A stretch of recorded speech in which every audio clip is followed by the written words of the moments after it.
Welcome, ladies and gentlemen, to the spring season of NECC Valorant. My name is Fel, also joined here by a new addition to the NECC talent roster, Los, the most handsome host himself. I mean, the name is quite fitting on Twitter. If you want to give him a follow, feel free to do so. But Los, it's so good to have you back up here for another Valorant cast. How you feeling today, man? I'm doing good. You just gave me the quick shout out. And, that feels good. That feels good. But what's going to even feel better is checking out two squads coming in to kick off this season. It's going to be Northwood University versus Carleton University Black, one of the three rosters that Carleton has up in the NECC. So they got a lot of players, a lot of different talent to check out. But first, let's take a look at Northwood. Yeah, we've got Dracius, Renz, I believe Rip Benji, Ali, and then Ferbs. So a couple of new players, with there being a lot of teams inside of NACC, it is hard to keep track of them, but I'm hoping they can really bring themselves up in terms of their name and, really shout themselves out just by performing well here in tonight's best of three. So while we still have a couple minutes left on the board, let's go take a look at Carlton's roster as well to see who they have for their main five tonight. Yeah, looking like Rage, Denoris, Rayano, Oz, and Chodel. A lot of young blood, but this is actually one of the few squads that has a higher upperclassmen percentage of their roster. Normally, as we're looking over onto Northwood, they just have one junior across their entire board. Normally, we have more upperclassmen, more experience, ready to rock. So I'm wondering if this experience and I guess a little bit more maturity is actually going to have some sort of effect as we get into the lobby. But we might as well check out what map we're going to head to first. So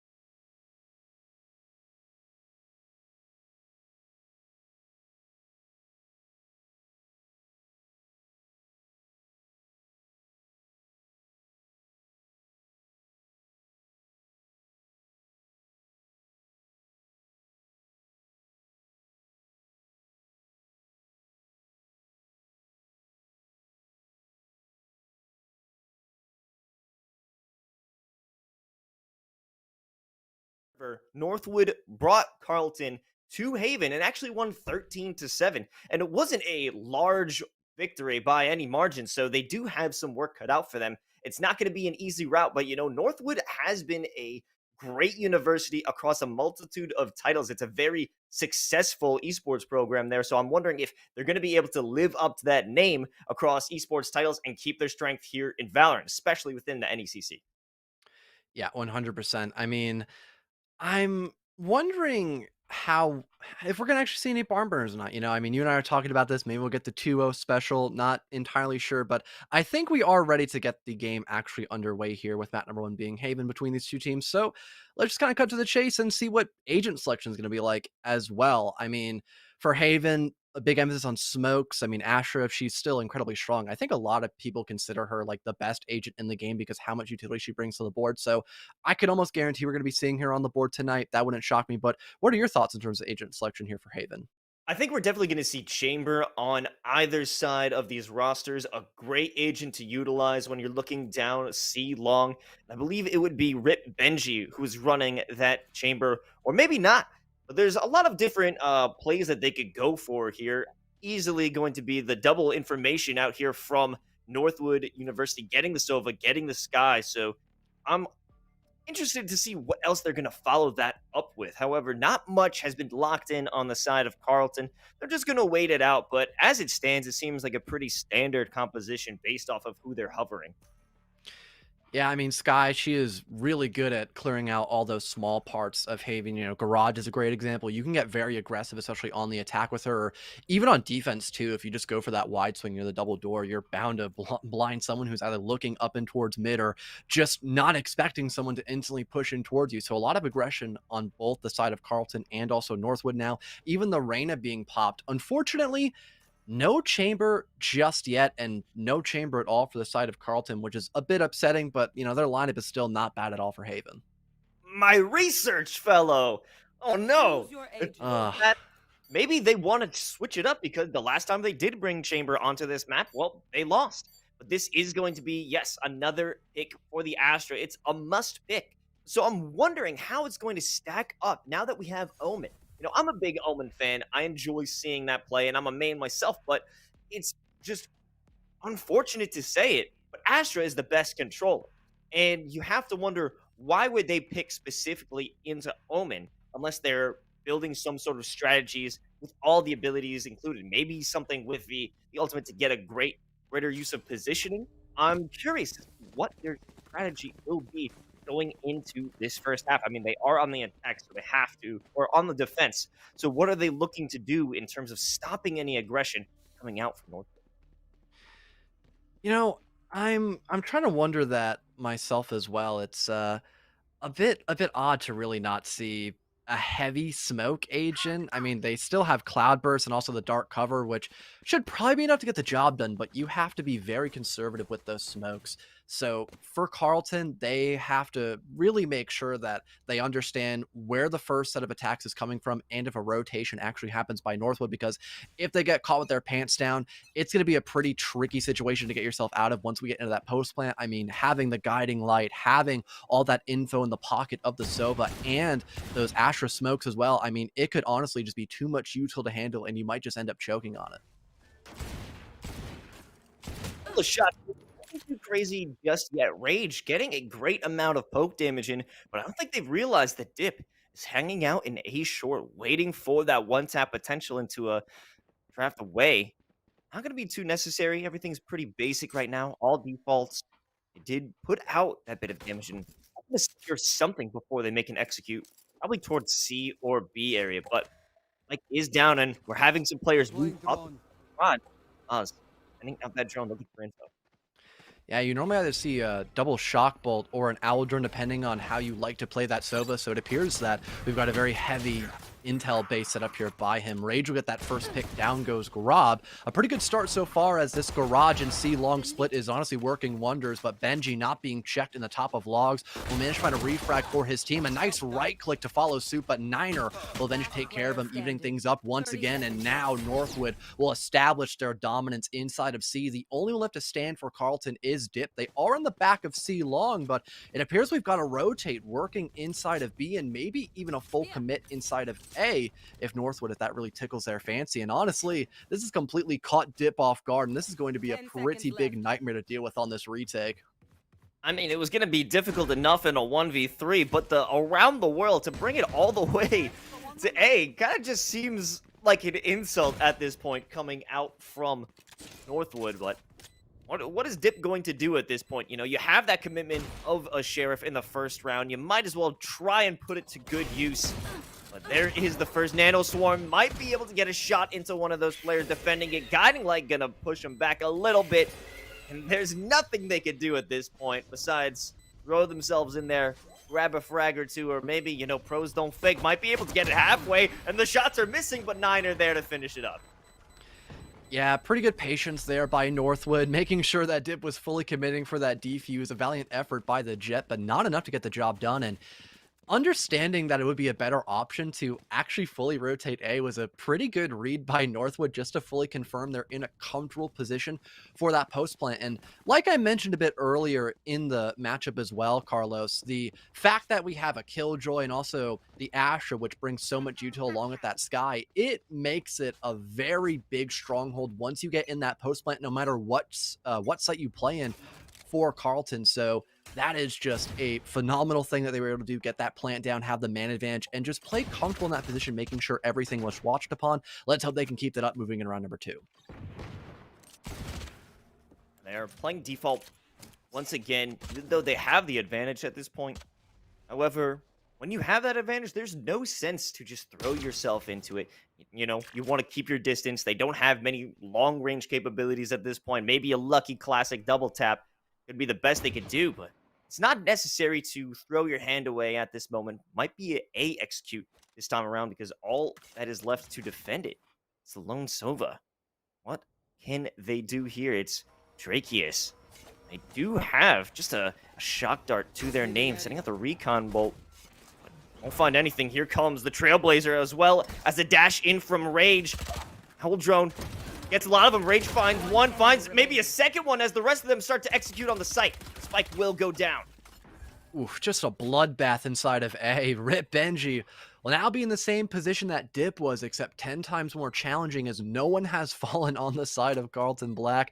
I mean, like you mentioned earlier, Lewis, the best thing to do is just to rush up inside of A and really hope you can find a couple of exit picks to worsen that economy pardon, because if you get at least 3 picks here, someone's gonna have to buy another player back and not have a lot of money to work with. Benji will land a singular nice shot with that classic, but dangerous, my mistake, is going to get the final pick of the round. Carlton Black to take the first 2 here. Yeah, and that situation just seemed from bad to worse when we saw that it was only Rip Benji for the retake against a multitude of players, I believe a 1v5 maybe. But it became even worse when he saw that they had a shorty for the retake. They were able to find that classic on the ground, but now it's not going to matter too much. It is that anti-eco. Well, rifles are in hands here for Northwood, so it's time for them to strike back against Carlton Black. And I think the biggest issue so far for Northwood was that with their composition, they're not playing as aggressively as they should. They've got 2 duelists and really, again, not a lot of smokes in their back pocket. So trying to find that first entry would really be their best option. Carlton has them beat in the util game, so eliminating someone as important as that Ash or even killing your main flasher of that Sky could really work wonders. Benji will do just that. Down goes Rage, but Oz is able to refrag. Not a bad start, as your only duelist on the side of Carlton has fallen. That could maybe allow you to get aggressive in this last minute, but it is still technically a 4-for-4 situation, completely even footing between these 2 teams. Nebula's going to drop. It allows them to regain control of that garage window. Won't be looking to give that up too easily. But again, it's slowed down here for Carlton Black. And that's still a good situation for them. They don't need to rush in. They slowed down the round every time, or every round so far. And it's worked out. It's caused Northwood to sweat, split up a bit, and make mistakes eventually because they just get whittled down. Now we have quite a few players looking to make their way up mid. It's going to start with Owl Drone, but maybe a swing preemptively from Ferbsa makes it a bit easier to defend, especially now that there's a dark cover to stop the advance. Yeah, great patience by Northwood there, and just picking the perfect moment to strike. Now Rotate has to go in through inside of C. It's only the Omen to cover it so far. They could actually play for bodies and still get the plant down, but they've got to act fast. Grob spots a small opening to get rid of Oz, but it will not be enough. 1 second left. Can they get the plant down? Yes, they can, by a hair, essentially, but can the retake be strong? Yes, it will be. Ferbsa nets their 3rd on the round, and despite the fact that we're in the post plant, they've got plenty of time left to defuse, and overall, that was a fantastic recovery round on the full rifle set for Northwood. That really bit them in the back this time, slowing down the play. It caused them to not have enough time to get that spike planted efficiently and set up a post-plant setup. They were rushed in the end. It's all thanks to Ferbsa holding it down with that big swing from B. If they didn't get that frag, if they didn't get that initial pick and dismiss away, especially along with that dark cover from Grob, this would be a completely different round, a completely different situation.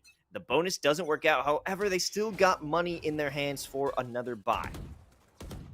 And now that we've progressed past the 3 default rounds, this is where things really begin to take a turn for the worse, or even the better, depending on which side you're on here, especially if you have the ultimates to play with. I think we had 2 in the pocket of Northwood, so they are in the upper hand in terms of the ultimate economy. They could maybe get a bit aggressive if they're able to play this one perfectly. The Hound spots out Ferbsa. Jets here for the refrag, potentially, but Rayano gets both of them the exact same time.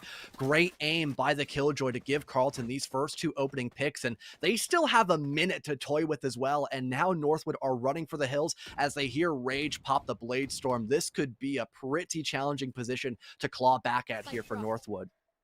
But it's not over quite yet. They do have that lockdown at the ready if they find any information that the players are moving up C long. But at this point, it sounds all quiet. That guiding light might be the signal flare for them to activate the defense, but there's no time. Rip Benji stuck on logs, and the Nebula, or the Gravity Suck, is going to take him off the logs out of position, but they still have to try and fight. They can't get a second frag as Vanaris drops Rip Benji. Drakius, the last one alive in a 1v4. We're often finding that Northwood is in the position for great clutches. Anytime, both times they've lost a round, it's been just a massive disadvantage. A 1v4, a 1v5, and now another 1v4 here for Sova to try and bring it back. At this point, though, does not seem likely. Might want to opt for the exit frags just to hold on to the Vandal.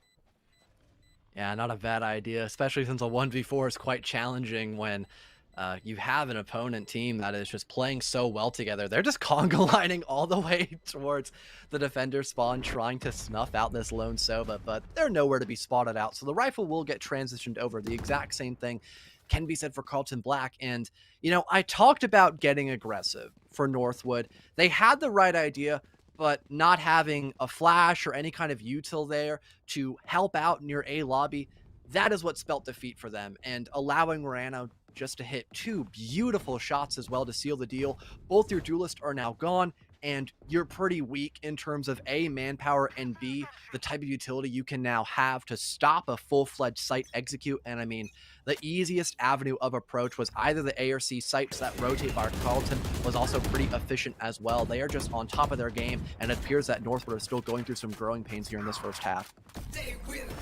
Both duelists, Ferbsa and Dip, making their way up through mid, and that was actually a tricky scenario. They got flashed from the guiding light out the window and somehow saved their lives, saved themselves from defeat, but this is going to be a quick execute, not what we're used to here for Carlton, dashing into that cloudburst. Iono actually there for the assist. Rip Benji, the first one to go down, at least on this site. They're setting up for that retake. Many players looking for that pincer maneuver. It's getting Drakius out from CT. I don't know. Dip might be able to pick up two in this pincer maneuver, but the duelists aren't done yet. Dip picking up a third one, and now it just became an equal matchup, a 2v2, until Dip goes down from Niner, and Oz there to clean it up. Got a little bit hairy here for Carlton Black, but they ended up clutching it out in the end. Yeah, great flank established by Northwood, but only having that one hero play in their pocket was simply not enough to get the job done. Maybe if they had their other duelist actually rotate around inside of Garage, that could have been a much more flushed out play to fully collapse inside of C. Having that double up inside of C long just wasn't enough because Dip was able to do his job well enough on their own. Still, a great try nonetheless. It did get much closer than what you and I probably anticipated there, Carlos, and that does now allow Dip to have their Blade Storm in his back pocket that could maybe utilize to get some sort of opening pick, but across the board, the opposite duelist of Ferbsa already falls, and that's, again, another fantastic entry here by Carlton. Ferbsa has thrown their body on the line a few times, and to no avail. Most of those scenarios, Drakius with a nice one-tap out the Sheriff, slows down the play, and they might be able to recover a rifle. It's only two down on the side of Northwood. They do pick up one from Carlton Black. I think it might be worth it just to get their hands onto that Vandal. The play, once again, slowed down. Drake is grabbing that info off the Owl drone, and they know there hasn't been a full rotation yet. However, looks like it will be making its way out through the attacker spawn, and once again, out towards C, if that is the choice. I mean, it has been what they've enjoyed when it's coming to a rotation and a full-on rush, full speed ahead. It's going to be Grob, the first one that they start to meet once this comes through. But be careful, because Oz is on the flank. And you've got these Seekers, though. That could maybe give away the intentions here of the defense, as 3 will be plenty to spot out every single defender here on the side of Northwood. Spike not going down just yet. Oz manages to flush out Benji. There goes the Killjoy across the ways, and it's a second rotation by Carlton. They just love dancing around the map once they have the information gathered to do exactly that. The only one here to potentially stop them at just the right time could potentially be Drakius up above inside of Heaven, but he only has the Sheriff to work with, tries to go for a shot on towards the Astra pit, cannot connect at the right time, and now it's the flanking omen of Grob. He lands one crit shot, down goes Rayano, but there's a guiding light to greet him here. He's stuck behind these boxes, picks up another one. They're feeding him 1v1s, but there we have it. Danaris around the corner from the backside, nets their fourth, and it's 5-1 for Carlton Black. That was just another one of those scenarios where Carlton Black has the full advantage and decide to give a little bit of hope over to Northwood. They did that in the previous round where Dip picked up a nice triple. They did it this time where Grob got a few off those Sheriff one-taps. However, they are still maintaining their control of this game. But now take a look at both Jets in the lobby. It's going to be an op duel. I'm wondering who is going to come out on top of, based on how we've been seeing both of these players go at it. It might be Rage, the first one to get this shot. It's Dip, though. It's a great angle. The second that Rage gets out of that little pocket in A lobby, could be deadly, but they do have Niner there for possible support. They want to send a guiding light out there just for the cover. It could be doable, but they know. They know exactly where another player might be, and especially those fake out shots are going to be it, but Dip is too quick and takes down Ryano. Yeah, brilliant aggression again. That's something that Northwood has now been a bit more comfortable with as we progress in towards this first half in the end bits of it, I should say, in round number 7. So a great entry to start off on the right foot here for Northwood, not having to worry about playing the refrag game. They can just simply, end up going for some one-for-ones later on and not have to be all that concerned. There is still the op on the board for Carleton as well, but now they're going to have to up the ante. 40 seconds left, and for the moment here, Carlos, it looks like their intentions are set on not only Garage, but also C Long to go in towards the site of C, of course, and maybe try to go for some sort of post-plant play. Ooh, there's the paranoia. Stops them a little bit. Aren't going to have Rage push through just yet. Might be a little bit of a delayed plant because there's so much utility stopping them from getting a default plant. Now we have Grob on the flank using the all-in-one ultimate, but Danaris has the headshot. It's too quick on the draw. There will be no flank setup. 4 players out by C-Link. Make that 3. Finally managed to get that spike planted, but it will be met with a lockdown, and in turn, the Cosmic Divide. But no one's there to take advantage of that blockade. They might have a good shot at getting this defusal, or at least a post-plant retake setup.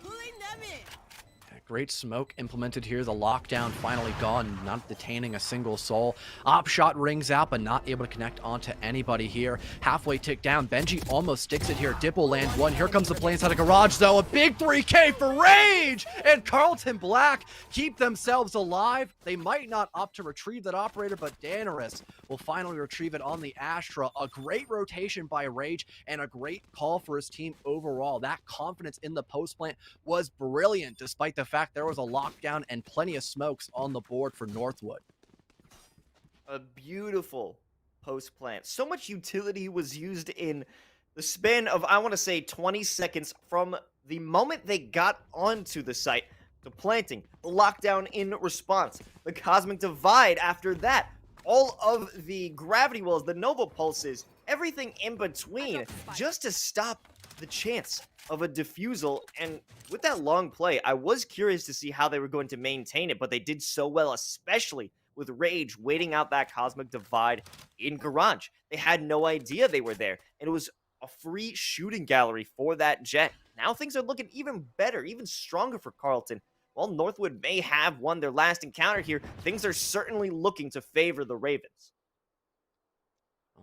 First minute is, or the last 60 seconds are about to be upon us here. Always used to saying the old R6 Lateman's terms, but not in this neck of the woods, unfortunately, here. Looks like Carleton are opting to maybe dip their toes inside of A, but of course, you've got plenty of time to rotate, so the best option for them would be just to kind of poke and prod, see what kind of information they can find, and hey, if A is a weak enough site for the taking, they might end up doing so. They've got the Astra Stars now set up. I think they've got their eyes fully locked in at the A bomb, but it looks like Drakius will find that first pick. He's now received a lot of pressure towards him. Rayano nets 2 big picks. Oz follows suit, and now the site is up for grabs entirely. It's only Grob and the Jet to try to claw back from this inevitable post-plant position. Grob not even given a chance is a great swing from Danaris. Eases into a crispy one-tap out of that Vandal, but, they got one frag into it. It is an eco. It is tough to deal with that, especially with all the momentum we're seeing from Carleton. They are currently steamrolling. That's 5 rounds in a row out from the attackers in this moment. Back on the side of Dip, they might be able to find more success with it this time around, but there needs to be a bit more emphasis on their ability to hold sites, because their retake capabilities are just not working at this moment. They have to ensure Carleton cannot get into the site. Yeah, like I mentioned all the way at the beginning of this match, I mean, their util game in comparison to Carlton is just nothing at this point. Their frag potential, though, that's always been massive. And look at this, 3 instant picks for Northwood. They are taking control of round number 9 quite respectively. Spike has been retrieved, but in a 2 versus 5, there is not a lot you can do except pray to some sort of higher being, whichever one is willing to listen, that you can just isolate, get these 1-for-1 picks. But here's a nice flank around by Grob, gets the first one, at least gives out the information that Daenerys is not that far behind, but he'll be able to get the job done with the Vandal to net that last 2K for the Omen. And there we have it. At least there is a bit of a bite back by Northwood, but they are still at a tremendous deficit against Carlton. And that's exactly what they needed to do. It was the blockade, that dark cover that stopped them from getting into B. If you could prevent them from just getting onto the site, I think that's going to be Northwood's key to winning out here on Haven, or at least on this half of Haven. If they could keep that up and just have those preventative measures in play, that's going to be the way to win here. But that's also taking advantage on the love for slow plays. And when they actually make their execute, it's full force. So if you could cause them to wait it out and waste their time eventually, if that one initial push doesn't bear fruit, that is it's going to be a crippling effect onto Carlton. Widespread default, though, here. Let's see what's going to happen with Daenerys if they actually make their way and engage Grob. However, bring our eyes back to A. I think Rihanna was just about ready to retrieve the spike. They might try to peek around near the big window near mid to maybe spot somebody out, but they are just waiting for someone to overextend. They understand that Northwood, they like to get aggressive and go for some sort of highlight play off the bat, so they're trying to maybe punish them for overextending into the attacking ranks. But so far, no one's going to budge just yet. A fallback is now attempted here by Carlton as they aren't 100% sure if they should opt to go in towards A. There's a Blade Storm pop, though, and now I think there's a full commit in action as the Seekers will fall out as well. Drakius is able to destroy one. A lockdown has popped in as well. There is such a high commitment by Carlton to try and get this A push to work, but they're not even going to find the first pick lows. Oh, and Rage was not expecting that angle to be held. The lockdown doesn't really do much, but it does bring out Rip Benji. That is a loss you can afford to take at this point. However, Dip with a nice shot on the op. That's leaving our once upon a time hero, Rayano, all alone. Tide seems to be turning. Money's going to be pretty bleak going into the next round here for Carlton Black. They are going to have that money for a purchase.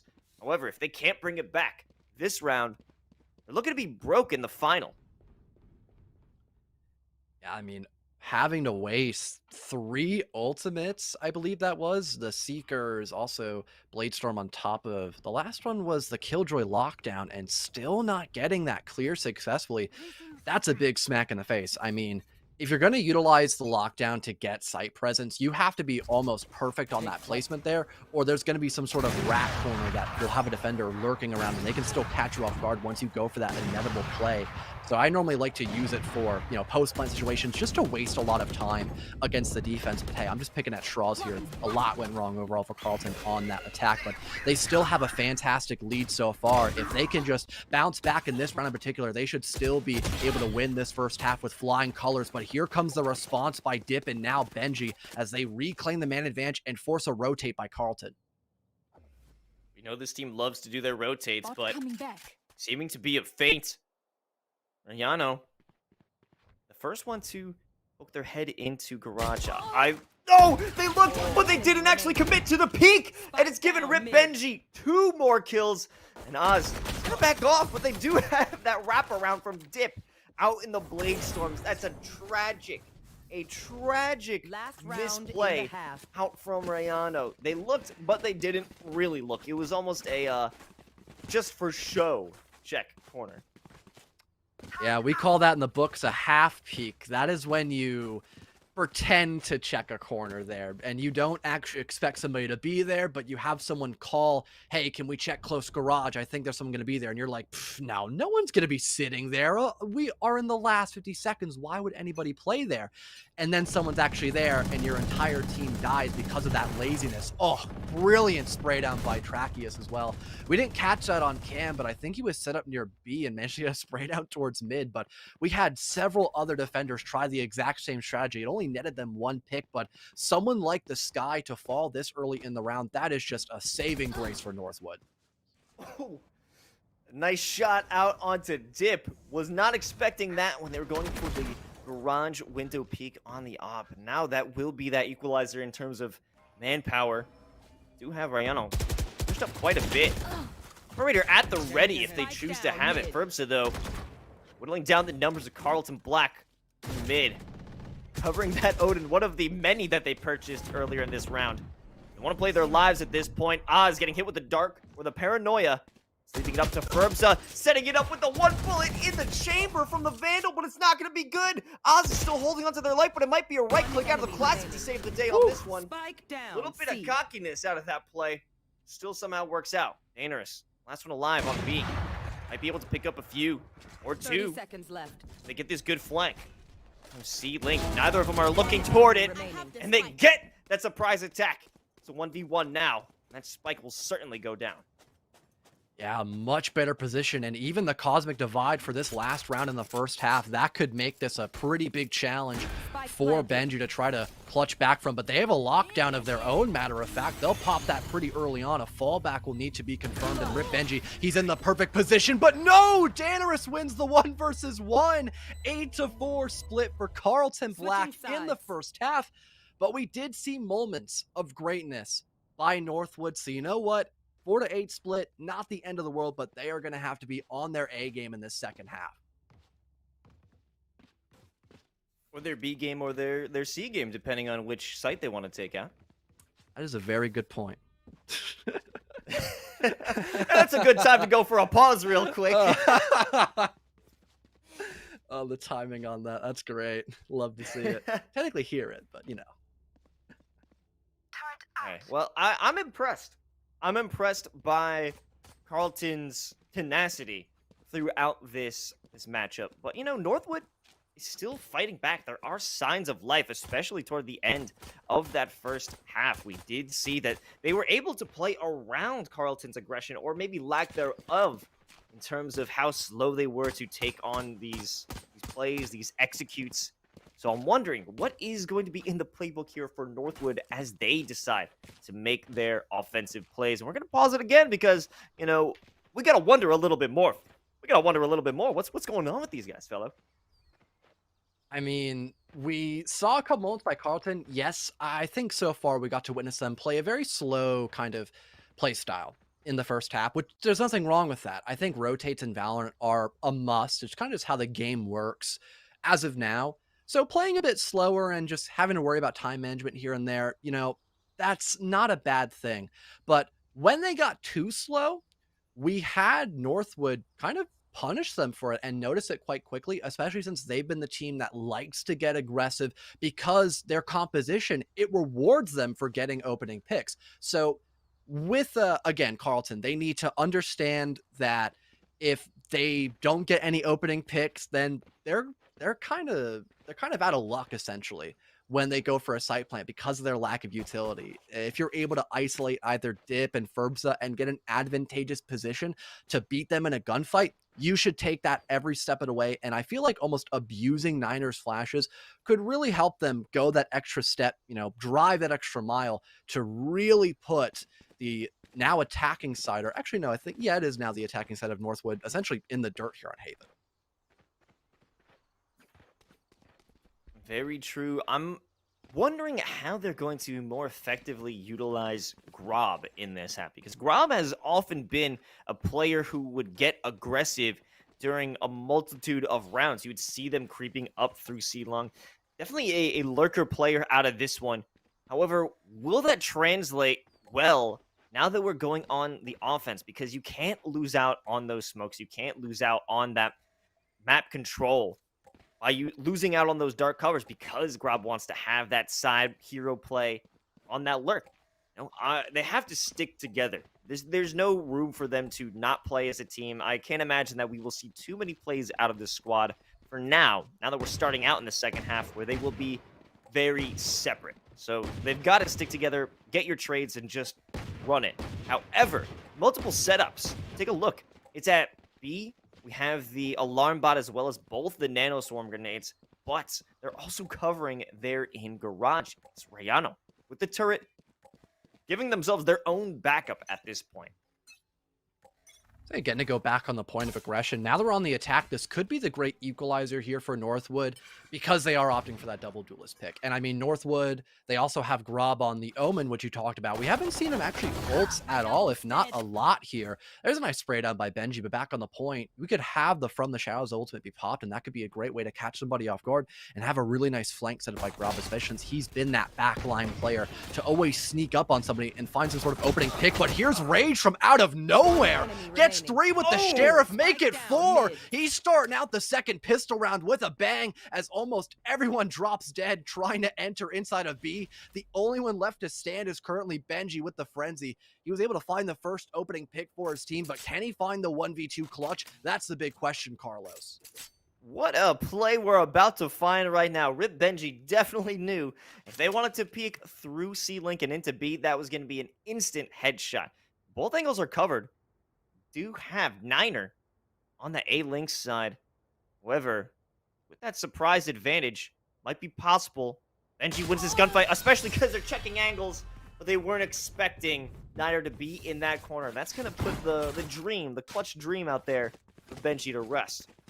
Very impressive round from Rage, though. The one taps were on point. Yeah, I mean, just single file lining into B. Not even trying to go for any sort of bait. I mean, if you are going to go to the B site, probably your first round when you are having pistols is the best time to do that. But Carlton, I mean, they read into that play like a book, essentially. That was a phenomenal just job done by Carlton. There is no better way to put it, and they will reap the rewards of that. A lot of money probably going into the pocket of especially Rage on the Jet. I mean, he won't opt for any weapon other than the Sheriff, so I really feel like moving next round here, Los, we're probably going to see an op in this guy's pocket. Well, at this point, they don't really need a weapon other than that Sheriff based off what we Guess saw. not. They're going to have the same hardware, especially in terms of the attack. There goes that alarm bot. Swarm's still in play, though. Rayano has a Spectre at the ready, but Rage will be the first one to fall. It's actually Rip Benji. One who couldn't clutch it out last round takes out the star of the pistol and comes out with a second one. And that completely clears up A site. The rotation is coming, and it's going to be swift. You see multiple players dashing their way over to try and regain control before it's even lost. Rayano doesn't even know where to shoot. Multiple players are coming out, but Rayano still gets the shot in. There will be a spike planted. Comes the paranoia and a swing out from Grub, but he can't get a bullet off before they're gunned down.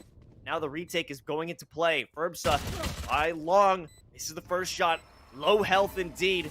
Smoke to block him off, so it's a desperation mode. They have to push. They find one. Get that drain. Push it together. Won't be another kill from Dip. And Oz working together will spray them down, and the retake has been done. Carlton Black still standing strong, but not without a lot of economic damage. And I mean, the coordination between the 2 days, I mean, night and day, once we got into that post plant, we had Northwood start out so well. 2 instant picks.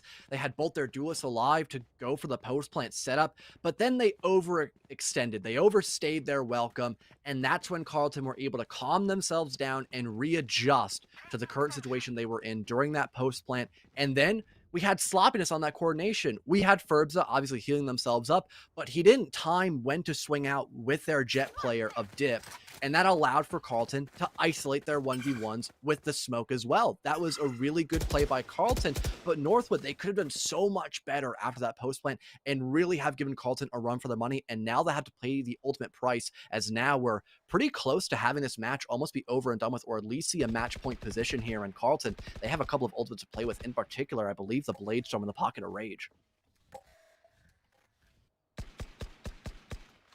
Third place. Another spawn, but they weren't expecting any flankers. Oh! Rage somehow managed to eke out a frag in the end. Does get traded out by Dip. 1 for 1. Nothing too crazy. He's going to be good to just hurt the numbers of these players. That's going to be a tough loss of Ferbs on the side of Northwood, but still plenty of talent. Will be a lockdown committed. No one is there to try and stop them at A. Things should be easy enough. Dangerous, though. Taking a position up into heaven might be a problem in a few moments, but at the moment, Nothing really to worry about. Drakius does find Niner back on mid. 30 Seems seconds left. just a bit easier. Be a Spike retake planted. position most likely once this spike has now gone down. Only a few seconds before I made that call eventually.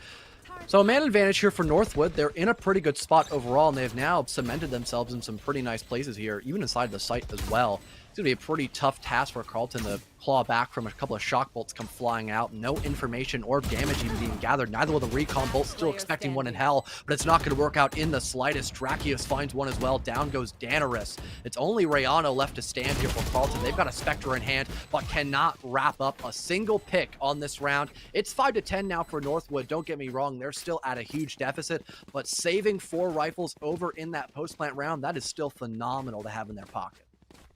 Definitely a benefit to have going forward, and they still have quite a few bucks to keep if they lose this round. However, Rage is back on the op.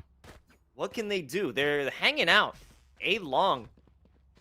Yet this setup here from Northwood is not looking to engage in that at all. It's actually the perfect timing for them to make a move towards B and C. No danger in terms of that long-range sniper. Rage will not be a factor, at least in the first half of this round. Dangerous, though, knows that there will be some danger coming soon, and that drone is followed up quickly by Dip. They have control already. CT might be an issue as Oz look to swing out from that dark cover. Will deny it completely. Well, no first initial pick going down. G-Rob actually has the plant, though. This is another pretty okay position here for Northwood. That retake game could be pretty strong here by Carlton.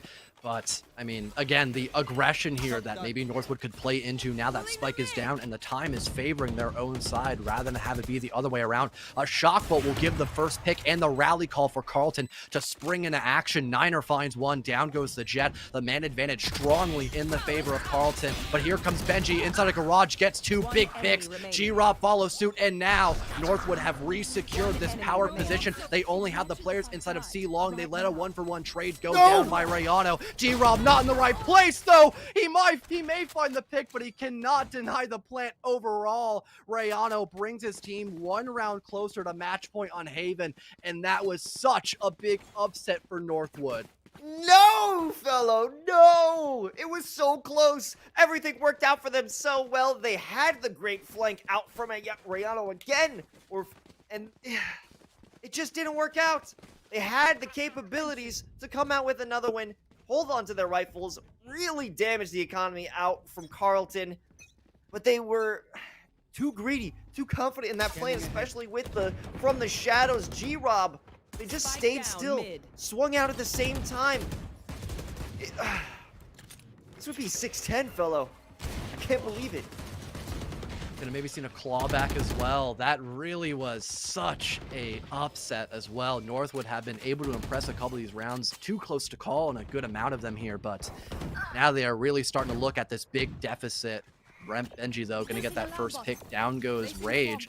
They might have the weapon advantage here in this next round, so maybe they could deny match point for a little while longer. I couldn't quite catch it, unfortunately, but you know, at least they've been able to get that first pick overall. They could maybe get control of A. This position being held actually by the Killjoy is a bit of a devious one. They are on very low HP, so one shot would probably put them in the grave as there's no one to heal them up in that position, but at least they'll confirm this post-plant situation and could maybe, once again, I've mentioned this countless times, get aggressive with it and maybe find some sort of counter frag to bring back that man advantage. Robson knows exactly what's going on. Oz is there up in heaven. Not showing face at the moment. Niner with a good swing over onto Graffiti. However, the trades are coming through, and no one is certainly gaining control. A little bit of a whiff out from Drakius. Niner with a ghost demon. At this point, holding steady. They're going to make the commitment to the defusal, but no! In the last moment, they have to give it up. They have to try and commit to that trade, that duel. Dip wins it out, though. They maintain a little bit of posture going in to this 5th round of the second half, 6th round. Man, I really for a minute there thought Niner was going to bring that one back. That was way too close to call with only the ghost, man. How do you let Niner get away with that? I mean, nice clutch by Dip as well, though, just to confirm that round is in your pocket. And now we could see the ultimate play by both Carlton and Northwood, but I mean, if they lost that round, that would have been, for me personally, mental just out the window. I wouldn't want to even play on map number 2 when they get there. Even if we made a comeback here on Haven, I would have just been too chalked to carry on there. Well, good thing that didn't happen. The mental should be secure for now. Site execute is in play. Common thing we're not seeing out here from Northwood is the fact that they lack garage control, or really offense into garage, because now we've got Daenerys. Okay, well, Daenerys was going to have an impact on that one. No longer. Spike in play. Lockdown, forcing them away, and now it's time for Carlton to play. They've taken sight. The Seekers show them exactly where they are. They know they're all down long, but the question is, can they make these duels work out in their favor? Can they force out all the peaks to win it up? G-Rob there, taking out Niner. It's all up. The last two players halfway defused, but it's not going to be done. Rihanna again with a 3K allows them to get the match point. I mean, even though Rayano is not on the duelist role, they are still putting in the work to get that positive KD of 14 and 12. And I mean, overall, especially for Carlton, they have all been put in the numbers, only having one player go negative, and that's barely. And it was Niner who found that insane, almost clutch with the pistol in a 1v1 between Dip a few rounds ago. And even though we have a couple more negative players by Northwood, they are still putting in a very good effort overall. And funny enough, Rip Benji is actually the top fragger as well on the Killjoy Agent too. That is a pretty funny stat line to at least glimpse at for a few short moments. But hey, I think Dip's trying to claw back and take that top MVP role here for Northwood, as they'll actually find that first opening pick. Rage will fall very early on, and this could be instant site control inside of Alos. That's where we're seeing quite a bit. They are allowing control to be given. Or retake is the specialty of Carlton. They have no trouble. They haven't had too much trouble trying to retake these sites. Rayano, though, will have some trouble facing off against G-Rob. Not sure where to shoot because there's so many angles to cover. Ferbsa and Dip claiming heads as quickly as you can. Drakey is there to finish it off. You know, I'm going to eat my words right there. The retake wasn't solid, fellow. The retake was not there at all. No, you really cannot call that a retake. I mean, the power positions held by Northwood there, it was just too much to bounce against. We've got two ultimates here potentially on the board. We've got the lockdown for the attacking side and also the cosmic divide. So a lot of post-plant potential here for both teams. Rage is also very close to getting that Blade Storm. One opening pick perhaps with the Shorty out of all weapons could maybe get him some sort of successful pick. That would be very hilarious to see. That is probably one of the worst guns considered by most, but no, he'll just go for the smarter use of grabbing that orb near A main, popping his ultimate as early as possible to potentially weaken this weapon economy here that Northwood has the advantage of against Carlton. Nebula there, nothing Ferbsa's vision, but it won't. Actually, Niner causing havoc again. Two kills with the ghost again. G-Rob, though, coming back with a vengeance and finds 4 kills. It's all up to Rage in 1v3. Blade's no longer at the ready. Just a Shorty and a Dream, though they might have recovered something. No, they didn't. There's nothing for them to work with at this point. No one's hanging out in heaven. No chance you could recover a weapon. Maybe something in CT Link. Maybe they could grab something. A Sheriff. Signs of life. Signs of hope. There it is. Alarm bot. One will peek. They have G-Rob there for the backup. One sitting graffiti.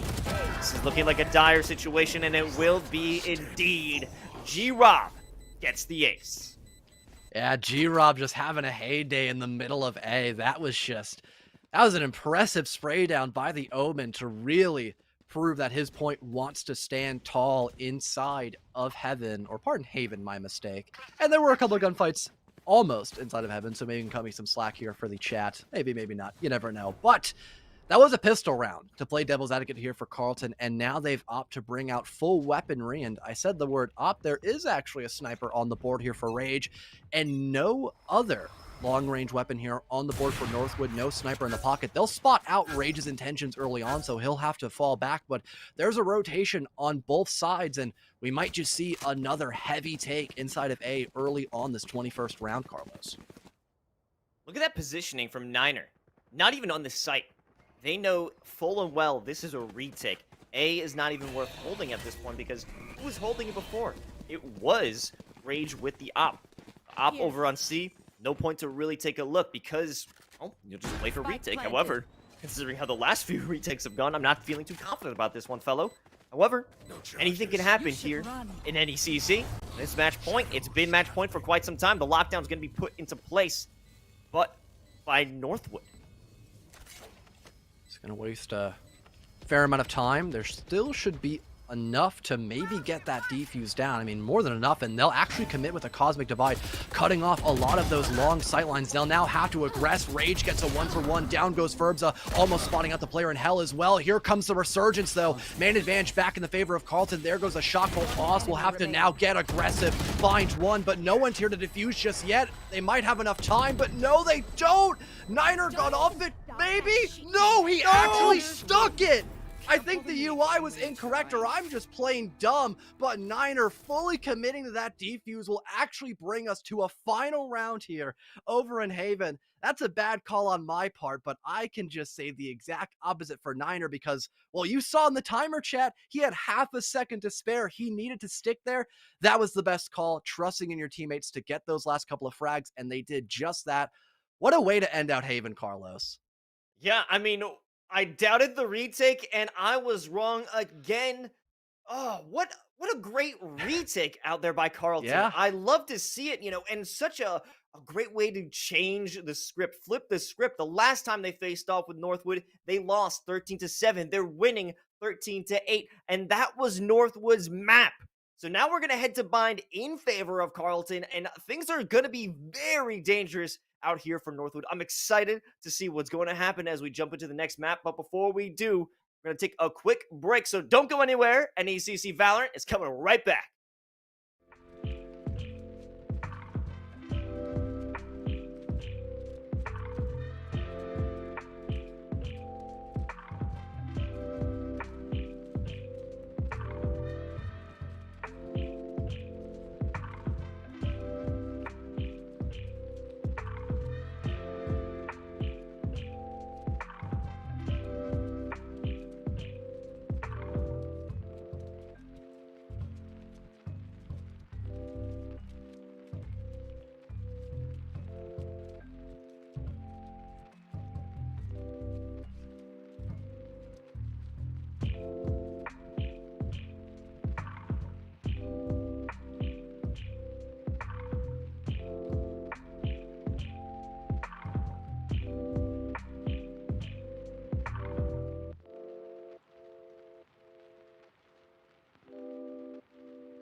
Welcome back, everybody, to the NECC Valorant kickoff. We're here with fellow, of course, my man. Loving it so far. How are you feeling about this series? How are you feeling about Carlton coming out the gates and somehow winning against their former rival of Northwood?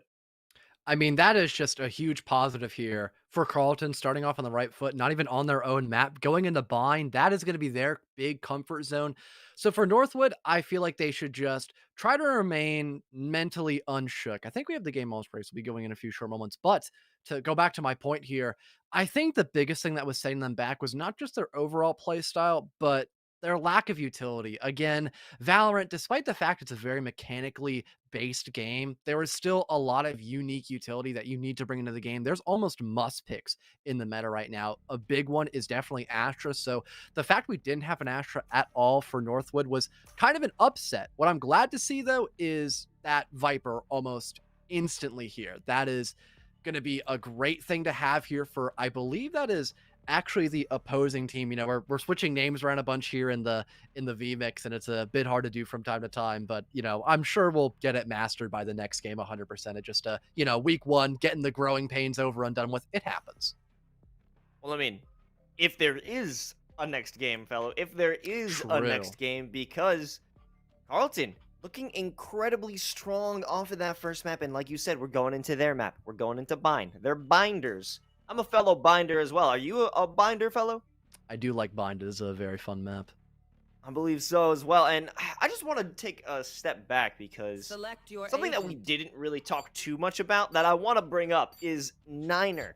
Niner's ability to find value where there is none, to find those kills with the pistols and just tear down Northwood when they have rifles in hand is just so critical. We talked a great deal about Rage, Rayano, and Danaris and their ability to frag out and utilize their abilities.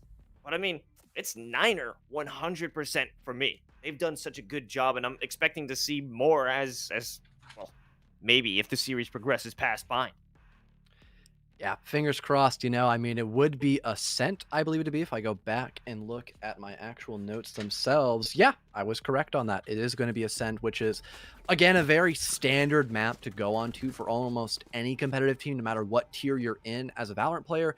So both these guys should be very comfortable on there. It only makes sense that that was the decider map here for the best of 3, but of course we have to trudge through the sandy trenches here of Bind before we obviously go into map number 3. Of course, so far for the pistol round, looks like we've got a couple of ghosts in the pocket of Northwood, and I'm at least a bit shocked that Niner is not opting to bring the ghost because, you know, he's been doing really well hitting those shots with that pistol. But again, the utility game that a Sky can bring on the board, I mean, that is almost unbeatable to a certain extent. So opting to bring out those guiding lights and bring out a Trailblazer or really anything you can as a Sky in round number 1, it's probably better than just having a slightly better weapon to shoot people at.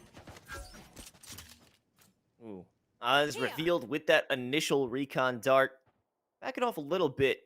Don't gain too much information as there is a split play here over toward A if they decide to commit from it. It was quite a, I guess, pretty pushed up play out there in sewers. However, things are starting to get a little bit aggressive again on this side of Long. Niner sends out the guiding light, looking for another one to double it up, maybe get a flash. It won't blind anyone. Do have Dip, however, stuck by Fountain. They do have the support from their team to just eke out an escape. Oof, very close call there, but still that 5-on-5. No sight control just yet here for the attack. They are very split off one another, and here comes the rotate to now change that. An A main and Showers approach by Carlton Black. They have a toxic screen being prepped up. That could be a great way to have less sight lanes to worry about here, especially with the pistol round. It's better just to get up close and personal and try to get those first bits of map control in your pocket, such as U-Haul, if you're going to go for that A take. Plenty of coverage here by the Viper abilities and a Hound to go flying through as well to gather some extra intel. Here goes Rage and Oz to find the first 2 opening picks for Carlton Black. There's where Benji with the frenzy. Down goes Rage, but I mean, the plant is a few moments away from being confirmed, and now we're in the post situation. Furbza lands a nice shot. Down goes Oz. This is still a pretty situation to claw back from. Here's Niner and Rayano playing off each other so well next to U-Haul. Rob or G Rob, wherever you want to pronunciate it as, is going to be the final soul to remain here for Northwood as they have some big shoes to fill here in this 1 versus 3. We've seen them get aces before and do some other insane plays on Haven, but can they win in this situation? It's not very likely. Their eyes being blinded just a few moments ago, but they'll finally be able to recover those senses. But it's just too many silence to worry about in the 1 versus 3. Round number 1 will go the way of Carleton, starting off once again on the right foot. Playing with their food is exactly what happened down there with G-Rob. They tried to get a tap in, maybe bait out one player, but no one committed too long for a singular gunfight. So it was just wasting the time of G-Rob eventually until they were blinded, double teamed, and just collapsed here. Benji did get a little bit of value out of that frenzy as well as Ferbsaw while they were in U-Haul. However, not much else outside of that. So another patient play from Carleton that we are quite used to from what we saw for Haven. Are they going to continue with that patience as we move into round 2 once they get that anti-eco? But, I mean, it will be met with the impatience of Northwood. They're trying to get out there. They want to find some blood or at least find some value away from these guns. They won't find anything except for Drakius with a nice one-tap onto Oz. They find more, though. They'll be able to recover the Spectre. What else is on the dock for this player? I'm not too sure, but having both your Sova and Jet, some of the least agile agents in your pool to be the first ones to aggress right next to the hookah lane, that is a very risky decision. They're going to cost and pay the ultimate price. There's Drakius on a flank. Spike goes down, but they'll have to fall back as a guiding light is there to greet him near the market area. There goes Danaris to find one on a Benji. A nice spray down. Rage follows it up on a Drakius. Still keeping 3 out of 5 alive on Carleton. Not so bad at all during the Spectre round as they go up 2-0, but these are the default rounds after all. In theory, Northwood should win this next rifle round, and I mean, they have beforehand, so what's stopping them here on Bind? Absolutely. It's still risky for these players. I mean, they were getting a bit worked up. They might have the jitters. They want to stop these players from taking their time. They want to take the fight to them. And it didn't pay too much dividends. I mean, we have seen quite a few shots out from G-Rob. What else is waiting for them? Spectre, not too sure. Might be able to take advantage of these players using their rifles or getting sprayed down through that nebula is not serving anyone too well.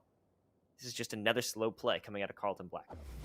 Yeah, we've seen them just be very passive in their playstyle on the attack beforehand. This is not too shocking, even on Bind, one of their own favorite maps to go to. There's a Trailblazer to gather some information. Rage is doing some insane backwards B-hops to now rotate away with some pretty nice style points added as well.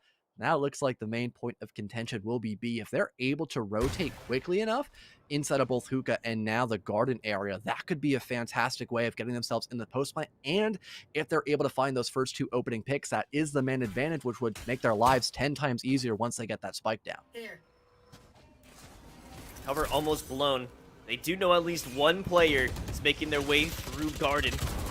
Dip goes in for the swing, but the dash away, the tailwind keeps them alive, as well as the updraft. Rage is still alive, and Dip is in a bit of a dangerous spot. Once they don't need to move, it will be a teleport to swap over and rotate to the sites at the loss of Danaris. However, this will give them full site control and full ability to get that plant down. This is a forced site retake. However, the post-plant situation, it's a 2v4. It'll be very difficult to defend, but maybe Rayano can make it work somehow after being traded out. It's all up to Oz. Ooh, a pretty tough spot to play, and the guiding light blinds him. That is not instant information, and you're not 100% sure if you can check that. G-Rob looks to be sticking the plant here, and the paint shell will finish off Sova. At least we've got that round now in the pocket of Northwood, and I mean, once again, we talked about the rotation game by Carleton. It only makes sense why they love playing on Bind because of those 2 teleporters, so they had the upper hand for a small moment of that round when they were trying to go for the plant. But again, the man advantage, like you mentioned, Los, it was too much to handle there for Carleton. So it will be Northwood to finally get their first round on the board and still have a pretty decent econ moving into round number 4. But now we can say the exact same thing here for Carleton, as now they've got rifles on the board as well and an ultimate. 2 big utility factors out of that last round were from Drakius and G-Rob.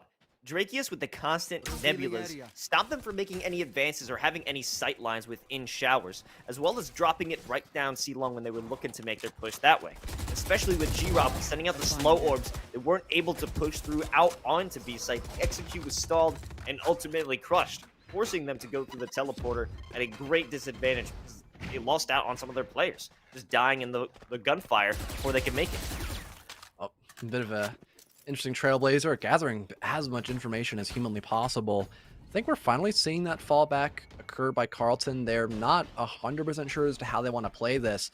They do have a Viper's Pit, so once they get some sort of site control, this should make their lives very straightforward once they finally pop that ultimate. But it's the journey of getting there inside of either B or A. That's going to be the biggest issue here in these next 45 seconds, of course, Lows. Very stagnant play at the moment. If I was in this, I would hate to play against a team like Carlton Black. They are so slow, and it would drive me insane as a defender to wait for their execute. But here it comes to start off with the Viper's Pit out from Riano. It might reach. It just does get onto the site. They have the ability to plant. Drakius waiting in, elbow with the Ares, doesn't connect the shots. Rage with 2 headshots will get them the space they need to get that plant down. Rip Benji, however, sends out the Seekers. They do have a chance for the retake. Burbsa finds one. Dangerous and Niner are there for the recontest. They get it done. Finally back with the rifles. It will be Carlton Black winning round 4. Yeah, especially between round number 4 to 6, you can probably even, extend that round barrier that I just said. That has a lot to do with the ultimate play, how much you build in those first 3 rounds. The only ult that was on the board in the very beginning of that round was the Viper's Pit, and that allowed ease of access inside of B, that and the toxic screen as well, able to isolate a lot of map control and players that were stacked up inside of B. We saw a response attempted, I believe it was by Benji, who had some Seekers popped, but it wasn't able to do enough during that post-plant position. But at least now, moving into round number 5, we have a showstopper in the pocket of the Rays on the defender side, and I believe one more ultimate we were able to spot out for just a split second, so that could allow for, again, some early aggression, which has been the bread and butter of Northwood, and that could once again give them the upper hand and really force the momentum game here in round number 5.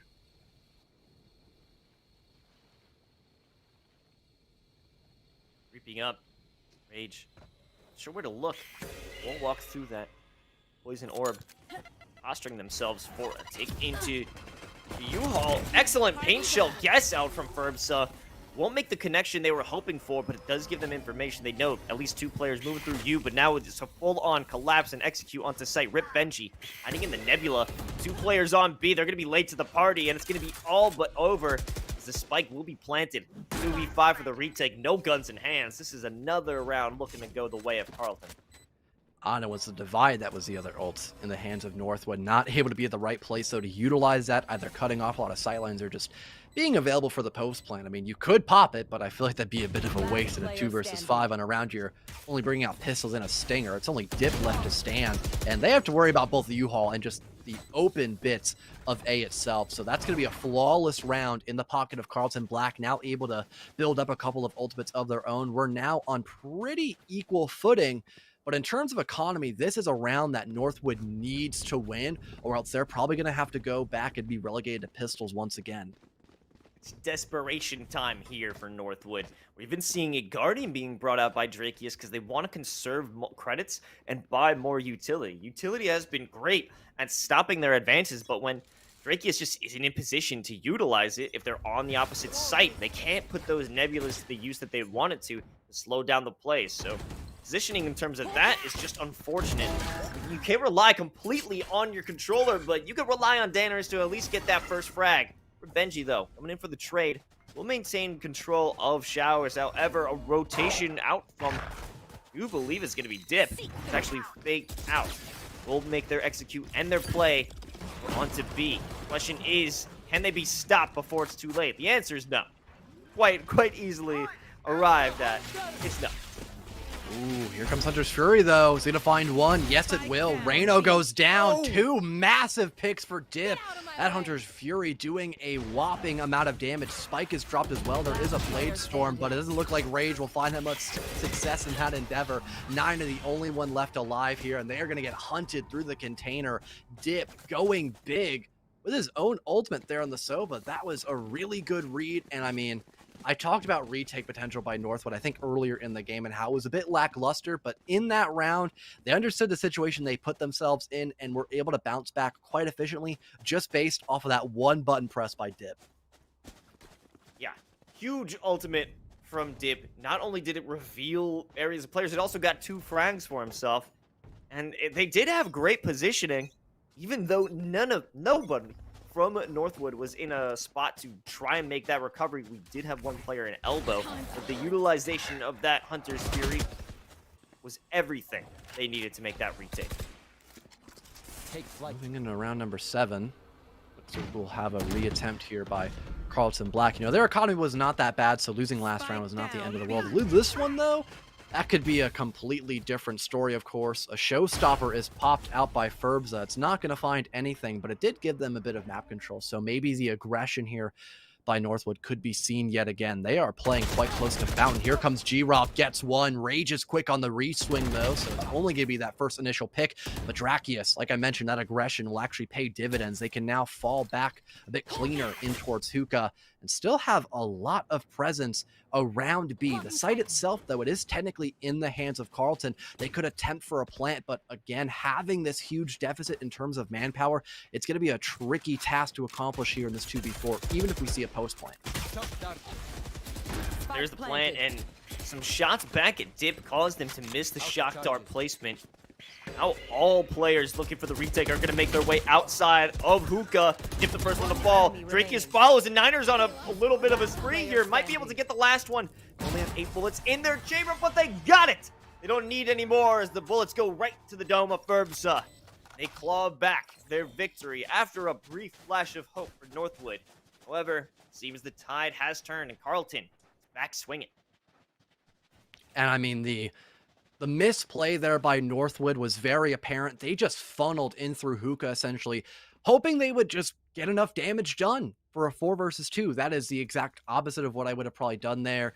You need to have someone rotating your garden, probably, and maybe even have someone take a TP and maybe try to go all the way around through the spawn. That is a very risky play, though, and that does waste a lot of time, but you did have plenty of seconds to spare, so at least getting into both Garden and Hookah would have been a much better idea by Northwood, and not just funneling themselves in towards the site itself from the top of that window. Drakius, though, is going to find a beautiful shot. Down goes Niner early on, so the stuns are off the board. A Phantom almost retrieved by Dip, but he'll get his head ripped clean off his shoulders. Ferbza to fall as well. G-Rob goes big, though, with the Marshall, so at least they've got that going for them, but it is only G-Rob left alive until he resurrects his teammate of Ferbza. So we are back in a 2 versus 2. Not the end of the world, but there is full site control for Carlton inside of B.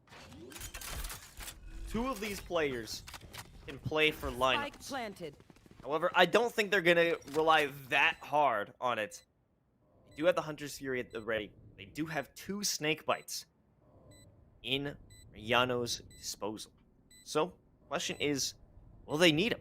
We have Riano hanging out in elbow. No one making their way through that area. Comes a wall. Not going to be necessary as Hunter's Fury is going to penetrate that one. G-Rob goes down. It's actually a bait. They're waiting for Riano to swing after that defusal sound. However, they lose it out. It is, in fact, a successful bait, but a failure as a duel.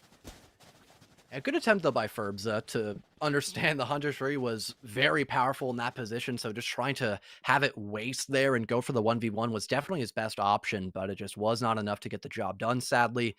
6-2 now for Carlton.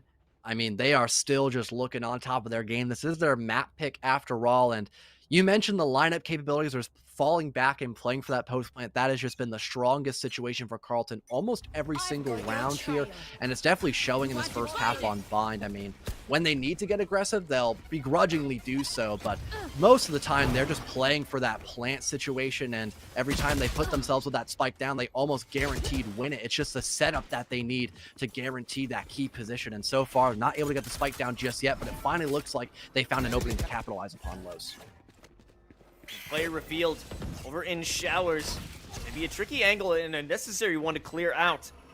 We do have Rip Benji will lose out against the shock darts, and actually a response, a rebuttal of a Cosmic Divide, and right before the curtain falls, Dip goes down, and Oz still holding on to their life will maintain control in the showers as G-Rob wanted to get retake control of that area in hopes of maintaining their domination of A, but they lost it so quickly. This is one of those times where you were saying, fellow, they can be aggressive when they want to, and that certainly showed that they could do it that round. Yeah, 100%. And even with the heavy util game by Northwood, they are still struggling to keep Carleton at bay. I feel like just going back to their roots of being a bit more aggressive would definitely favor them tenfold, especially since they have the Rays as well. It again looks like their team composition is built more on starting on the attacking side, getting that snowball effect, and then really putting in the work here. But there is plenty of work to be done for Carleton Black. 3 separate individuals win their 1v1 confrontations, and it's already a 5 versus 2 instantly. It's only a matter of time before they clear out Drakius inside of Hookah. They'll do just that. It's a tag team in the top ropes, only leaving G-Rob left to stand. I'll mention this, I've said it earlier, but I'll say it once again. We've seen him ace before, but in this current predicament, I'm not too sure that the man myth and considered legend here will be able to survive the onslaught by Carleton. Not in the slightest. Another flawlessly done round here by Carleton as they increase their advantage now 8-2. He wins those with the Sheriff. Oh, 100%, yeah.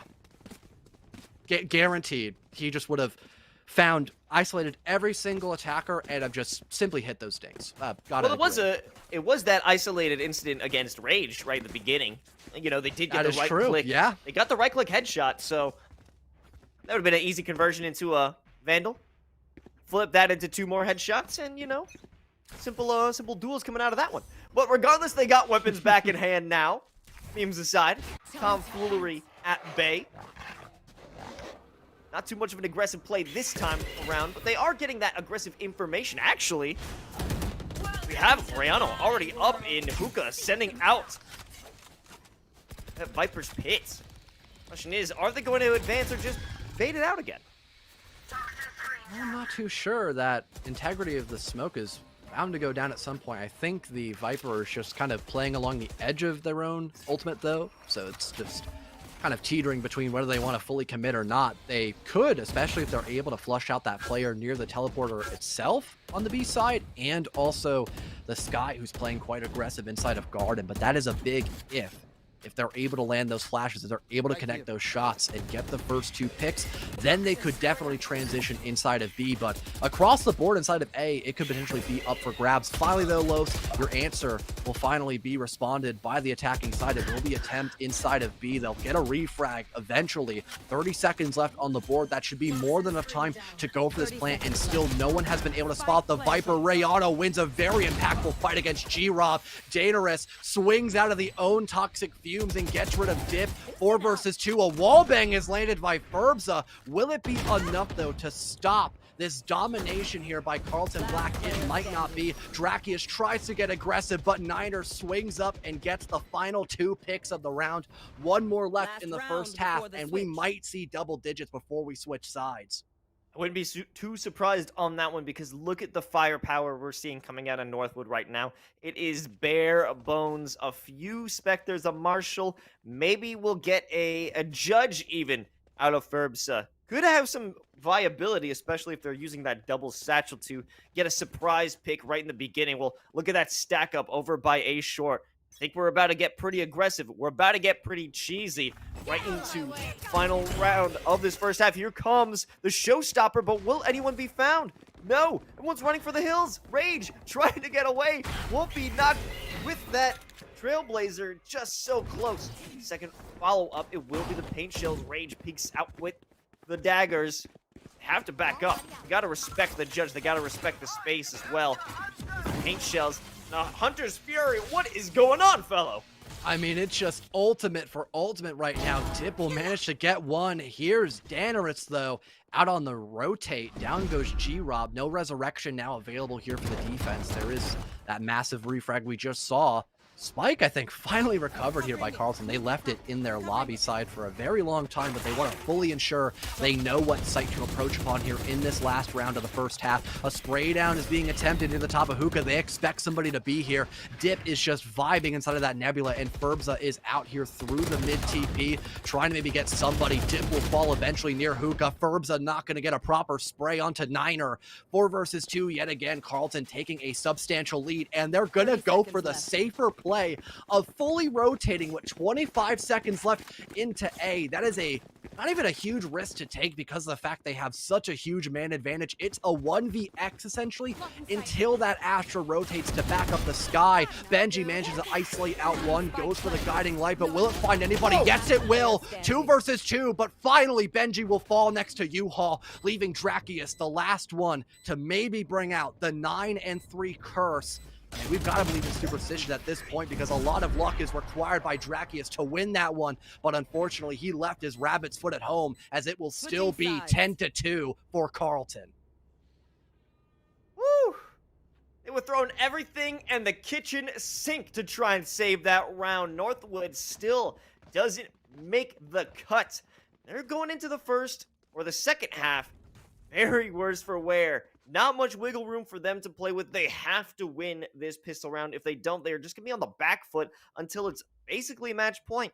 And at that, there's no way of recovering. I mean, they have made a bit of a graceful recovery in the recent map of Haven, where they did get up to 8 from the initial play of 4 to 8.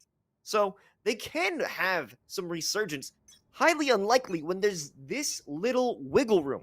Question is going to be, how will they kick off the half to save face? I'm not too sure. Northwood have not been the greatest in their pistol round, so they'll have to definitely try to adapt right here, right now, or we could already see match point and also series point in the hands of Carlton if they play their cards right. We have a lot of aggression early out here by Northwood. They'll get the plant down almost immediately in this round. But can they get the first pick, though? They're not able to. It's a shot fault by Drakius. Niner gets rid of Furbza from the backside near Hookah. Dip will finally respond, though, with 2 big picks. Can they make it 3, though? No, they're caught on the reload. It's only G-Rob left to stand here for the attack. Trying to assault on the 1, gets rid of Rayano, but they're caught in a vortex. They are in the worst spot possible. Now vulnerable here as well. This could be a single shot to finish off the Sage. They have no healing abilities left. G-Rob manages to find 1, but there's the refrag by Danaris, and they have plenty of seconds left to spare. 11-2 now for Carlton Black as they will get that defuse done and dusted. This is looking worse and worse for Northwood every second. They have to force here. There's no way they come out of this one without forcing. But the question remains, are they going to commit to that? Because you can't save into match point. You can't do that because you have to win 10 rounds in a row if you want to try and just get to OT if you save. So it's got to be the force. Bringing out the Spectres, bringing out the Sheriff. It's desperation mode, but equal weapons in terms of what Carlton is bringing to the table. So, even playing field. Question remains, will they be able to strike first, get the advantage, strike Carlton by surprise? Here comes the gravity well. G-Rob stuck in it, but they managed to escape out of it. Players doubled up. U-Haul, how are they going to maintain it? It's Drakius with the first one, going for a second one, running and gunning, they get it done. Now the spikes have been planted, they have the advantage for now. They have to take all the space they can before the retake commences. Ooh, another vital pick landed out here by G-Rob, but there's Niner with a big play! He's got recontrol of U-Haul, 3 instant kills! I think a buddy ace between both the Sova and Sky as they will put us into match point and series point. Our worst fears have now dreamed into a reality. As we're gonna have to see a save, I believe, by Northwood. They'll have to muster up whatever credits they can find into round number 15 and hope that they're able to bring this one back as some sort of victory. They are staring defeat in the face. They do get a bit more credits to play with now that they did manage to get this spike planted on A. We see Furbza with the Bulldog can have some long-range advantage and only 1 Vandal out here for Carlton because they don't need to buy rifles. They have so much space. They have so much time to finish off this game. And That's exactly what Carlton loves. The time to do whatever they want. However, what are they going to do now with a bit of a rush down mid? The first one going is Rip Benji, and Rip to him indeed. A headshot out from Rage. A second one follows up. G-Rob there for the trade. And now it's a 3v4, and they've gotten nothing in terms of map control. At least getting rid of one high-powered weapon. That is a huge bonus there for Northwood. They're still at the deficit, though, and they're not backing down from this 8 push just yet. They might try to rotate around at some point. They have plenty of time left to spare, but they have to make up their minds sooner rather than later, of course. Looks like it won't be a fallback into B. Instead, it's a play around into showers, still having that raise inside of A main. They'll try to go for maybe an ultimate orb. G-Rob is 1 pip off of getting a resurrection. This could equalize things into a 4v4.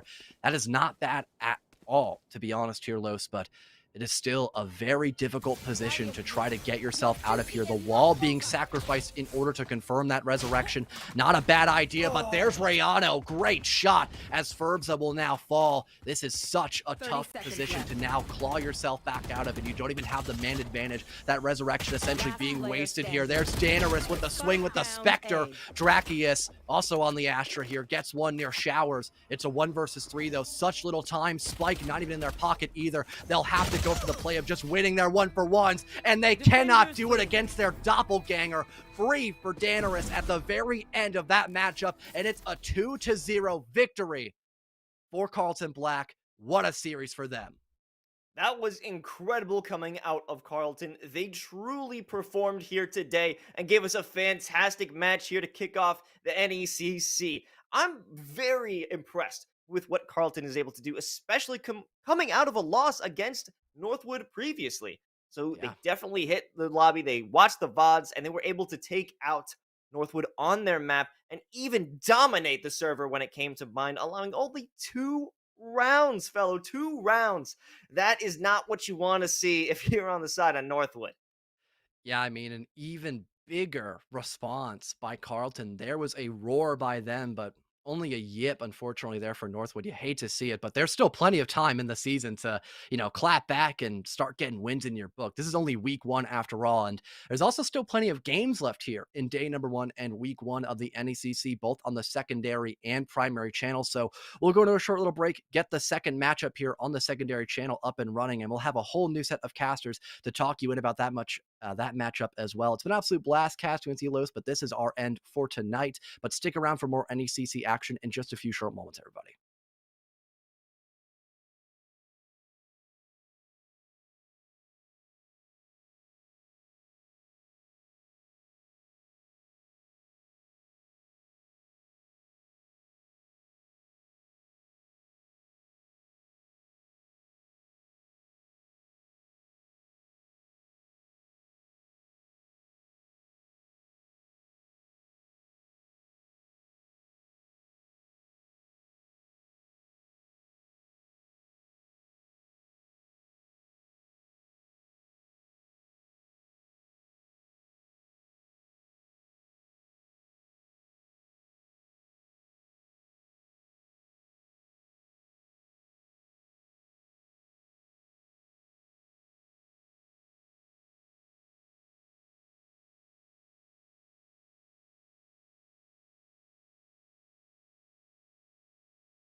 Welcome back, everybody, to the NECC. My name is Infernosis, joined here by the oh so handsome and oh so long haired Mick. How you doing today? I'm doing great, my man. It's a great start to the week. Going ahead, getting into a Monday, getting some Valorant action already on the table, already on the plate. So I'm super excited to not only be here on NECC now for Valorant, but also just get a little bit more of the collegiate feel, man. Love the atmosphere, love the players, and I'm loving to see what we got for a lineup today. Yeah, I'm super excited for this one as well. It's week one, and things are ready and raring to go. Dallas, what teams are we watching here first for this game on our second stream? Well, we're already getting a good look over here at Southern New Hampshire, as long as the likes of Michigan State. So, two of these teams that are going to be in the Champions Division, the Champions Yellow Division at that. So, some big competition brewing around. We're kind of sitting in the storm so far. We're going ahead being in the eye of the storm right before we get into this action. And even then, we can go ahead and give a little bit of a look at our rosters we got lined up for us tonight. Yeah, for SNHU, they're rocking coffee. That's their cybersecurity senior. It's pretty interesting. We actually see their majors there, and I want to touch into them. There's Agron, C Dubs, Young, and Broccoli. That's the SNHU roster. Michigan as well. Neither of us had really seen a lot of these players last season, or really had much to talk about, but we definitely did try to get as much in as possible. But for the Michigan side here, Dallas, I'm also curious because these are some pretty strong players coming up. They've got Puffy, Angel, Ricky James, Bond, Frog, and Just. So going into the game, the bigger question now with the lineup going through and also the division that we're seeing, Dallas, what maps do you think we'll be seeing?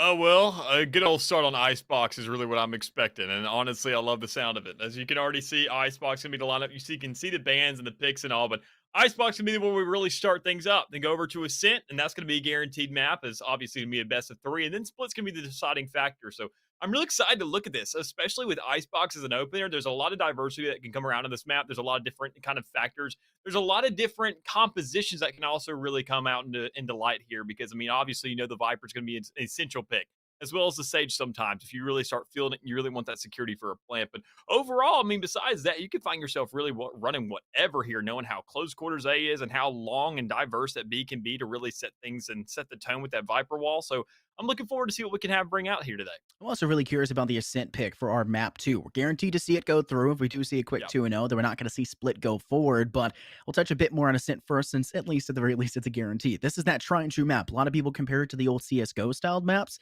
just Hmm. because it is always picked. It's the quintessential Valorant map, even though it wasn't one of the original maps that are there. And I absolutely adore this map. B site control, having Killjoy typically lock down that objective. She has seemed to fall off a little bit in recent times on some maps as Cypher has started to be picked up a bit more often by higher ranked teams and by higher ranked players as a whole, like in the professional scene. But Killjoy can still be extremely strong. Having that lockdown, a plant down inside B halls can completely devastate an attacking push, or sorry, defensive hold on that B site. But when it comes to the A site, you can still pretty much hold up on Rafter side. Killjoy doesn't have that much variety. I think it is a Yeah. better decision. Can continuously rock in with that Cypher and gain the information to act off of with a combo of your Sova to send out those recon bolts. Yeah, and it's crazy enough you kind of mentioned the tried and true when it comes around to Ascent because NECC here on the Twitter, we actually referenced and sat there and put the map pick rates out, a picture of that little statistic. And I mean, sitting at 30.3% for, I mean, Ascent. That is obviously just the go to. It's where everybody wants to play. It's the most even. That's where we've seen most of our tied up maps or our overtimes. But enough of Ascent. We're already looking at Icebox. We already see the map selection coming out. We see Icebox being here, that first destination we're going to be visiting. And even then, you can already see some players looking extremely confident about their setups. And Michigan State running what could look like a triple sentinel, or excuse me, the double sentinel with Viper. Instead, making that compromise there, as you said, a KJ could be great just over across the board, regardless of where you're really playing in terms of maps. But Chamber looking really good here, and I'm assuming he's going to play that B lineup with the likes of that Viper. I do like the idea of having the chamber, the little bit of extra damage at long range. Like you said, the A site's a bit up close and personal, but you do still have those really nice sniper nests on both sides, attacking and defense. And for the B side, it is fairly open. You have to get past through yellow, but get past green to get onto the site. You'll see Sages place down their ice walls to go for that quick and easy default plant. But a lot of teams, they don't really care for that safety, and some will even forego the Yep. stage pick to do that. Instead, they'll play entirely off the Viper wall. It removes the level of safety, but it does give them a bit Choose your more freedom agent. to work with. But I do think the stage pick is the easy choice here. Yun's already locked it in. Puffy's looking like they're going to lock theirs in as well. It keeps you and allows you to stay alive longer in these rounds. And players' advantage is basically everything in this esport here. You need to have more players than the opposing team, and you need to be able to rush them down in each of their objectives and try to keep that man count up. That's why you see teams play slow and methodical to poke and objective they want to dive onto first. Of course, and even then, we can already see the mirror matchup coming out into fruition. I mean, this is going to be one heck of an opener for both these squads, as you can really just come out in top and more in terms of composition, correlation, coordination. I mean, everything, all the C's have to be checked here because, I mean, looking at these two teams, are going to have to work it out. Having that stage, as you mentioned, is going to be such a necessity when it comes around to getting that B plant. It has so much impact on A as well to go ahead and lock up that back rope that it makes essentially your job feel like nothing. I mean, you can go ahead and get that bomb down. You find yourself a lot of time. You create a lot of space for the rest of your team. You say, all right, we only have half the site to really dish out now. Sure, you want to look at up at Cat every single here and there, but you really don't want to go ahead and appeal all your attention towards that area. You want to make sure to lock down the back of the site. You want to make sure to go ahead and watch any kinds of flanks. Make sure to check that default spawn is going to go ahead and be watched out as well. Kind of maybe get a lurker there towards the middle of the map. But B, I'm looking to see what I like to call the signature ice cream sandwich, where you go ahead, get these players moving onto that B site, find a lot of aggression there, get a Sage wall down. Then the other Sage comes in and says, look, you want to go ahead and get it for the plant? We'll just break one block and then give ourselves an entire wall for the defuse. It does really allow for a huge sight line, but first things first, the attacking has to decide where they're going to push through first. They'll step through mid, take control over towards that center side, and start to apply pressure towards B. You can see Agron pretty quickly onto the site with a Sheriff in hand. Puffy sees them through the actual scaffolding, and it looks to be that he has teammates not far behind to work with. Quick plant, Ayun is going to be able to place it down, finishing it now, and you're forced into a post plant, but C-Dubs and Coffee frag right back. C-Dubs fell to the wayside quickly by Just, and he'll get another shot through the Viper's smoke, and it now has an option as they're in a 3 versus 3 in the last few seconds as time ticks down ever so slowly. Puffy giving a little bit of health over to his teammates. Please be wary of player all the way over on green. They'll sage wall their own, but it doesn't go down. Instead, stop. The Viper smoke denies it. Puffy standing inside. Everyone's just getting in the face, right-clicking everywhere, but Puffy comes up big with his teammate, a Frog, and it's now the 2v1. Defuse going down. Broccoli has decided just he wants to push this. Goes for it. Goes for the planter, but is denied. Puffy finds the kill, and a very solid start here, Dallas, for MSU. Yeah, most definitely is. I was expecting right there. Broccoli, he sat there, saw the color green, so I expected him to be right in his element, but instead he goes ahead, chokes up a couple shots there, and it's not that big a deal. It's still round one. You're not going to find yourself falling too short or too shabby there. You just go ahead, wipe it off. His pistol round, things are going to get a little bit crazy, and I'm kind of surprised that we saw MSU able to go and get that defuse down, seeing that the wall really didn't go in their direction. When you hear that wall break, you're saying, all right, well, they've already sat in there, got themselves onto the spike. So obviously it's not going to go ahead and be towards that too, where we go on ahead and got a little bit overzealous with our planting there. Instead, it's going to be right there on the site. And honestly, you just right click it at that stage. But instead, we're going to see somewhat of a double down now. We're going to see all New Hampshire try to go ahead and have a bounce back. And they're going to go right for the B site once again, which I feel like is a very, very risky move, knowing that they have themselves a disadvantage in terms of range now. Especially when you're talking about going through green. It's a really hefty funnel, and your defensive presence typically fairly strong. Place your Viper screen, deny a lot of sight lines, then have Puffy sit inside of actual box, and they'll do just that. Headshot kill. It's a bit of a wall bang. Takes out Broccoli, but Agron is very quick to frag back, but Frog finds one more. Plant does go down. This one not a default spot, so they'll be able to get this one secure. That's extra cash in the pocket, but they'll lose Ayun pretty quickly afterwards as Just finishes the job. A 2v4. Just looking for their opposition, but it's Frog to come up on top, and Ian finds the last on the Coffee. Yeah, and even then, that setup that we saw, I mean, we saw everybody pushing through green. We didn't see too much of a retaliation or a double down onto the side. Nobody really wanted to fight for that mid control. Nobody wanted to move towards the middle of the map to go ahead and get a free angle onto that spike. Instead, they just held themselves towards that long area and then just had to fight for retaliation. And when you're planning inside tube, you can't really let that area go. I mean, if you're going to be lining up on green, you better have yourself a default plant up. Or if you're going to go for that tube plant, that bottom or top, regardless of where you really want to station yourself, you need to have some middle map presence, and we just didn't see any of that. But you go ahead, you grab the spike plant once again, so that's an extra 300 in your pocket, and for both of those rounds now. So we're going to see Southern New Hampshire able to step up here, hopefully. Now having these full buys in their hand, having full utility, and having themselves a little bit of armor to back it up as well. Hitting the B site once again, maybe things could turn the tide a little bit and have a somewhat of a different ending this time.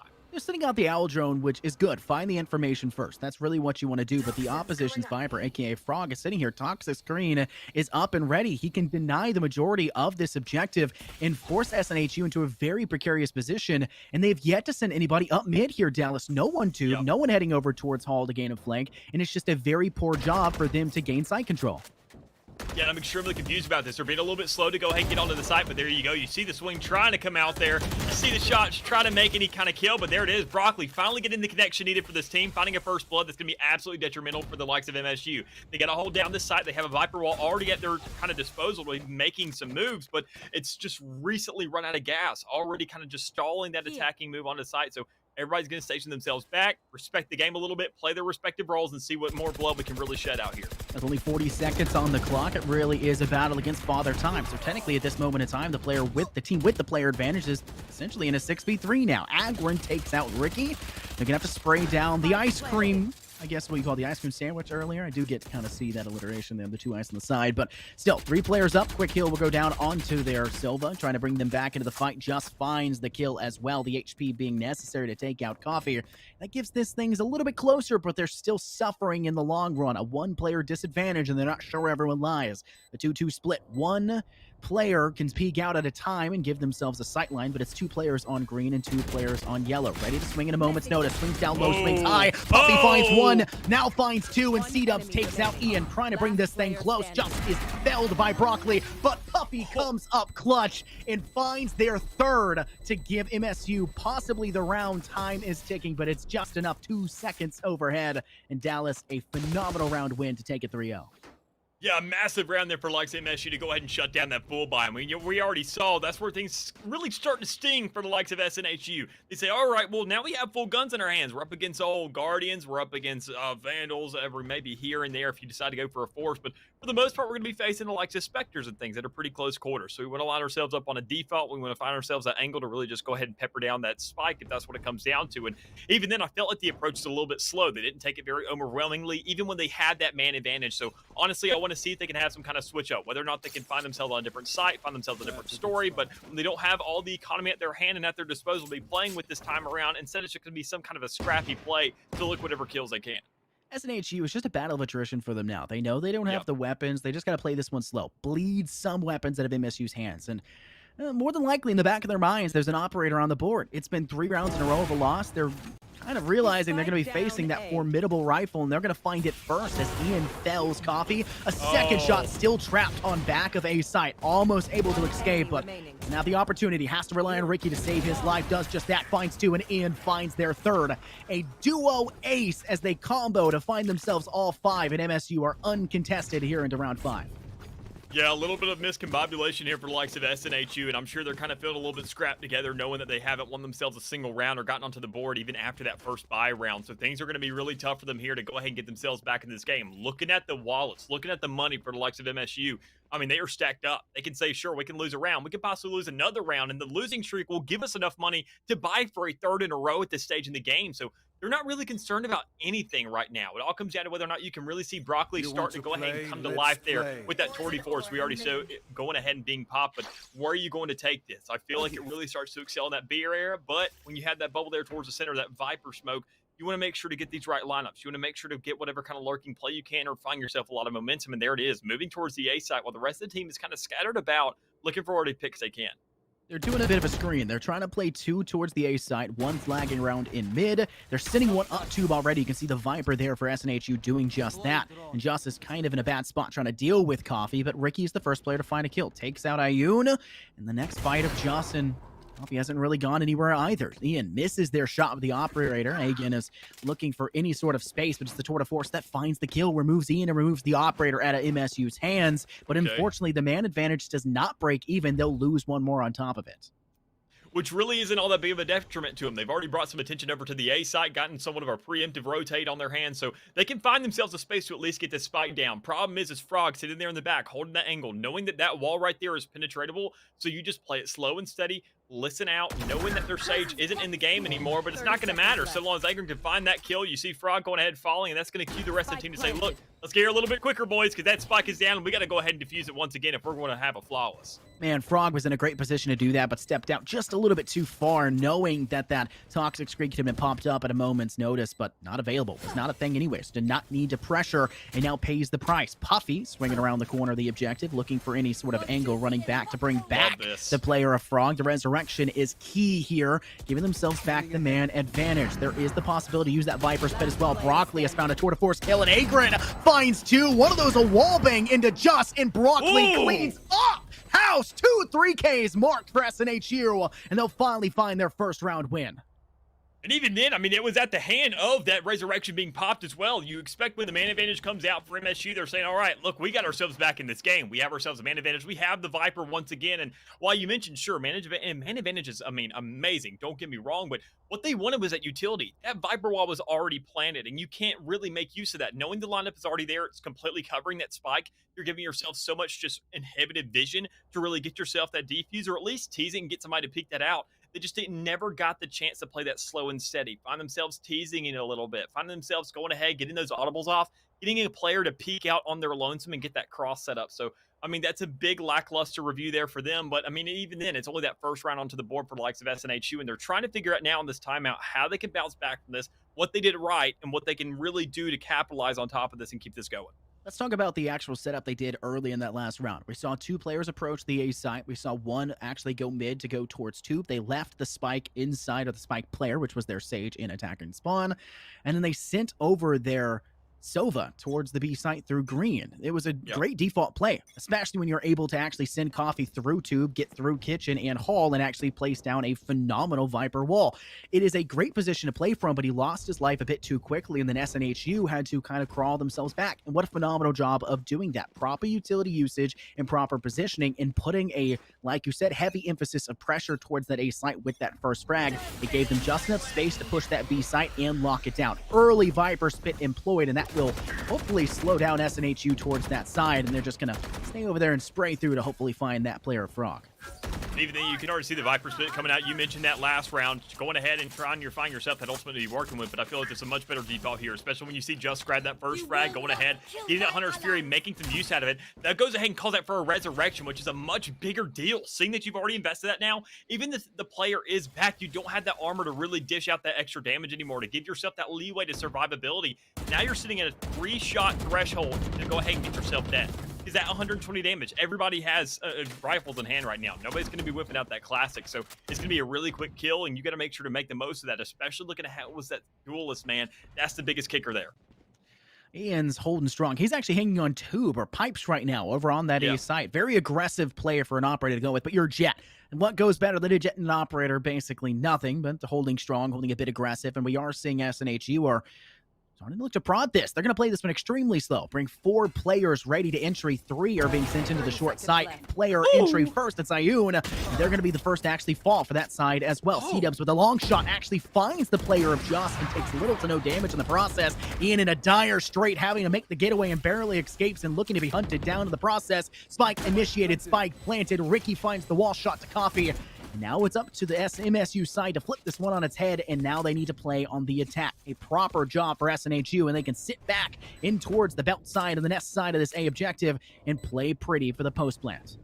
You can see Ricky and everybody setting up for that cross, looking for whatever players they can. It all comes down to whether they had the preemptiveness. There it is. Agron able to find one, so that's a great way to go ahead and up SNHU. You're locking down that spike, but knowing how preempted Fury is, you're still biding that time. You have no Viper anymore. You don't have the utility. You've got 2 friends over there on the spike able to go ahead and hold that down as well. So you know you're eventually going to lock this down. You know you're going to hold up that spike, and even then it's an investment of a couple ults in the round, but you're not really too dinked up because you got 2 more in your hand, and a Viper Spit at that to really lock down it if you do find yourself the plant here in this next one.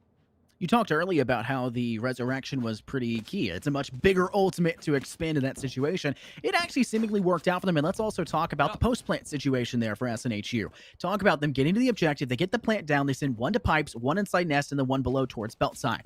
The second that objective, the spike, started to get tagged, what did we see? We saw a Hunter's Fury go out, and both pipes and nest swung at the same time, catching the aggressive player, the chamber of the MSU side, off guard, and ultimately causing them to lose their life in the second player of that Hunter's Fury. A fabulous hold on for SNHU, but we have to see if they can actually get the plant again now for if MSU can defend this one up close and personal. And that's honestly all they're looking for. Knowing they have a Viper Spit in hand, SNHU is just looking for this plant. That's all they want. I mean, that is literally the in-game scenario for them. And already knowing that you got Frog on the outside with an old sniper in hand, you're a little bit concerned about that. But knowing that MSU doesn't really have the best economy right now, they bought so many times and they felt a little bit short each one of those occasions that they're really kind of in a detriment now when it comes around to having money. So they're just looking to find whatever default they can, going ahead, surrounding the site, getting very close to that plant section. So if somebody does go ahead and get that audible, they're just going to rush in as fast as they can, get that spike held down, and use whatever utilities at their disposal. But you see the rotation coming through. You see Ian all by his lonesome over here on this site, possibly looking for that Blade Storm here soon. But with only a Sheriff in hand and now looking at a 1v4, you're going to be prepared for this. And there it is. Ooh. First one, and bomb with the follow-up. Oh, this is an absolutely phenomenal hold on for MSU, but unfortunately Ian gets a bit too aggressive and Broccoli will take them out pretty swiftly. A 4v3 SNHU with the weapons in hand, and Broccoli will go for the default plants. Ayun steps up, takes out Puffy, evening the man count advantage, but the weapon still not favoring MSU, but it does not seem to matter. The Marshal rings true, and Broccoli is the player that is on the opposing side. Just has the information, cannot act off of it. Ayun finds it instead, and they're wary of the player above. Frog does not seem to care, finds the kill. Now a 2v1. They both need to dive seat up at the exact same time, and they'll do just that. Ricky finding the kill, and a fabulous hold for MSU, and an eco round at best. I mean, everybody says it. If there's anything that Chamber's going to do best is winning those econ rounds, and there you go in full fruition. Able to break out that operator, able to break out that Tour de Force and say, look, it doesn't matter what you have at your disposal. I'm going to use this investment we've had. I saw so many ultimates in that last round. You know, I'm motivated. I'm going to pop one of my own this time around because we really don't have too much gunpowder to be backing us up so far. So if I can at least find myself 2 kills in that round, and that's exactly what I did, especially if it's the last man standing, it's going to go ahead and make its due diligence and find ourselves another one to be playing with. As we see MSU stepping it up now, getting themselves to a 5th round, one off from at least getting a guaranteed half. So, I mean, what an explosive start for them, and I'm sure they're really happy about it, regardless of the circumstances past them. MSU started that one off fairly slow. We saw the Marshal ring out on the B site. That kind of gave information to SNHU, and instead of acting off of it, knowing that there wasn't really much in the hands of MSU, they kind of played slow and they rotated towards the A site. Typically a smart decision, but it did not pan out as MSU had some dominant fraggers actually available to work with. Ian up close and Broccoli to come in and sidestep with the Tour de Force. It was a lot there for them, but it does not seem to matter this time around. They've lost 2 already, but Coffee brings it back close, but Broccoli is felled before he can get any further. Just underneath, loses his life. It's Coffee once again, looking for their 3rd, watching up top, and is ready for the player that is Ricky to step out of rafters. Has not done it just yet. 2 players coming over from screens. Coffee takes it for their 3rd, looking for the 4th, finds it, can't find the ace. Puffy denies, and now it's a 1v1. Puffy v C-Dubs, and C-Dubs is holding close. All the way over towards elbow side. Right underneath Pipes, gonna make the rotation around. C-Dubs doesn't seem to know where the player lies. Instead, he's poking, finds the shot, and C-Dubs comes out on top, and SNHU find their 3rd round win. Extremely risky there for C-Dubs, I got to admit. When you go ahead and you line yourself up on that close lineup and you don't have yourself really too much to be working with, you have that recon dart, make the most of it. Line yourself up long. Play for some kind of the default. Play for a longer angle. You know that Sage has a wall in hand, so that was a great read to go ahead and make the roundabout there, but you can even see the flick. If he was just a little bit more over antsy, a little bit more aggressive, bought out that time and found the kill, it would have gone ahead and been a quicker round. But even then, you're not really too concerned about it. You find yourself a 3rd here, and you have 3 ultimates to back that up to make sure you can capitalize on that. Knowing there's only a couple rounds left in this half, knowing that we're 3/4 through this half, or at least through this game, you want to make sure to find yourself the just momentum to be running off of at this stage. You want to find yourself a lot of these ultimates to really come to fruition, especially that Blade Storm. We haven't seen one of those really come out swinging just yet. One thing I want to point out is that we haven't really seen SNHU capitalize off the fact they know where MSU is lying in each and every position on B. It's very standard for them. Go Snowman, send one actually on the objective. That's really all they bring to the table on B side. And you can gain quick control if you're SNHU, if you're managed to get out of green towards yellow. You can also recon bolt out towards Snowman and stuff that player out as well. However, for the A side, MSU do a phenomenal job of playing cheeky angles and thrashing you at each and every corner. You have to be more wary. I think the B side is the better option. Just don't, rush towards it like you see on round 1 and round 2, but play it straight and play it pretty. However, round underway, 45 seconds, plant seemingly going down as Ayun will initiate ice wall down, and Puffy cannot really escape out of nest just yet. He's trying his best, looking to shoot over towards yellow, but they'll hide away as Just himself will step back, but it's the player towards mid. Agron all the way over from Pipes, and that devastates now as SNHU are looking to finish this one off. Get a cross set up, find whatever frags you can, just play the game slow and steady, knowing you have that spike down, so don't really be too concerned about the momentum of the game. Find whatever you can, just go ahead, shut these players down. I mean, NMSU's already gonna, and obviously gonna try to go ahead and get that defuse down, knowing they don't have too many tools at their disposal, but there it is, the nail in the coffin. That's going to be all players down. That's going to be a 4th round here for SNHU. Fighting back here on this offensive side where I feel like they could have kind of been favored looking at the composition for both these fields. It's obviously a mirror matchup, but I feel like the offending side would be a little bit more, I would say, momentous. But we haven't just seen that yet out of SNHU. They've definitely gone ahead and had themselves a pretty good run here in this latter half of the first half. But I mean, as everything's looking so far, it's just going to look like almost it could be a tie game. So as SNHU can bring it back for 2 more, MSU bites back and finds himself 1, setting us up for a very, very beautiful second half. I think SNHU just got shot in the foot a bit too much if they lost round 3, right? Round 3 loss typically means you'll lose round 4 as well. But since then, they have won 4 to the last 5 rounds. SNHU have climbed themselves back into the clutches and are looking to contest to bring this one even. MSU holding on to the A side, only 1 towards B. SNHU and already Agrin with the Blade Storm finds the head of 1, cannot reset it to find the second as he fails to get the kill. And Ricky's the player to capitalize instead. A 4v4. Coffee sees Ricky not able to clean up, but he finally does that. Slowed though in the process as the chamber utility keeps them at bay, and Frog is now aware of that Coffee is there. Will send the snake bite over, and that's going to devastate, but it's just to actually find the kill. And now, knowing that you already you've lost your Viper now, you don't have that wall to really get yourself onto this B site. So this is going to be an extremely risky plan, especially knowing that he is there, already able to find one with that operator, looking for a second one. Knowing the wall's now coming up, that audible is going to be so definitive for the rest of the squad to make that call. But Broccoli on the outside with his 40 force in hand, now being tagged. You know he has the operator in hand. You can see the character model holding that gun in his arm. So it all comes down to whether or not the raid's there. And Frog with 1, NMSU with 2 players still alive, looking to just hold on and find themselves a defuse.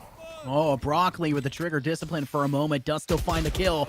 Ian's felled, and Frog within the toxic smoke finding the kill and giving MSU their 6th round win, guaranteeing at the very least they'll break even in this half, and they'll save the operator as well. MSU did almost everything right in that round. The Blade Storm is very threatening, especially when you have Agrin, their top player with 10 kills, holding it. It's a very scary presence to work against. Anyone that's heard the blade come out will start to, I guess, sweat a little bit in the process, but MSU do not care about your puny ultimate. Ricky refrags back their player they lost and then steps up above and beyond. Teamwork and coordination with the proper utility usage, MSU are miles ahead of SNHU in that round. Yeah, and even then, I mean, the Blade Storm, I mean, it was a really scary situation. When you don't find the crosshair placer for that first player, you're kind of left a little bit lost to say, where's this next frag going to come from? Where's this next player? And you can't set up for that knowing you miss those first 2 knives, and you had to wait for that third. And whether or not it's a gamble if you're going to get that reset or get that follow through. So a little bit of an antsiness there, but speaking of antsiness, there it is. A little bit of a fight that's massive on A. Agrin able to go ahead and pick off his counterpart, Jet with the operator in hand, knowing, okay, that's an operator off the board. That's a lineup. They're going to be a little bit scared now and probably over-rotate. Let's run over to B if possible. Instead, they're doubling down on A, and I'm loving what they could do, but they got to be a little bit faster. Puffy's already picked back up the operator as well. Agrin in a precarious spot.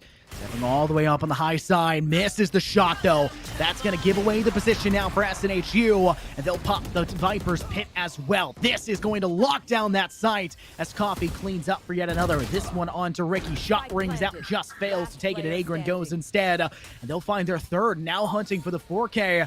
Do they play for Puffy, or do they just hold this one out? They'll dive it as the 4K rings true, and Agrin snuffs Puffy's light out just as quick. Could we see SNHU tie this one 6-6 at half, Dallas? I feel like that we most definitely could. It all comes down to whether or not we see Ian really whip out that Blade Storm and say, look, this is now my lobby. I got to go ahead, find myself a little bit of a rally, go ahead and get myself back into this game, going into this offending side, because that's where Jets always find their place. I mean, that is their home ground. That is their nature. Just going ahead, entering a site, finding these kills, finding these frags, and saying, look, boys, I'm the hero of the hour. The site's clear. Just playing down the bomb and find yourself a post plan, because I don't have the best utility for that. But I mean, it all starts right here. Whether or not we can see him climb up that leaderboard, only being a 1-kill differential from the rest of his team, so he's not really too scared about it. But SNHU having only a resurrection in hand, they got to hunt for something. And honestly, I think just playing some kind of a ratty ordeal here could be the move. had a player actually on belt, I think they would have found Ian first and not actually had to go through that firefight, but it does not seem to matter. They'll wring them out like a wet napkin, and it's falling apart just as quickly. Just as the only player that actually finds a kill. 2v4 in 1 minute and 10 seconds left. A full sprint now for SNHU over towards the B site. And everyone on MSU is on A. This looks like a round where MSU are saying, yeah, this is kind of it for us. We'll take the 6-6 half. There's not a real big chance for it. But look how hesitant SNHU are. Yeah. They are so scared of this Viper wall that they're completely ignoring it and just trying to play as slow as possible. Even then, you can see the respect from both sides right now, and I think it's a little bit more disrespect for SNHU to say they're in a 4v2 playing it just as equally slow, and they have such a man advantage. But there you go, finally wake up time. Ring, ring, frog. You got coffee right there in case you just made yourself a great pot of coffee, but you got to sit there and live out to the next round to have a sip of it. But, I mean, as things are looking so far, all comes down to just, we saw a little bit of a hesitant move there on A side, and if you're going to play that slow, pick up a gun, but instead, you still have the Bulldog in hand, leading you to not win that fight, not be set up for the fight against Coffee to find that 2K. So we do find ourselves at an even half, which, I mean, honestly is very, very expected looking at the composition, looking at these two teams' skill level, and I'm expecting it to kind of follow suit. I'm not going to say an overtime by any means, but if we can see MSU, or at least SNHU, regardless of what side, win 3 rounds in a row again, SNHU seems to bite a little bit harder given the chance. Yeah, well, let's talk about the utility usage. I think MSU's actual util usage was better than SNHU's. We saw SNHU kind of rely on those gun skills. You had Agrin that stepped up massive round after round to take out Ian with that operator, really removed the powerhouse weapon from their hands, and that's when MSU started to fall apart. But the utility usage and the combos for MSU, I think, were just better. SNHU had some interesting shots. The recon bolts out. They knew what they were doing with their Sova, but beyond that, their Sova wasn't actually finding that many frags. He wasn't useful beyond the occasional piece of information, and even then we saw SNHU fail to capitalize off that information. MSU had them outplayed in that regard, and I think that's going to continue, especially now that they're on the offense. It's going to be relying on SNHU to play really cheeky, and they'll do that very early with Agrin sitting on top of Green on forklift, and he's looking for the second. It's Frog. They had no idea, Dallas. Wow. No idea. I just don't even know how you don't set up for that. I mean, you see, you're trying to go ahead and peek in the garage a little bit. You're trying to get that angle, but you're covering 2 sides at once at that stage. You Dallas can get double Daniels in swung. too? Is that If just anything, me? I say back up a little bit. Find yourself to isolate those targets. Is Make Dallas your shot dead? that much easier. But we're talking about easy shots. No one's finding a actually great one on the confirming edge, with me. finding He a just 2K, able to absolutely just go ahead gone and for me. hold down this A side, I don't going know if ahead that's and true. dissuading all MSU players No, from there, yeah, saying, so all he's right, out for back me. off, Yeah, buddy. we'll just go for a little bit. It's a flawless round to start as well, things off. and Maybe SNHU find SNHU themselves a hearing flawless what I round said here and for not this first liking one, what I which said. obviously isn't that Maybe big a that's deal, what no it comes pistols in down hand, to. but just having It's that a dominance, easy having that cleanup momentum for now to them run as into the they'll second round, I'm sure they're sweep feeling straight pretty darn good through. about themselves. You can hear him on VMix. Why can you not hear him in Discord? Hey, tell him to flip it. Tell him to flip it. There we go. We'll fix it out. Okay, we got it. We'll take over for a second. We'll figure it out. Not a big deal. But an easy round cleanup for SNHU. I think one of the big things for him is the fact that they just failed to clean off the player that was peeking up on top of Green. You have to watch every single angle. There was 2 players who saw both their POVs. They just didn't actually look up. They're tunnel visioning into one section or the other, and I think that's where MSU is worried about. They're worried about the fact that SNHU are gunning them in a lot of ways. It's a bit of a gun diff, as one of my old co-casters does like to say, and I think that definitely does ring true. Now 2 more players falling. They'll lose their Jet and their Silver of just quite swiftly, and Agrin's looking to capitalize for yet another. Ricky working from down below, rotating around the direction underneath Nest. And from the looks of things, I think they're actually going to just full commit over towards A. No real rotation to work with, and it seemingly is working out. Agrin and Broccoli once again combo for one of their own. Then it's just Frog left standing. Dallas, this has been a yikers set of 2 rounds right now for MSU. I get it's an eco round or a save round for their second, but it is not looking hot.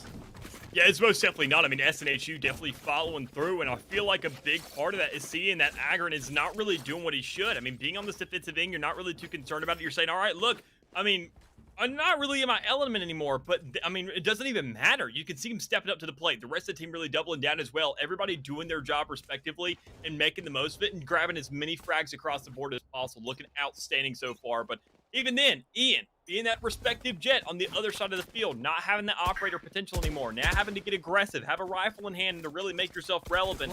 We got to see him step up. Still sitting at 7 and 9. That's a little lackluster looking at your counterpart. Whew. Well, quick and easy push. Trying to be employed by MSU. They finally have weapons, so maybe their hit is, hey, SMGs go through. But this is a tunnel. It's a straight funnel for them. They have to step through there. And while they barely survive the initial player of Agron, Ayun steps up and finds themselves one on top. A 4v4. A very non-committal approach from MSU, as it looks like they'll tease the step away or maybe even full commit in the process. Ricky finds C-dubs. Ayun struggling as well to take out the Viper of Frog, and Frog is going to stay here and commit. It's a bait towards the B site, and it flushes at least, at most, Ricky away from the objective, and it's going to be an unsuccessful one. Frog cut down by Ayun. And a 3v3. Thankfully, Coffee and their chamber as well, sitting on the B side or hesitating towards mid, and they'll give up A for now and play for the post plant. Looking at all the frags are right there around that side. If you're one of the SNHU players, you can go ahead and find yourself one of those weapons to pick up to be playing with. But instead, they're going to be all locked down. You have yourself a wall on the outside. And speaking of walls, there it is. Frog saying, all right, well, you said wall, and I'm a Viper, so I'm going to go ahead and throw that down. See if we can go ahead and get some coverage on this map. Go ahead and isolate the targets a little bit more. But it doesn't seem to be coming up here soon. They're not looking to use it at all. They're not looking to go ahead and buy that time, make sure they can find themselves a little bit more of an advantage. But there it is, finally coming up. You've got to make the push, but it's not going to really look all that well. Puffy finds maybe the second and the third for this round. Looking for a 4, trying to get a little overhandsy, knowing Coffee's on the other side. Just playing a roundabout, going up the ladder, and you find yourself falling short. And there it is. MSU finally getting on the board for at least this half. Whew, what a devastating round as well. MSU step up big. It was a 3v3 at a point in time there, Dallas. Yep. I mean, how do you go from that position, have Puffy just step up and do everything for you? The round on the shoulders of one man.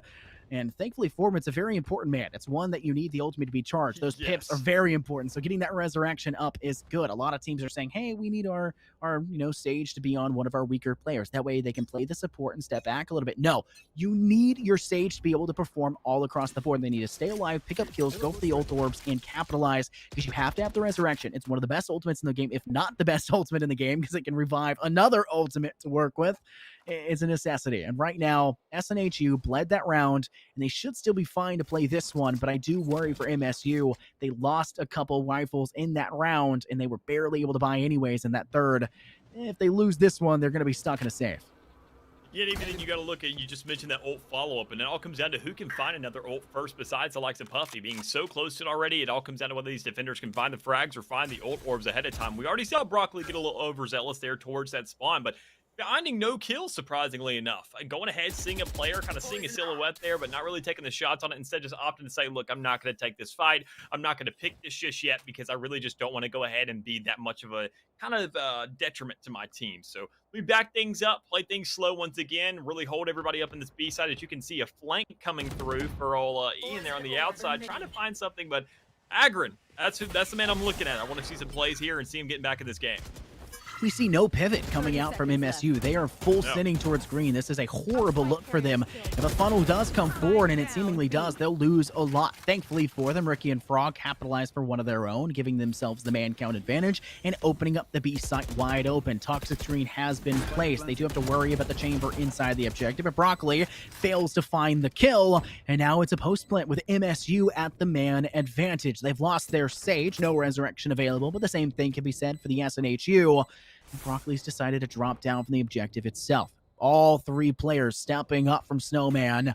They've got to push past this toxic screen. Recon bolts in. It spots literally everyone, and Ian will be the first to pay the price. Agron second. Frog gets aggressive and finds Broccoli, but has to keep going. Finding! Oh my goodness! All of them is Ricky. A 3K to his name. MSU tie it up 8-8. And things looking a little bit risque there for a second when you find yourself falling short of the team members that get closed off at yellow. I mean, I was expecting right there for MSU to go ahead and close it out. Already, by the looks of it, find themselves with a much better setup, but then SNHU just biting almost instantaneously, getting that recon dart, moving on it so sharply, so quickly. The reaction time there, the comms were on point for them to make that move, but they just weren't ready for the follow-up. They weren't ready for another outlier, another kind of variable to be there to really just go ahead and throw a curveball in their direction. So a great retaliation there, a great way to make themselves relevant once again. And we're right back to an even game here with the Wild's looking a little bit more even this time around. So this is where things get a little bit more important, knowing that everybody has ultimates to be playing with as well. Yeah, you kind of have to throw your weight around a little bit here. And for MSU, they'll do that swiftly, rushing down green, now sitting behind yellow. And it looks to be their Sage going to go behind and go for this plant default position No one dedicating just yet. They're very wary of the player actually inside of the objective itself, but their chamber will take the step back. Broccoli wants none of it and will decide to save. Now fighting the 5-on-5. A 2-player flank could be possible, but they'll decide to rush through mid instead. And I think that's a bit of a missed opportunity. There is no pincer. There is no cut. And they'll all have to play from the same side. There's only so many angles you can peek from, and with the toxic screen rising once again, it makes things difficult. But Agrin snuffs out one, cuts his head off with the Blade Storm, just removes the head of Coffee, and Ricky will do the same onto not just one, but two. And MSU are dive bombing the competition. Puffy finds the last two. 14 to their name, and Ricky's climbed to 14 as well. Dallas, MSU are nasty once they get control of that site. Yeah, I feel like they're definitely in the game now. I mean, look at how they really had to invest almost nothing in that round, still having 3 players alive at the post of it, and they sit there and have 3 ultimates now at their disposal to be working with. I mean, they're completely set up for this. Looking at SNHU and how we already saw Agron go ahead and pop that Blade Storm, it just didn't seem to really have that much of a value in terms of that round alone, especially knowing how open that B side is. That's usually where it kind of excels. I mean, because knowing that Jet now doesn't have that right-click reset anymore, hasn't had it for the longest time. Sure, you can pop that almost anywhere on the A side, but B, you got to make sure to hit your shots. And when you miss a couple, when you don't find as many kills as you need to, things go south really, really quickly. So, I mean, knowing the way this round's going to set up, you already see James Bond looking to go ahead and get that operator, find a shot, running into a crosser with Agron possibly. I'm looking to see who wins this out. But besides that, it all comes down to the follow-through and whether or not he wins this. Oh, a devastating first kill as well. Ricky finds Agron, and now you've got a man count advantage for MSU. They'll be able to push forward. Agron was the player that kept devastating MSU's initial operator player of Ian, and now it's kind of been flipped on its head. Losing a player early, and SNHU will have to play this one a little bit slower. Broccoli looking to get a rendezvous to give himself the option to make the escape, but C-Dubs pops the Hunter's Fury, finds little to no impact with it, and Puffy plants in a non-default position under the rafter side, and a Viper's Pit will also be utilized. Ultimates galore right now, but MSU having to only utilize one to get here.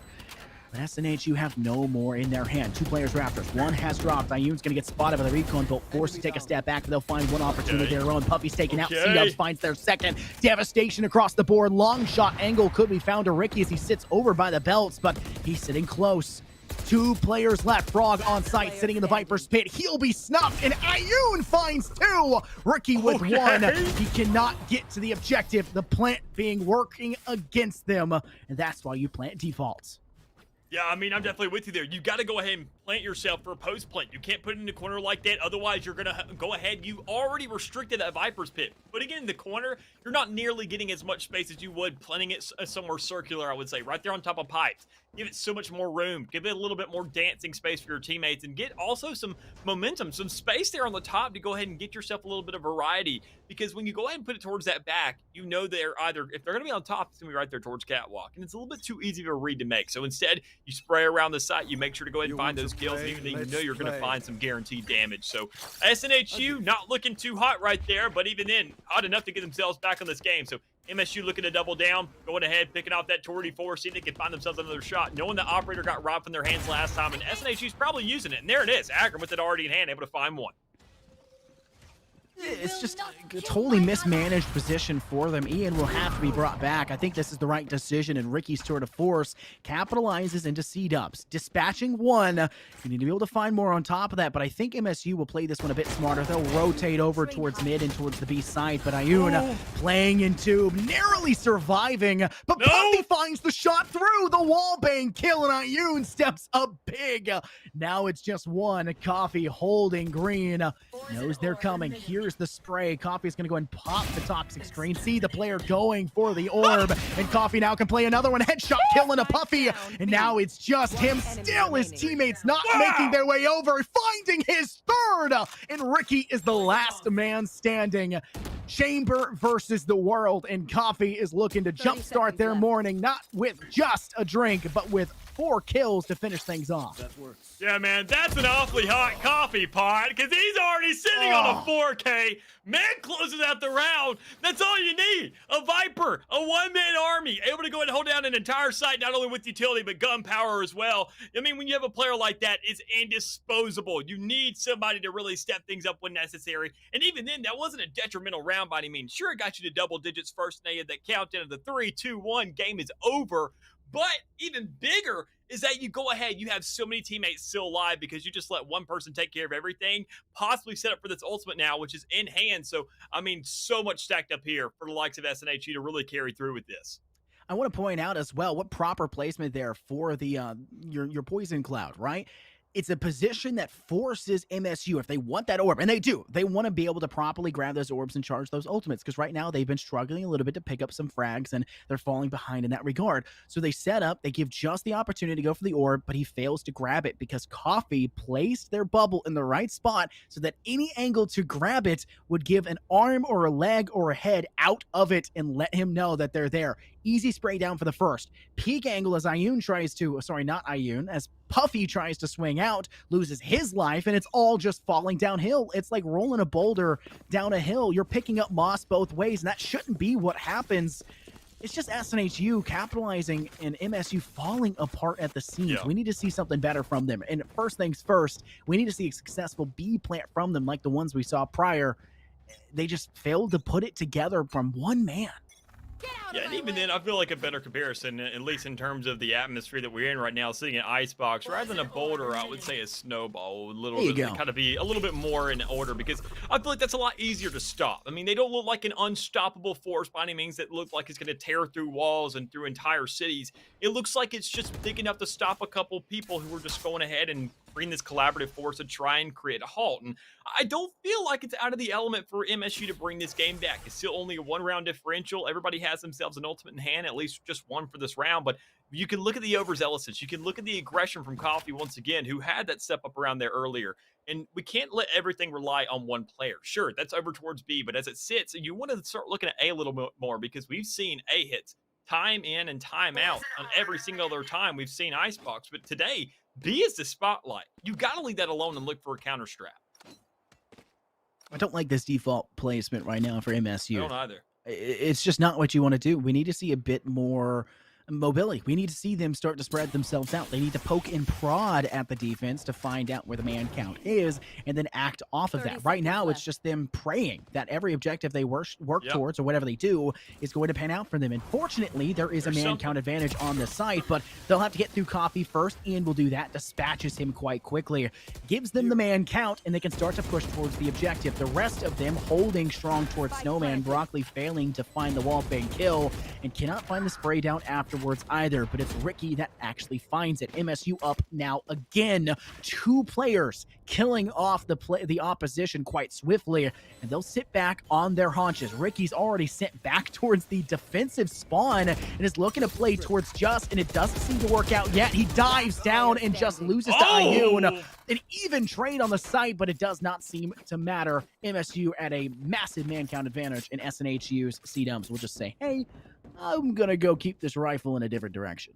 Yeah, I mean, 40 health, you don't really want to be fighting that. That's less than 10 health for each player, and I'm sure that's less than a bullet for each player at this stage in the game, so you really don't want to go ahead and push your luck too much. You want to find yourself to get a little bit aggressive towards that spawn. Puzzle looks for some exit frags, which I feel like could definitely be in order, but thankfully, you see the backup Frog going ahead shooting and the rest of the team watching their respective positions they need to. But, I mean, as everything's panning out right now, it's looking really, really even. I'm loving just the entire spread. You can see a little bit of variety here and there, because even sitting at a 6-6, you see a 2-2 and then a 3-1 for MSU. So this is where things get a little bit sketchy, because I feel like MSU, this is where they could run away from things, knowing the way the rounds have gone. Look at the economy, how much they still have left for themselves. If they can go ahead and shut down this round, I feel like they could be looking at a match point here soon.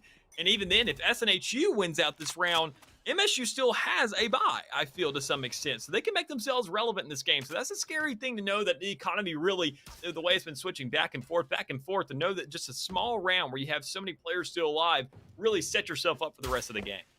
1 player teasing towards B. They're actually sitting in a garage right now, and MSU are still looking to send at least 2 actually towards the A site.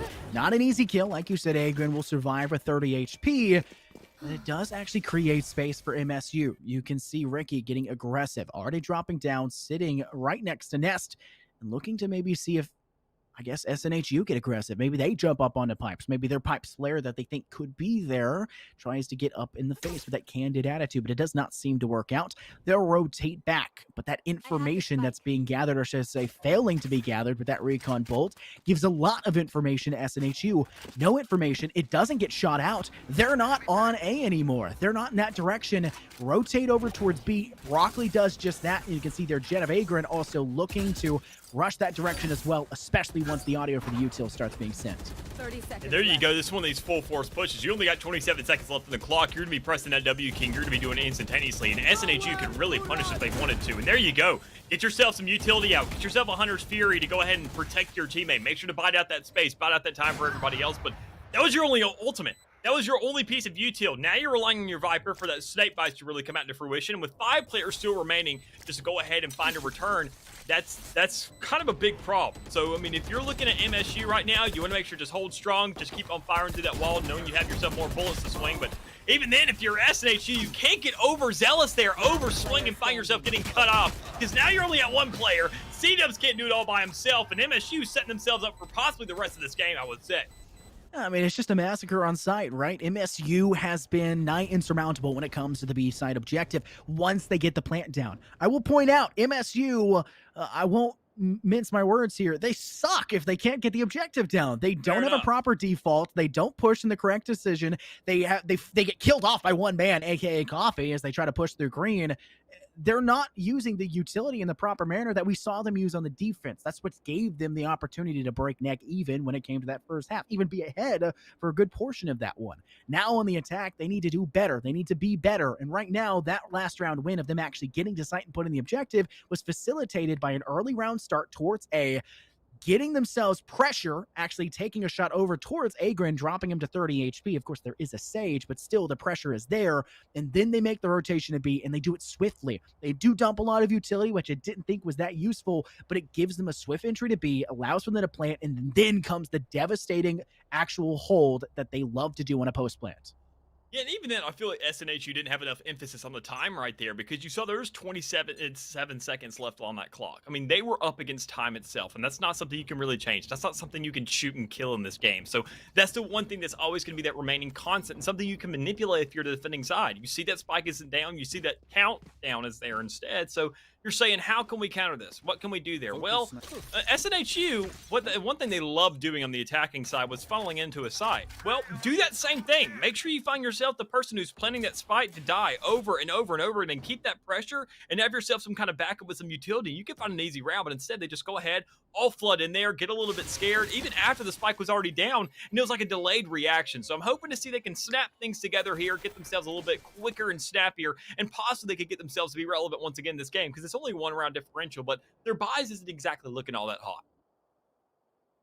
Yeah, MSU are electing to go for a 1-3-1. 1 player in garage towards the B site. 3 are being sent up mid through tube, and then 1 teasing the A. That's their player. That's their, it's their Ricky with their chamber looking to maybe find a long shot opportunity to, I guess, remove out Broccoli, the opposition, as we do see SNH use Broccoli, their chamber being up front as well. It could be a dangerous spot as he is still holding strong. He's holding that left side entranceway out towards Nest.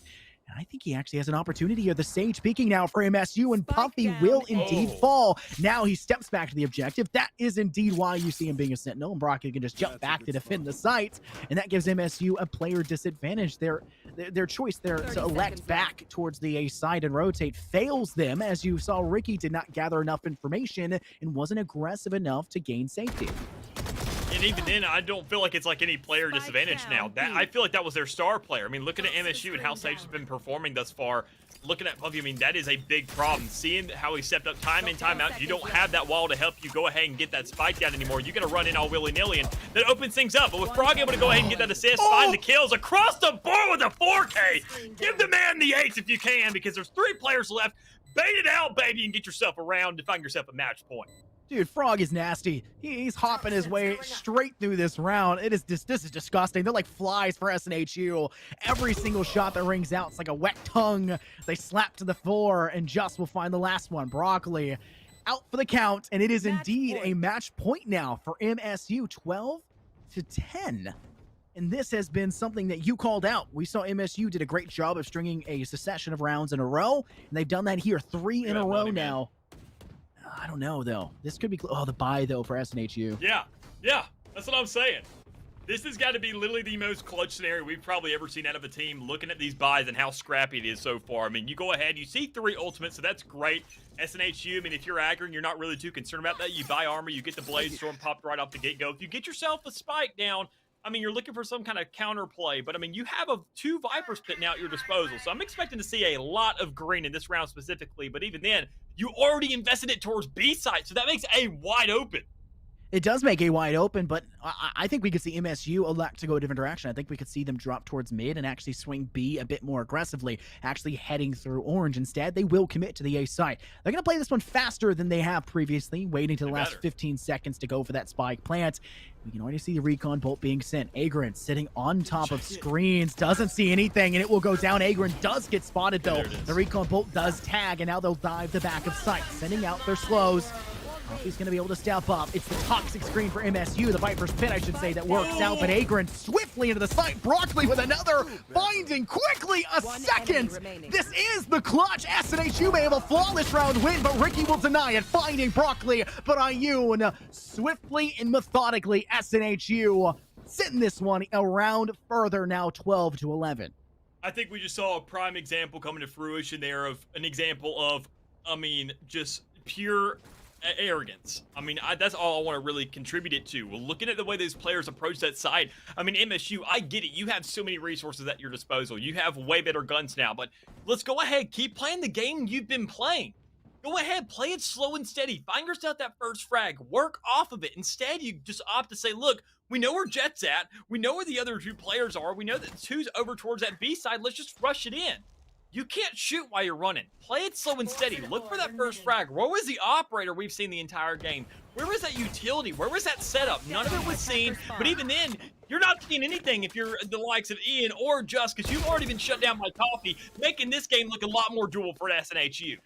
Some clutch players still available, though, for MSU. Frog is up for the count. We've seen how he was able to handle the competition, and so is Puffy. They'll actually go for an ice wall to grab the ult orb on B. Now they can sprint back to the A side, but that allows them to go for the resurrection as well. Okay. Man count in favor of MSU, but there is a resurrection available for SNHU as well. They just can't get to any of those bodies. Look at where they are. A up on top of Belt, B all the way over towards Garage.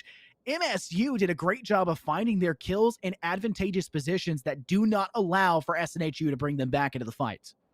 Yeah, I mean, most definitely the way everything's looking so far. I mean, MSU looking to go ahead and get scrappy with this, try to find whatever they can. But if they're going for this B side, a problem is they just invested that wall just to go ahead and get that ult orb. And they've also blocked off the objective from themselves.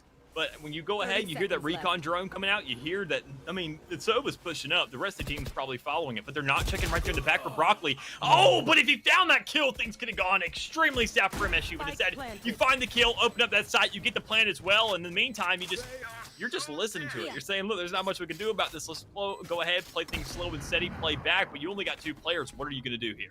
This is MSU as well. We're talking about a B site that once they've gone to the plant, I don't think they've ever lost the post-plant situation on B. They are fabulous, nigh insurmountable, and right now, it's a 2-player advantage to work with. One on top of green, one bottom yellow, just finds the kill, and Ricky will clean it up.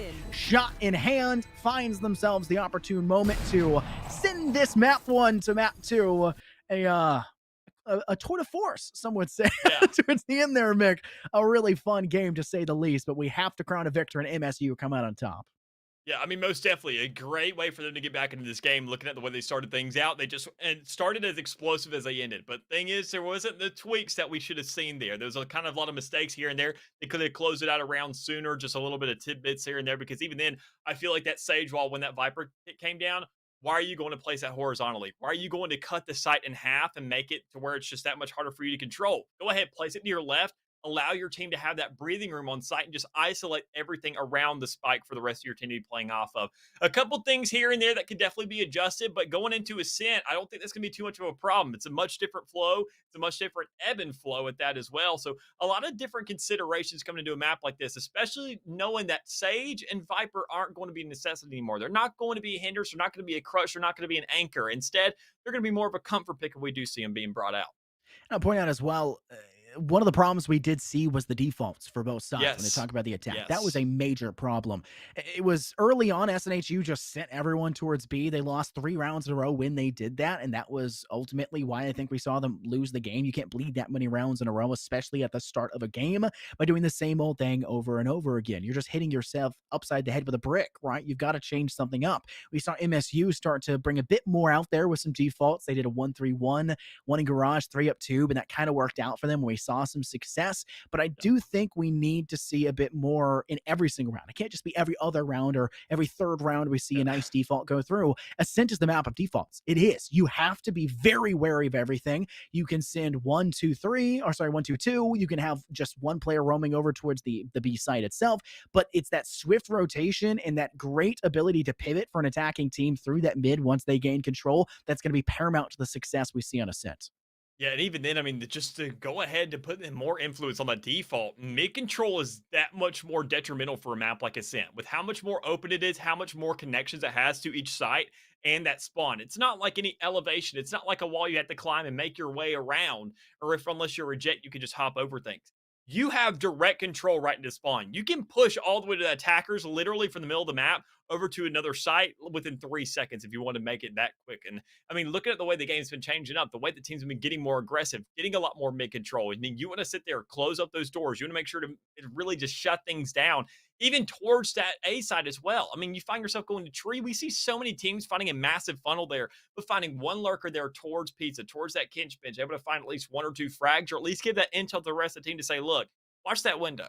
Somebody's going to be coming up there. And if they're not, well, then that's okay. I'll push up. I'll make sure to get the flank needed. But otherwise, if we don't see as strong of defaults, if we just see more funneling than we saw in the last time, this game's going to go a lot quicker than expected. And speaking of quick, we'll take a quick little break as well between map 1 and map 2. So make sure to stay tuned for that. We'll be right back with more Valorant action to see if map 1 will end, or sorry, map 2 will end the same way as map 1 with MSU taking it, or if we will in fact see the map a split for a BO3.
Welcome back, everybody. Hope that short break was short enough for you. We're going to go ahead and get right into map 2. Looking at the lineup we got tonight, it's still going to be SNHU and MSU Green. If you're just now joining us, you missed yourself a close little game here for the first map on Icebox from these two teams.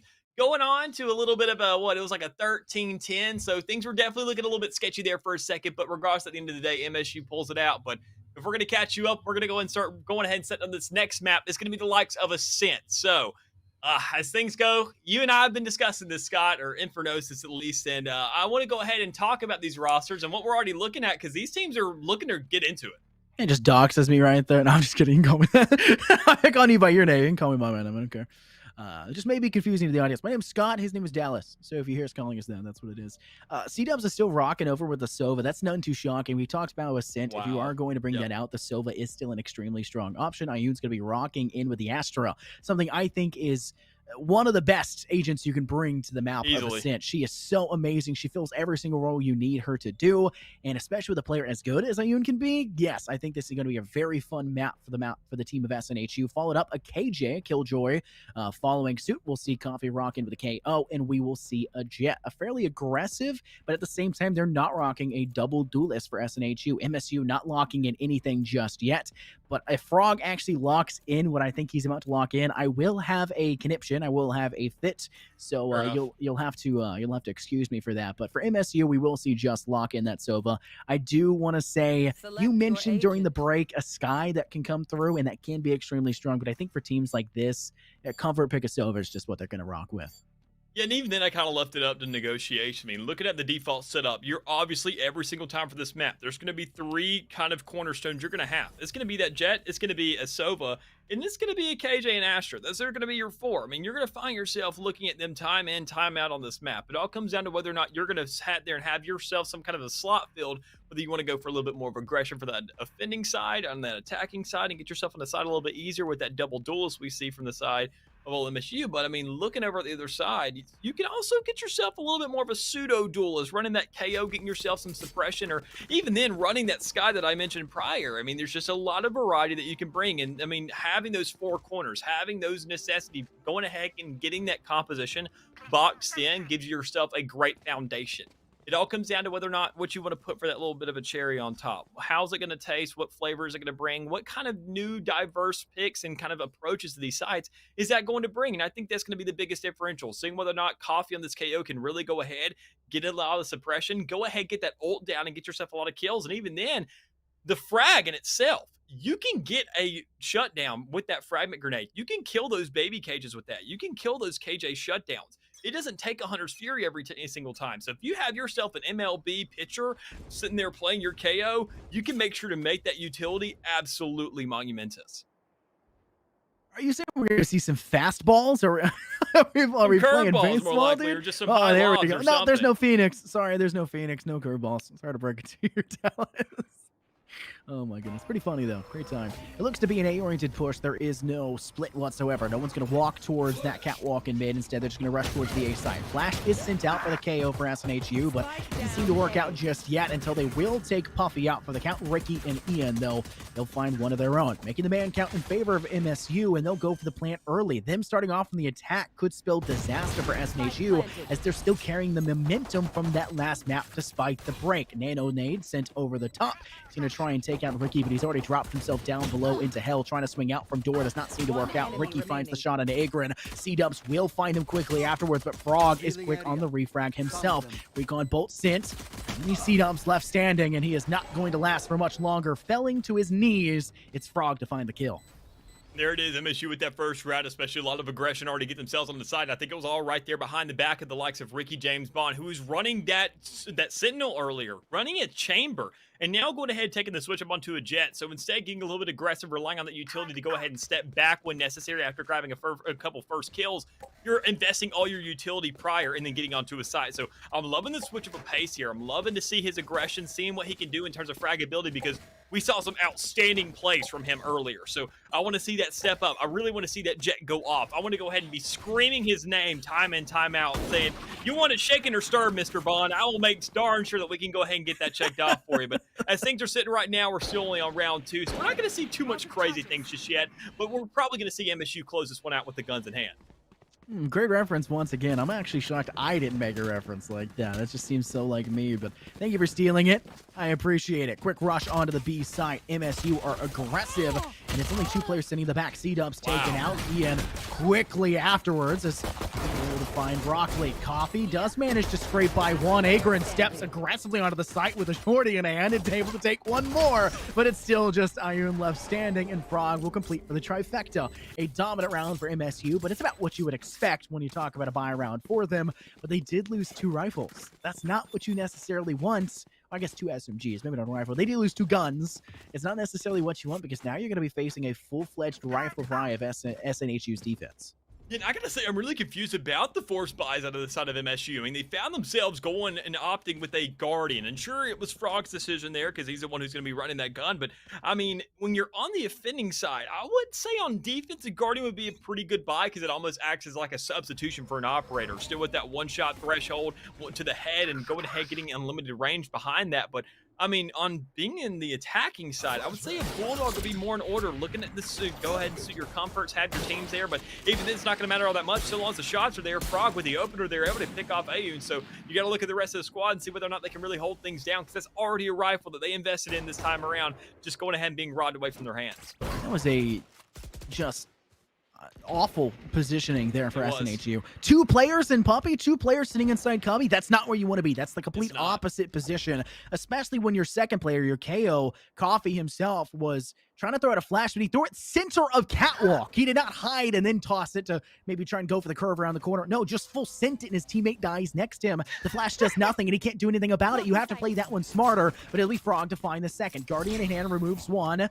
Agron will be able to decimate 1 more, bringing things a little bit closer, but MSU still at a dominant position. C-Dubs rotating back to the B site. Does recon bolt 1, but there's no one on B to defend this. Only a quick little spy dart to be able to find things out. Turret up top, but with the KJ already dead, there's really nothing to do about it. C-Dubs spraying down another, an MSU at a man disadvantage, but it's Frog still upstanding. And even then, you can already see the Cosmic Divide coming through, so that's going to go ahead and give a little bit more space for the likes of MSU, knowing that they have themselves a lot more health in the pool for each one of these players. But can they get the read? Can they get the utility to go ahead and manipulate that off of? And I think that's the biggest thing about Ascent, is these mistakes really carry much more weight. You can already see Frog looking for a 4K. Give the man an ace, because Frog, once again, being that player to step up. We sat there and saw it earlier. Man was in a detriment, but it doesn't matter. You can find those clutch moments, but even then, you rob it away from it. It's a competitive setting. It's not the ranked ladder. You take the rounds you can get, even if it's a 4K. So a great way for MSU to shut down those rifle buys once again. SNHU trying to almost avoid that PTSD from that first map, because this is the same thing we saw in Icebox. Yeah, I was literally about to mention that one. C1 more probably dropped to MSU because one, SNHU have no money because that was their rightful buy that they ultimately lost. And two, this is exactly what we saw in Icebox. Like you mentioned, I'll bring up another thing that you talked about the round prior. Our Guardian buy seems a little suspect, so to say. That worked out and paid dividends for them. MSU, Frog specifically, finds the first shot on IU, steps up, finds a second over towards Pizza, walks on the side, gets the Phantom, and finds two more on top. The icing on the cake.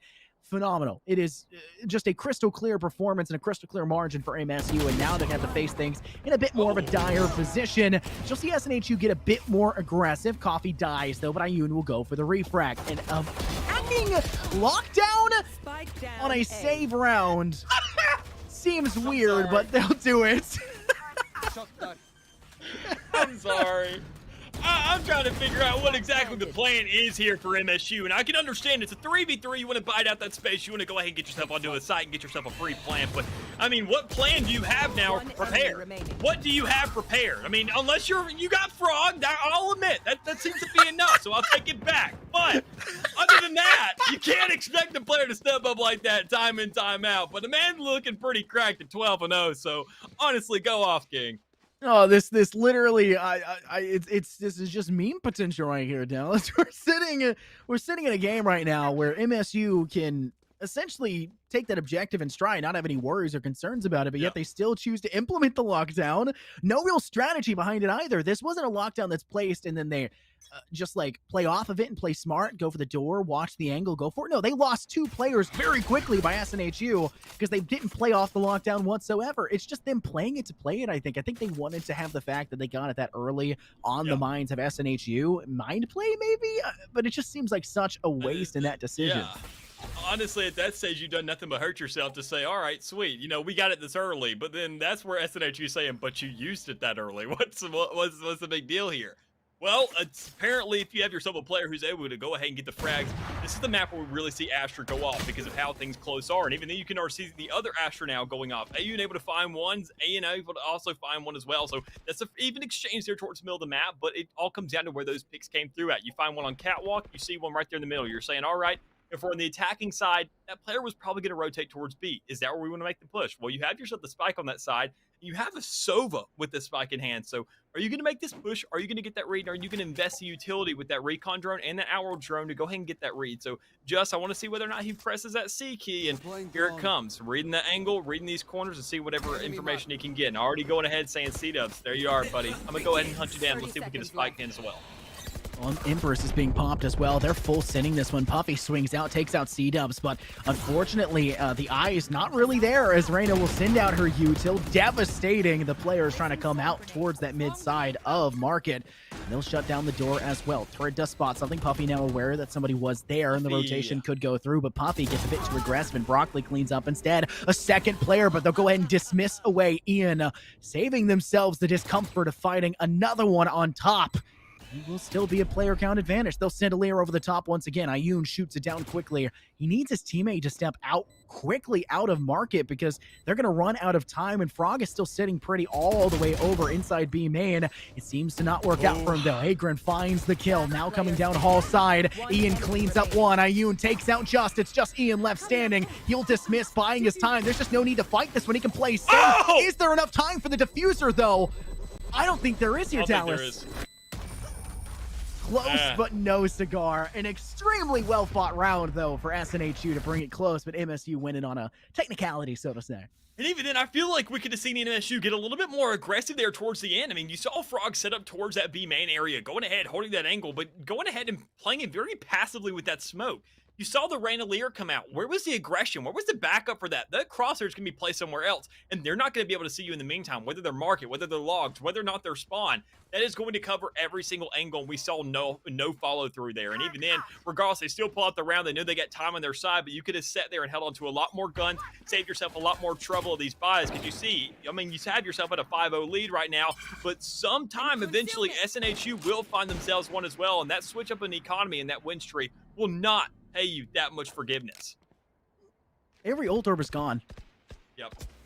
How quick They're like rodents. MSU are just rats. They just step up. They have scurried their way up the field and have just taken every ult orb immediately once the round started. There was no precedent for it, and it's gonna pay out for them. They're one away on the Hunter Sphere. I think they actually got the Astral ult off of the orb over on the right side on A. But it's not really that's important to them. It's the kill that just gathered. Yep. They've lost and removed out the Sova and SNHU, and that's also on top of it. That's their Hunter's Fury that was ready and raring to go. And the information, the only information they have on their side besides that KJ is placed on the utility on one side of the map. There's not much beyond it. The utility only is acceptable towards B. It won't help you whatsoever towards A. Thankfully, the B site's where they're going to. Ricky swings around the corner, finding Coffee, stepping out of market, and Broccoli will try to rotate over and swing as well, but no one's left standing. Yeah, and even then, this is one of those scenarios where you go ahead, you have a KO instead of a Sky. I mean, that's what I've mentioned time and time out. Ascend is one of those maps where you really go ahead, and I mean, the mistakes make that much more of a difference. A small mistake will go ahead and have a domino effect to really just turn the tide of an entire round. And Sky, if it comes down to health pool, she can mitigate that. Go ahead and say, all right, heal back up, no big deal. We're going to find ourselves looking good. But even then, Aeon's looking even better with that Sheriff in hand. Able to find one, make the differential, go to the side of MSU, and they're looking to go ahead and just hold down the spike. So, I mean, they're doing a pretty darn good job at it. Problem is, you see the Blade Storm out. You see the aggression trying to come through, but I mean, we just have not seen that yet. And you can hear the knives come out. You can hear the miss, but even then, bonds fall. Ian finds one as well. Make that 2 now. 1v3, and Agron does not have the resource at hand to close things out. So MSU looking out freaking standing so far, at least in this half. 6-0 start as well. We warned that it was going to be Icebox all over again. Hardy hard 4-1 start, right?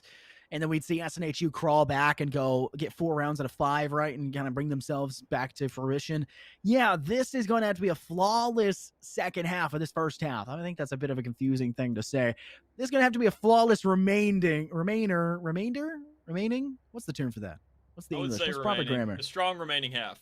There you go. Thank you. That works out really good. A strong remaining half right now for SNHU if they want to bring this up to a 6-6 tie. And I just don't think that's really likely for them. Yeah, they can get a bye in this round, and I think they're going to do just that. You can see C-Dubs, Coffee, and Broccoli buying out. Very standard for them. But the eco right now for MSU is insane. And yeah, they've lost a lot of players, and it will eventually start to add up as the loss bonus is going to just pad SNHU's pockets. But MSU have been dominant once they get control of that spike. Once they actually have the objective down, same thing we saw over on B objective of Icebox, it can't be taken away from it. It's like a toy in a child. You're spoiled. You just think, no, this is mine. Don't touch it. It's like my dog fighting off the other dog when he's playing with his chew toy instead. MSU are ruthless, and they're just continuing to bring the hurt down in SNHU. I feel like right now, I mean, some keys to victory for SNHU. I mean, we got to go ahead and consider those at this stage in the game. If they want to have themselves that strong remaining half, they got to go ahead and look to just get themselves a good setup on defense off the get-go. We're not seeing enough of that utility usage. Even then, look at the field right now.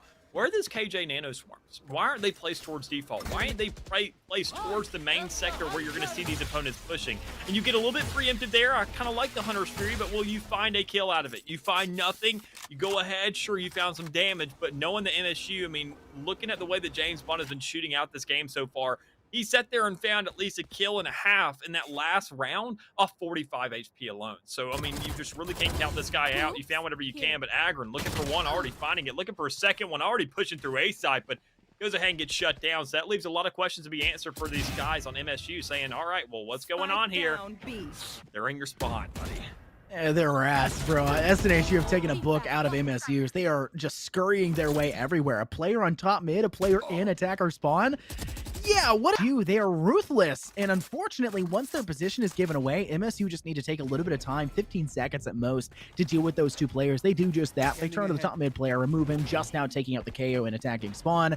And it was a very easy movement for them to do it because they can just use that timing to rotate to A site and take over, and they'll do just that. 2 players left standing for SNHU. They're both coming from Rafters. This seems like a bit of an oversight. I'd like to see one maybe go through door, but they do have the Cosmic Divide, and they will attempt to utilize it. Recon Bolt's in as well. It will be shot out. Frog is very wary as they're attempting to be concussed, but it does not seem to connect. Sees the body, but it does not matter. Frog is not necessary when just that, finding the last 2 and giving themselves a 7-0 lead. Such a wide recon dart there too. I mean, I'm not too sure about these decisions being made from the likes of SNHU when they're looking for the retakes. They just kind of go ahead and say, look, we don't have as much to be dishing out. Let's just push W and see what happens.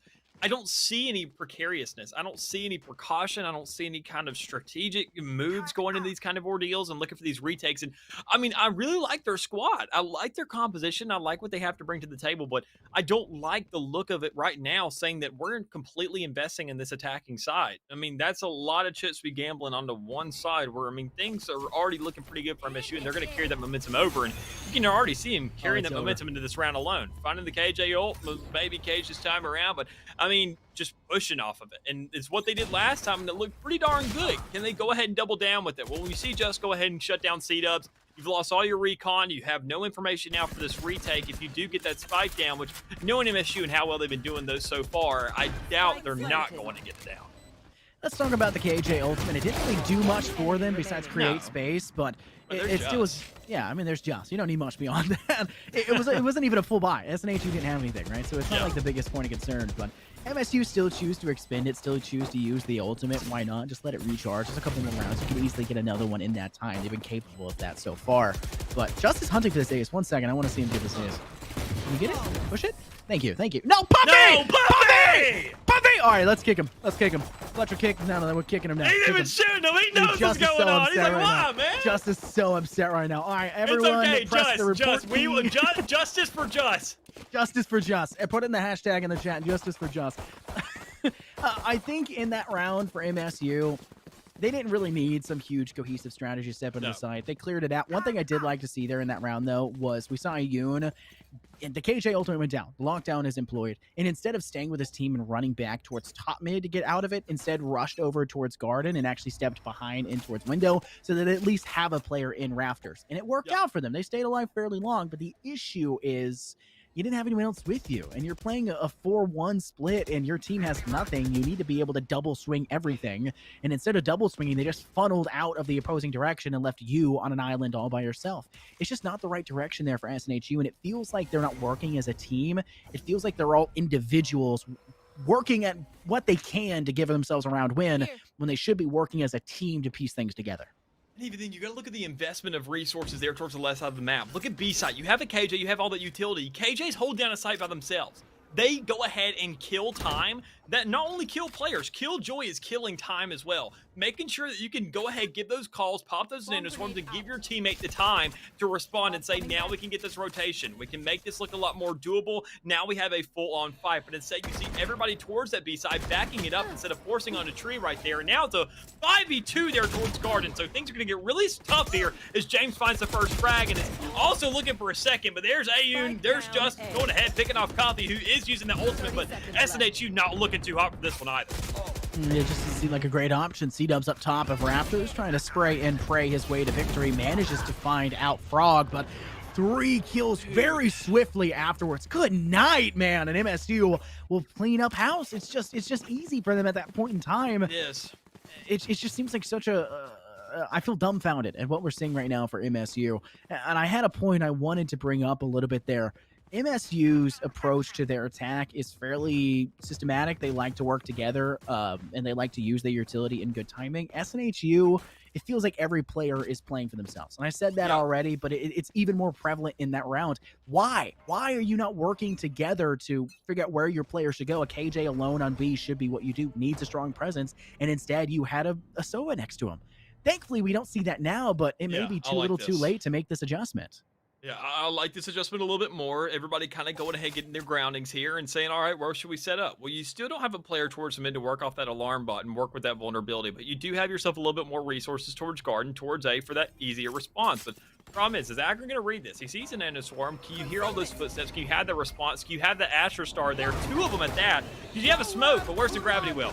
You have yourself already forced on the site. You see the players making the move. James found with the first one there. A lot of assists to back it up as well. But Ayun with 2, that may look really good. But the 3v3 and everybody coming back from heaven. Puffy on site with 2. That makes it a 1v2 now where MSU Green has to step things up just all by his lonesome. The man got a 4K earlier. Almost found an ace. But can he find at least 2 players in this one? And there it is. Finally getting the board. SNHU, some life is brought into this matchup. And I think one of the big reasons we saw that is Ioun actually properly placed a Nebula, a smoke down inside the arch of A. You don't place it while it's halfway out. You place it flush to the angle. You don't want to be able to have a player step out and only have to worry about one side. You want them to have to worry about the whole objective. You should have a player over in door, not allowing them to press switch, not allowing them to step out quickly. A player over towards Treat. You need a player inside of Gardens. You need a player up on Rafters. 3 players that could easily have a sight line to that direction, especially when MSU are just funneling towards arches on A main with nobody rotating towards Cubby. That should have been a much easier round for SNHU. Good win, not taking that away from you, but it should have been an even more lopsided affair, but you're not properly preparing yourself. You're not properly coordinating what needs to be done, and it's creating a problem. I completely agree. If you're going to go ahead and stick it out on arches, you might as well just go ahead and stick it up on heaven and block your teammates from shooting anybody else on the attacking side. But, I mean, as it looks right now, we're not seeing that differential again. We're seeing them step up. We're seeing some fights here in the middle of the map. Coffee looking for whatever kills he can with that Bulldog, but not really finding too much success. Instead, you see Just grabbing that first blood. MSU once again coming out on top, but, I mean, it comes down to whether or not a return can come through. Agram with that Blade Storm in hand, looking for whatever frags you can, getting aggressive towards that spawn. I'm not quite sure why he didn't double down, follow through into that spawn with that Blade Storm in hand, because I mean, this is where SNHU's been trying to do all game. They love playing by themselves. That's what we mentioned earlier. When you have that Blade Storm, that is the time you can do that. Honestly, you are a one-man army. You can get as aggressive as you want. You have a free weapon, a one-shot kill threshold across the entirety of a map, and it's at pinpoint accuracy everywhere, at full sprint. So we're going to see what can come out here. Ioun with another one, and everybody looking to go ahead and hit this A side. It's an attempted entry. Maybe trying to be too swift, too quick for comfort, and MSU will pay the price. Crippled. Yeah, it's just crippled. And now they'll thankfully have a player actually coming through Gardens to step through door, but he can't aim. Ian doesn't have the ability to put his mouse in the right direction, and Ioun will clean up instead. Just thankfully is on the side of MSU, but unfortunately, it doesn't seem Father Time is. 5 seconds left. 3 players to face off against. Turret goes down, just wasting more, and the Blade Storm finishes the job. Igrin, 3K to his name, and a 9-3 curse maybe here, Dallas? I don't think the curse will ring true, but I do think 9-3 could be a possibility. I most definitely think it could as well, but I feel like, honestly, it's more of just a sign of SNHU finally getting a drift of what they're supposed to do purely by accident here. I mean, we've sat there, seen MSU go ahead, force these players play a little bit slow on that attacking side to where it sits there and lets SNHU respond a little bit quicker. Because, I mean, I don't feel like they've sped up at all. Instead, they just adjusted their setups. They're finally going ahead and getting a realization of what's going on here. Because, I mean, look at them, boy over there. Look at that Sova allocated towards that B side. They're getting extremely aggressive, and you can't have your KJ peek that. Because if that KJ dies, you have no more utility over there. I mean, that entire side is completely free. Let your Sova peek that. But, I mean, everything is looking so far. You see, probably still trying to go up, getting picked off. And now that's going to be a call to say, look, boys, let's go B. I mean, that's so much utility that's probably burned over there that now we can just push out here, clear whatever we want. That's going to be an easy game. Oh, entry towards the B side. It looks like we'll see MSU bring something back to life, but things got brought even for a moment. Coffee started to be a bit dangerous, and C-Dubs will also be just as dangerous. As you do see, Ricky was floating a bit too high, flew too close to the sun, and will be having his wings cut short. Ian, watching back towards the defensive spawn, takes out Agrin. Now he has only one more player to work with, but let's see who this one and how this one's going to play out. C-Dubs has been influential and is now decimating once more, taking out Frog, but Ian finally finds his mouse in this round and cleans up for a 3K. 10-2 your halftime score, and MSU have been dominant, now switching to the defensive half. I gotta say, I mean, we have to see let me put enough emphasis on this, miraculous second half here for SNHU. I mean, honestly, I mean, the way they've already played themselves, a very, very slow defense, very slow to respond, very slow to coordinate something here. I want to see a much different attitude out of them this time around. I want to see them just go ahead and blast into these sites with no regard to their life whatsoever, just to show that they are a completely new squad, that they are going to do things right, that they're going to attack the site. They're not going to go ahead and slide into it like the DMs. They're going to attack it straight up with no answers or no leeway to give an answer at that for MSU. Because when you find yourself the numbers advantage, you can already see the setup being a little bit more coordinated for MSU on this defending side. Look at B and how much investment there is for utility on B. And on A, you have a 3 setup over there. Sure, you're giving up the middle of the map, but you're not worried about that. Where are they going to push? Most likely go to B, and that turret's going to give away that information to say, look, they're over here. Everybody on A, at least make your way towards that spawn to be there for an answer. There it is. First kill. Yeah, it's just Ricky. He's just watching in towards defensive spawn, watches them swiftly run through market. And guess what? You've got a player on B. You've got two. They're both hanging out inside boat. And as of the current moment, I'm a bit worried about SNHU, and for good reason. They hadn't dealt with the two players, and they'll pay the price. Ian from spawn, a double shock dart from C-Dubs to dub off two more. But it's still a 2v2. MSU holding strong, but it may be a post plant. They've got the spike in their own hands. Broccoli has to fight for it. He can't play this one by his lonesome, and he now has to do it all alone as C-Dubs takes a headshot from Ian and is felled.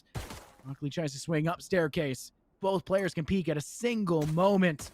The alarm bot gives away information. Broccoli knows they'll play that direction. Will play their own turret, hoping to get some shots off. Rushes afterwards, but Ricky catches him on the reload and finds the kill. 11-2. Pistol round drops for MSU.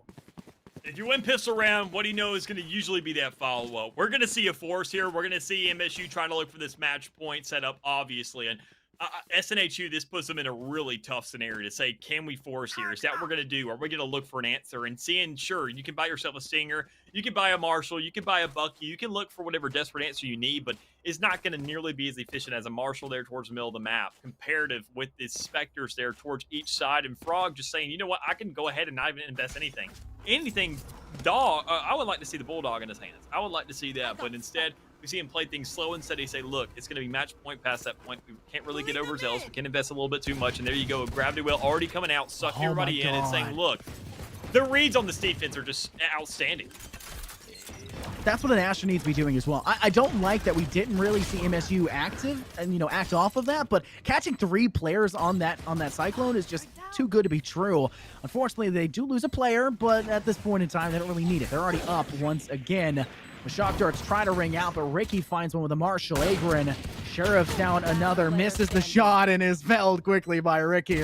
One player left standing. C-Dubs finds one. Tries to decimate another, but misses and just cleans it up with the Spectre. 12-2 will be your scoreline, and we'll see MSU reach match point. Yeah, Series point. Yeah, this is series point. This is a heck of a lot more on the line right now, and even in SNHU, they have to go ahead, come back from a 10-round deficit, find 2 rounds on top of that to even make themselves a consideration for the series, knowing that they would only take them over to the third map, which would be Split in that case. And Split, I know this is all theoreticals we're playing with right now, but Split is a much more miscombobulated map than the likes of Ascent. This is everybody's Mona Lisa. This is where teams come to bring their best work to say, we know coordination. This is a map where every single mistake becomes an absolute just detriment to the entirety of the team. And if you can't bring things together here, what are you going to do on something like Split if you can bring that back? You better have the best momentum. You better become that boulder that you were mentioning earlier to really sit there and give yourself a chance in this game. And you can already see it. The setup here towards the middle of the map, you have yourself a bye now. SNHU has to step up with these guns in hand, and they better make themselves a darn good run with it as well. And they know MSU is not going to wait on their haunches with that Killjoy. They know they're just going to stack up towards B main, so instead rush through mid, take control of the market, and try to circumvent a lot of that Killjoy utility. It hasn't really worked out for them. They've kind of traded back, but it has not been favoring them until now. Broccoli takes out Ricky after he had managed to get the refrag on Coffee, but now it's tied in a 3-3. 3-2 now. MSU lose Puffy, and C-Dub's player that finds him, but Ian is behind. Loses to Broccoli, but Frog, the clutch player from map 1 and the early stages of map 2, looking to finish us off and send us to a map GG win for the series. Headshot kill. Agrin does not stand a chance. Frog finds the third, and C-Dubs out for the count. It is an easy cleanup for MSU, winning 13-2 here for the NECC. Wow.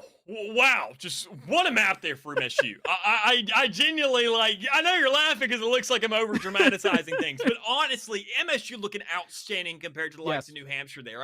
That just can't be ignored. We have to give credit where it's due. Looking at their setups for offense, they were playing coordinated. They were correlating their pushes. They were going ahead, not exactly funneling, but they were making sure to get the presence where necessary and where relevant before making those decisions to go somewhere. They were lingering about for a little while, and even then when they did get choked up, the only times we saw them get choked up was towards the A site when they had themselves about 20 seconds left and they were having to go ahead and make these desperation moves. Every single other round, they were fighting for mid control, winning it because there was no real reinforcements there to really contend for that, and then just following through wherever they say, you know what, I found a pick over here towards B. Let's just make our way over here. Why not? It's a free round, right? And every single time it just became a bigger and bigger and bigger problem. And when you're sitting in SNH's shoes, you're like, all right, well, how can we deal with this problem? Once you sit there and get yourself a 10-2 half, I'm not sure there really is much you can Yeah. do. I want to point out as well. You're talking about them rushing through mid. They were finding. I think what happened to them is they hit this stage where they said, "Hey, we got a lot of kills when we went through Yeah. mid. When we took control of the market, we got a lot of kills. We brought things kind of close. It was a 2v1 at a point in time. That's close for us. We had one player. They had two. That's close for us. We Yeah. got there, right? Yeah. Unfortunately, they just kept trying that. They just kept doing the same thing over and over again, and that's really the definition of insanity. You're not really changing anything, and you're expecting the result to change. MSU is not a team that is going to fail to capitalize on something you're handing them. And at that point in time, you're handing yourself over through mid, and they can flank you, they can watch you from the front. It's their defensive side, and you're just waltzing through the center. You're on the stage, and they're the audience. And guess what? That's a Yeah. straight sight line. It's just not exactly where you want to be. And it's just MSU cleaning up house. A phenomenal game to watch. They were so much fun in map one. SNHU did a great job on Icebox too. They Yeah. really contested MSU, but Ascent not so much. MSU with a massively dominant performance. Yeah, and my biggest concern is I feel like if we saw MSU start there on the defending side, I feel like the late could have been a little bit worse. That's a lot of theoreticals to throw out right there, but honestly, I feel like SNHU knowing that, I mean, this course of the season is just starting here. Ascent is going to be a map that you are going to see time in and time out. That is going to be a constant that you cannot take care of unless you want to ban it every single time. And every single team in this league is probably going to hate you for it because it's their favorite map. You need to make sure to go ahead and get that solidified. You Yeah. got to work on this pressure towards the middle of the map. You got to work on these defaults. That defense really needs to be resecured. Go ahead. If you have a KJ, make sure that KJ can frag out, play the game all by themselves. Meanwhile, everybody can get a little bit of mid control, get maybe one on cat, one on mid, then two on A side. So you can have that even allocation of resources. That's what an Astra is for. Is you can be anywhere on the map anytime you want to. But we just saw an Astra trying to be in the fight a little bit too much. And honestly, Frog did a much better job of doing that on the offending side, just winning time in, time out, winning those fights, and being an Asher saying, look, I'll cover up heaven, I'll cover door, and I'll just win whatever players are really here left remaining. You can't let somebody really snowball like that. Yeah. The fact that your agent that has to sit still to employ all of their utility, the fact that they were top fragging is not a great sign for the Yeah, opposition, right? They had to find a way to put a damper on him. And Frog wasn't just playing as somebody that's like, hey, I'm just rushing in and getting kills. No, the exactly. utility usage was monstrous. That is somebody that knows the ins and outs of Astros. Imagine if the Astro wasn't playing Icebox. I know it's not meta, right? It's not really that strong, but It imagine can if be a it comfort pick, was. a It, magic one. it can be magical, and I think that's exactly what we could have seen. But that does spell victory for MSU. A 2-0 route, a 2-0 victory for them. We will not be needing the third map in this BO3. My name is Infernosis. I've been joined here by Mick. We'll be on for the main broadcast as well in an hour or so, whenever that one is ready for us to go through. But thank you guys very much for watching. Stay tuned for more. This has been the NECC. Keep watching.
Good evening, NECC. Welcome back to Valorant. This is your champion science division week 1, and I'm joined here by my friend Ty Ty. How are you doing, bud? I'm doing good, man. It's going to be a great day for Valorant. We got two amazing teams here from completely different sides of the continent. So it's going to be interesting to see what everybody can do. You got the battle of the ping here, and it's just going to be a great series all around. I'm really excited. It's my first time casting the collegiate Valorant scene. So I'm really, really excited to get to see this great talent here.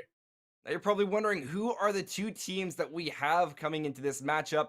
It is going to be UA Crimson, University of Alabama, going against UHM Varsity Black, and that is going to be University of Hawaii at Manoa. So it does look, like we said, a very riveting matchup. But let's take a look at tonight's lineup. So on the side of University Alabama, or sorry, yes, Alabama, we have Zen, Gavin, great content, looking to see some great comment, Sai, and Toasty. All political, a lot of interesting different majors here, Ty. Yeah, I'm going into business next year, so I don't have these, political science and computer engineering degrees coming out of this. So, we got some smart guys on the roster here for the University of Alabama. And another thing to point out, they do not have a freshman on their team, but great content. It's going to be leading the squad with that experience as a senior here. So we got a nice variety of the age groups here. And then when we look at the University of Hawaii at Manoa's roster, you're going to see they do have a freshman. Oh, nope. Sorry. The freshman is the sub. That is my mistake. And they also have these science degrees, which, it's really cool to see these guys are able to battle the toughness of a rigid school schedule on top of playing a high level of competitive Valorant. It's really impressive to see, man. It really is. Balancing studies, I think it's something that we cannot highlight enough. Any athletics, including esports, including everything along these lines, requires so much time and dedication for all these players to be playing at the current level that they are, Yeah. is nothing less of astounding. And it proves that, hey, they are performing at this high level academically and in their esports competition. But speaking of all this competition, where are we actually playing these maps? Yeah, so the first map that we're going to be on here is Breeze, one of my personal favorites. You can have that nice mid push, and University of Alabama is going to start off on that defender side. Hopefully, they can build that up and head on to the heavy attacker side to close things out. Our next map is going to be Ascent, my personal favorite at the moment. I don't know why, I just seem to pop off on Ascent with the University of Hawaii starting off on defense. And then our decider tonight is going to be Haven. That's just a great map all around. You have so much action within those three sites, so much for the attackers to do, but also a lot of retake action, which is something you're not really going to see too much of on Ascent. Breeze, you will see quite a bit of that, especially on the B site. But if we do get to that third decider map, I'm really going to be interested to take a look at just how these teams are able to adapt to the offensive push and either hold off the site or then come back and be able to retake it. Well, we have three maps potentially tonight, or one of these teams could jump ahead and round it all off at two. But we are going to see our first map being Breeze. A couple of thoughts on this map. You said that it is one of your personal favorites, a very fun one to be able Mhm. to watch. What exactly does Breeze bring to the table for these two teams? Breeze brings a lot of difficult angles to push into as well as to hold, right? You have a lot of open space in that mid and A site, and then the B site is such close quarters that you really have to be able to adjust to your surroundings. You never know where you're going to peak, and there's just so many angles that the defenders can hold. And then again, the team comps are so different between different teams and players, but then there's those agents that you're going to see every single time, and that is that Viper, which both teams have already locked in. Mhm. I do like the Cypher pick coming out from Mikey. That is, an agent that you don't see too often, and we're just going to get right into it all out. But damn, I do like these rosters here and how the teams are starting to line up together. I think it's really important to recognize the big changes. So we have the Sova. The one difference between these two lineups is actually going to be Mikey taking the Cypher as well as Sai taking the Chamber. So that can show a lot of different and versatility. Chamber can still lock down an area with his different, I believe, his slow bots. Remind me of the name if you can, Ty, but Yeah, the spy cams, or sorry, the trademark. I trademark. believe That's they what it are. is. Yes, I guess I those didn't have the can copyright actually. on it. My bad, guys. Yeah, sorry guys, but they hold that entire area, and especially for the attackers, when you're trying to get that flank watch while being able to focus all of your attention on the site, Chamber does a really good job of that. And then again, his headhunter, and then obviously his tour de force just pack a punch when it comes to damage and can put his team over the edge. And it looks like we're gonna have a B push here to start us off.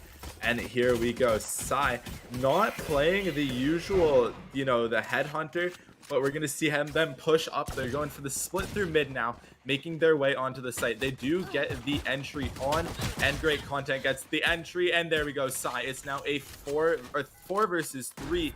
And, Hawaii's just going to have to try to play the retake here. Not much they can do. Down a man, but Sai is quite low. You're right, rather chaotic for this first minute, especially considering that Spike has already been planted. 2 shock darts coming out, narrowly able to avoid it. University of Hawaii now looking to rotate around. They do have the plant. They just have to play it as safe as possible. Sai to find the headshot into Mikey. Quickly refragged. It's going to be Sid now. Oh. 5. Oh my goodness, Ty, these picks are coming out of nowhere, swinging around. Time is limited on this defuse. All that Toasty has to do is rotating around, looking for the headshot. He won't be able to find it, but is there enough time? And there will be with a second and 49 milliseconds remaining. Yeah, so what I'm really impressed about there was how the University of Hawaii was able to not panic, and they were able to just play their game. They knew that they had to move in and get that retake going, but they also had that time that they could sit back and just regroup as a team. They didn't rush into anything, which is really impressive because in these situations, a lot of teams start to panic and they start to make a lot of impulse decisions. So I'm really happy to see them be able to do that. And now we're going to take a look at what they do in terms of the buys here, because Hawaii does have that economic advantage now. They do, and now I'm very fascinated by this. This is a 4-man push through the bottom. It is going to be shut down by that eco advantage you previously mentioned. Sai able to use that headhunter to great effect, and Toasty once again going for that early plant. Great content showing off all these amazing angles that he's able to find. But there is Comey. He will be able to find 2 huge kills, leaving all left up to Sai, the one who got the opening frag. Swinging out, no shots left in that headhunter, and it will be, once again, Comey with the 3K to close it out, and 2-0 for UHM. Yeah, nothing he can really do there in a 1 versus 3 with just the classic and about half of his health gone. And something interesting here is that the University of Hawaii didn't actually buy up. A common thing to do on that second round when you win the first round is everybody buys. But now they actually have the opportunity to purchase a full inventory here in the third round and match the weaponry of the University of Alabama in a round that quite often goes to that side that is down just because of where they are in terms of their inventories. Now, if we look at the eco for this round, it is very dependent here. We saw 2 of the players who did seem that they would be going for a full buy, and we saw a bit of rifles teased out on the side of UHM, but like you mentioned, it does not look like they are going to be committing to that. Smart Sova Bolt, as it doesn't scale out a lot, but it is rather unexpected. Regardless, Sai is going to be continuing his push up. Swinging out, he won't be expecting the Sova and that Bulldog. The corner. Will be able to win it out, and he also able to upgrade to the rifle. Re-fragged by Comey though, and look at this, the aggressive plays from Mikey. Back and forward we go, rounding all out at a 3v3 as Toasty, my man on the jet, once able to get that plant. Gavin swings to the sky, swinging around. All left up to Toasty. He got the plant, 23 health. He'll have to do it all. Won't be able to win it out as that is Prefix. Swinging around, looking for the final player. I am mistaken once again, Ty. Is this the Lonesome Soba of great content swinging around? We see the rifle. He'll be able to update to the RGX, one of the best Vandal skins in my opinion. And you already know my point, and I'll make it in a second. But sticking it, Shock Dart will be successful. Great content once again, showing those lineups. And right before we hear your point about that RGX Vandal, which I do agree is one of the best in the game, unfortunately, I missed out on purchasing it in my shop just a couple days ago. Refreshed right as I was buying those Valorant credits. But the shock dart, the util usage here from Great Content, something that you love to see, is he's doing a great job at leading his team through here, pushing back, bringing the round back for them as well. We saw some great trades for them. And now let's hear what you got to say about that RGX Vandal. Okay, so the RGX, my favorite point to make quickly before we get into the action, because there's no fun. I'm saving it. I'm saving it for a break. You guys have to wait on the RGX point. All you need to know is that the colors are very, very cool. It's more than just the RGB gaming chair. It's about how much it can actually show, as we are going to be seeing University of Alabama going forwards their push onto this A site. Yeah, and Prefix does have the operator in hand, which is something you do tend to see quite a bit of on Breeze. It's a very open map, which means there are a ton of angles for that operator push. I do like the patience, and Sai gets the opening frag of the round. 5 versus 4 in favor of the University of Alabama. They're playing quite patient here, which I love to see, not giving their opponent anything to try to bring this back to even. They're just getting their intel and trying to make their push into sight. They're making their way up halls now. The smoke from Zen is a really good one. It takes off the entire view. They have no clue where Alabama is. They do open that door. The pop flash comes out and the dash comes in. Hold though, gets one, gets a second before he gets traded out. Prefix hits that operator shot, but Zen is able to trade that one back. It's a 2 versus 1 with Compy just having to do everything to finish this one off. I'm not sure if he's going to be able to do it. It's a tough one here, as the University of Alabama just has to play off of each other. They've been very strong at playing for the pick game, and we're going to see how this plays out. Making his way towards the door, has not been spotted yet, but does not know where his opponents are. Does drop, and there we go. Sai picks it up off of sight, and we have a 2-2 match. 2 quick rounds is a perfect way to answer things. As soon as you see a team win the second round, you assume there's a bonus, but we've seen University of Alabama come back swinging, especially with the eco. And once again for this round, it appears we are going to be seeing a save on the side of UHM, which is a very significant thing to note. But I'm missing my time to talk about the RGX. RGX, the point that I need to keep making is the fact that when you have the different colors, if it's not able to go through a surface, you're going to see that color clear as day. Just like the Blastex dart, where it doesn't go through a wall, you can see the dart still sitting there. It's the exact same, and you just see the color sitting there clear as day in the wall, making it a Blastex equivalent on the side. But here are the rifles coming to play. Cole able to find one, which will be very important, but refrag by Toasty. As far as I'm concerned, that Sky got their pick, especially on a save round. That is extremely important. Yeah, exactly. When you're able to get that first blood in a econ, like an eco round, there's really not much more you can ask for. You don't need your player to get 2 or 3 when they're going up against the Vandal and the Phantom with just a Sheriff in hand. The ultimate use does come out from Gavin, which we do like. It gives them a lot of intel into where they have to push, and they're going to use that intel to get onto the A site. Mikey holding it with just a Marshall, does not get spotted, but they do know that he's in that bridge CT area. Toasty and Gavin. Gavin picks up his first onto Mikey. Let's see where they go here. Prefix about to re-peek that angle, and Gavin gets a second. Okay, let's see what's going to happen here, Binks. They're making their way back into the site on the retake. Not much they can do, though, without the guns.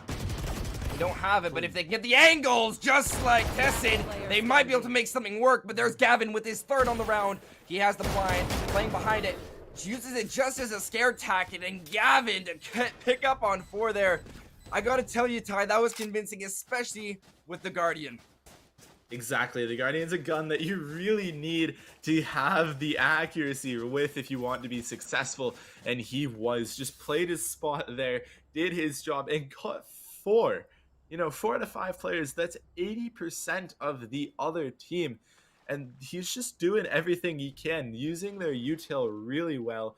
And now we're going to see the buys are about even. Toasty going to opt to not purchase a weapon here. Something interesting, as his teammates were able to buy him. Might be a miscommunication. We're going to have to see what happens. It's just a big brain play where he's playing like on a next level, next dimension of he can just pick it up and completely screw over the other team's eco. Regardless, it seems like the lineup of everyone, this is a very interesting push through blue. It's actually the defenders, or sorry, the attackers of UHM. They're using that Viper wall to their advantage, that they've been able to completely monopolize elbow, leaving the remaining 3 players of University of Alabama completely pinched as they are stuck debating which way to go, and they jet, holding that long angle all the way towards the spawn. This has just been a flawless round, almost, on the side of UHM. Absolutely. And even though they did lose one of their men early on, it goes to say that they're just doing they're doing what they have to do, really not giving their opponent anything. It's now a 4 versus 2 as the operator shot comes out from Prefix, and they're not going to have anywhere to go, trying to make their move through mid, possibly rotating towards the A site, but little do they know they're being held by an operator. And we'll see their first pick comes out. He's good for 3 this round, and Compy just finishes that one up. It's a 3 versus 3 matchup here on map number 1. It looks like we're going to be in for a great series. It does, especially breaking out the gates. Both these teams want to show that they have what it takes. It's week 1. Week 1 is when you get to make your statement. It gets to tell the other teams, hey, we need to watch out for this team. Oh no, did you see what they did on that map? We have 2 streams. We have so many divisions. There's so many matches that all of these guys have to be watching. And it just goes to show you want to have that week. You want to be the team that everyone has their eyes on. Because the more eyes, the better. Let's be honest. Everyone wants it. Chamber, speaking of, loves having the eyes on him. And we're going to be taking a close look at Sai. He has that ultimate prepared. Look at that. Cole pushing up Sai quickly to refrag. He has that overpowered op if the op wasn't good enough. But look, Prefix having to watch all of them though go by. Unfortunately, do not have the outlines that we do. Yeah, and the Tour de Force, like you mentioned, is a really powerful weapon. Unfortunately, only has 5 shots in it. And now we're going to see the ultimate coming out here from Zen. Great content, picks up one down to 66 HP. The plant coming out on full. But the good ultimate usage here by the Sova. Oh! Great play by him. Picks up the pick on Sai. Completely delays the plant and gets his team a time to move in. It's a 3 versus 2. They're going to have to pick off the Viper. Unfortunately, not able to do so. It's a 1 versus 3. Tested. Well, you can save the op, or you can go for the aggressive push here. But it's not looking good. That Viper's Pit does hit you with the decay, and unfortunately renders you quite useless against many, but gets the first pick onto great content. But he needs to take out the Viper if he wants a chance in this round. Gonna exit the ultimate and try to gain his health back as it comes through. Not gonna have time to defuse the spike. The spray comes out from Zen. They know where each other are, and Tessa's just gonna opt to save. And here we go. Zen picks it up on Tessid, unable to save, but does get taken out by the spike. And Gavin is the last alive. 4-3 in favor of the University of Alabama. Very interesting to look at how we actually got to that point in the round. The very aggressive, I guess I could say, play from Cold Cutie would be going right into cave with the Sky. You normally see Sky play more of an information role. It did get them the pick, just not necessarily the one they needed to completely round off that push, that being the key point of the Viper of Zen. They did a phenomenal job completely monopolizing that site and playing a safe angle just as a Viper should whenever you have a Viper spit out, allowing his teammates to do the rest. Regardless, springing right into this second round, Prefix, knives out, ready to do some damage, spraying them all. Won't be able to find a second, however they did find a first, which is pretty good for a contention prize. Zen and great content to find with Prefix, to find with the classic, and now with a minute 10, we are down to the final one as Cold will find Gavin, leaving the lonesome Viper on Alabama. Yeah, and I'm just going to say this. Cold is a player who's been impressing me an insane amount so far. been getting his picks, been able to play aggressive, but also play back, play absolutely any role needed for his team. And now Zen is down to that 45 health. The Molly does come out, does not get a hit, and does not render his opponent vulnerable. But he gets that one, and now Cold is one shot. They're both one shot. Will the push come out? And it does! And it's now 5-3 in favor of the University of Alabama with that clutch right there. Zen, my man, 2.0 KD, he is leading University of Alabama right now as they are looking to really take this game. This is one of the first times, besides the first two previous rounds, that we really see University of Alabama to have a 2-round differential. I gotta highlight that round. They had the cross angle and they gave it up. They had the information. Why would they both rotate to somewhere like that? I don't think that was too. I don't think there really was a mistake from the defender's side. I just think that Zen played that really well, was able to isolate the 1v1s.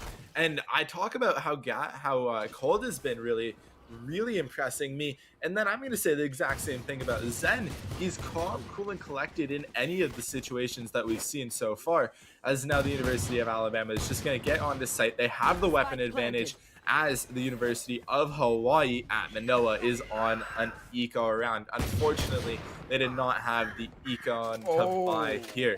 And the 2 picks come out from Sai, and it's now a 5 versus 2. Are they going to get a flawless here? Not if Cold has anything to do with it, but Gavin picks up the final 2, now 6-3.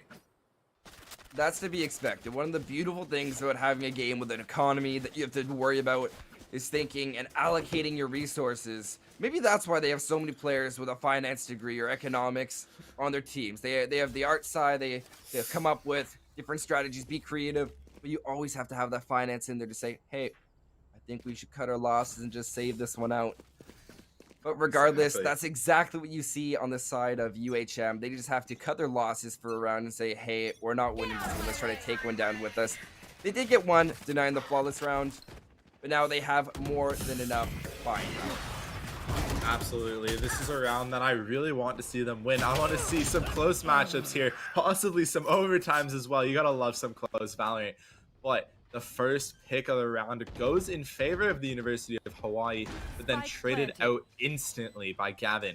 Now a 4 versus 4, Zen is still alive, so their top frag still up, as well as Cold for the side of UHM. This is going to be interesting as now the trade comes out again, and both teams are just trading absolutely everything. Cold down to 10 HP as the judge from Zen, or from Toasty, my mistake, came out huge. And there he's going to pick him up. Gavin gets a second. Zen picks his up, and Gavin picks up a third. These teams have been playing great together. They're not playing as individuals. They are playing as a team. And you could really see that in those types of situations where the trades come out, where they're swinging off of each other. And instead of giving 1v1s, they are making sure they are double peaking as a team, and they are outnumbering their opponents at every turn of the way.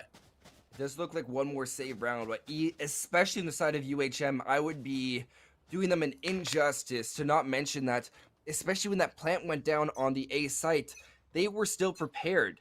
They were rotating around very cautiously. You saw even early round, the Sova of, I do believe, Tessin Right here.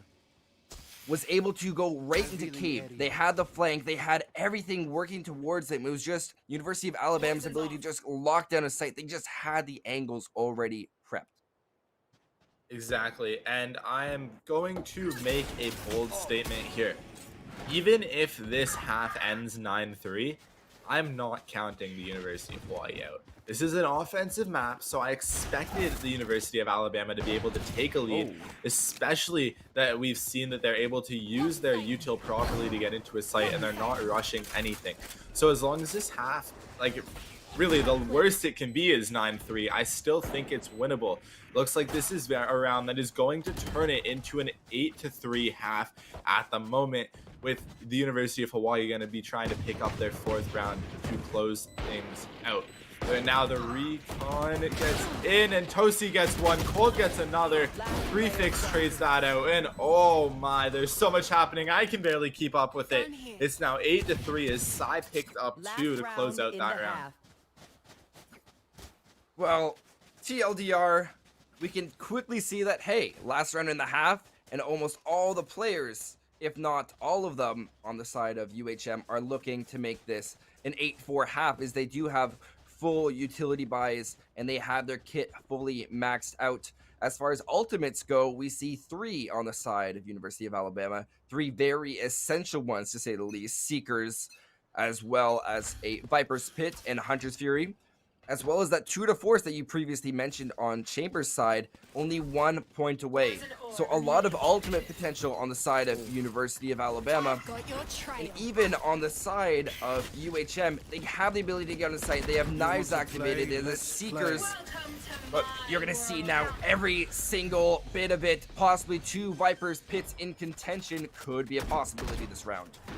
Absolutely, and if this is a round that you're gonna, if there is a round you are gonna use your ultimate, this is it.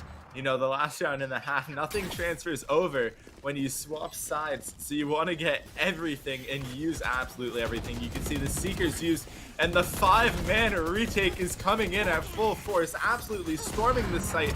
Lines coming out, Zen taken out, content taken out. Sai did pick up 1 with the True to Force, gets a second. Tosi with the operator now gets his, and it's a 3 versus 2, and they're just going to be able to hold whatever they can here. The push in from Tosi, not successful, but Gavin able to pick up the 1.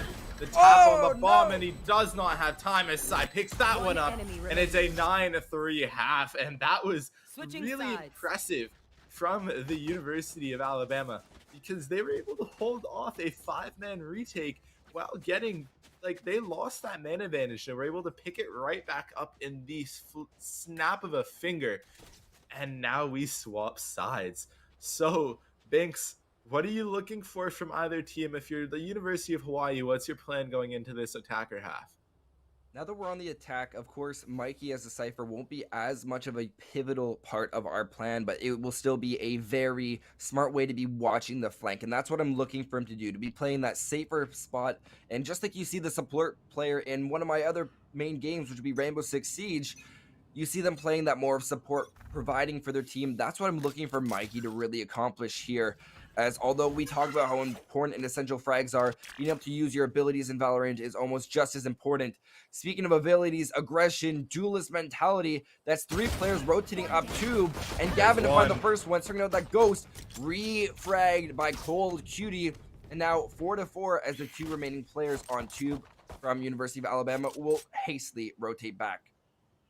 Yeah, and that really, I do like that push down halls from the University of Alabama. It's a really aggressive play that you're not used to seeing if you're an attacker. So it catches quite a few people off guard, but they're not going to be able to do that every week, as now they are going to have their eyes on them. A dominant first half, and we're going to try to see if they can close it out here in half number 2.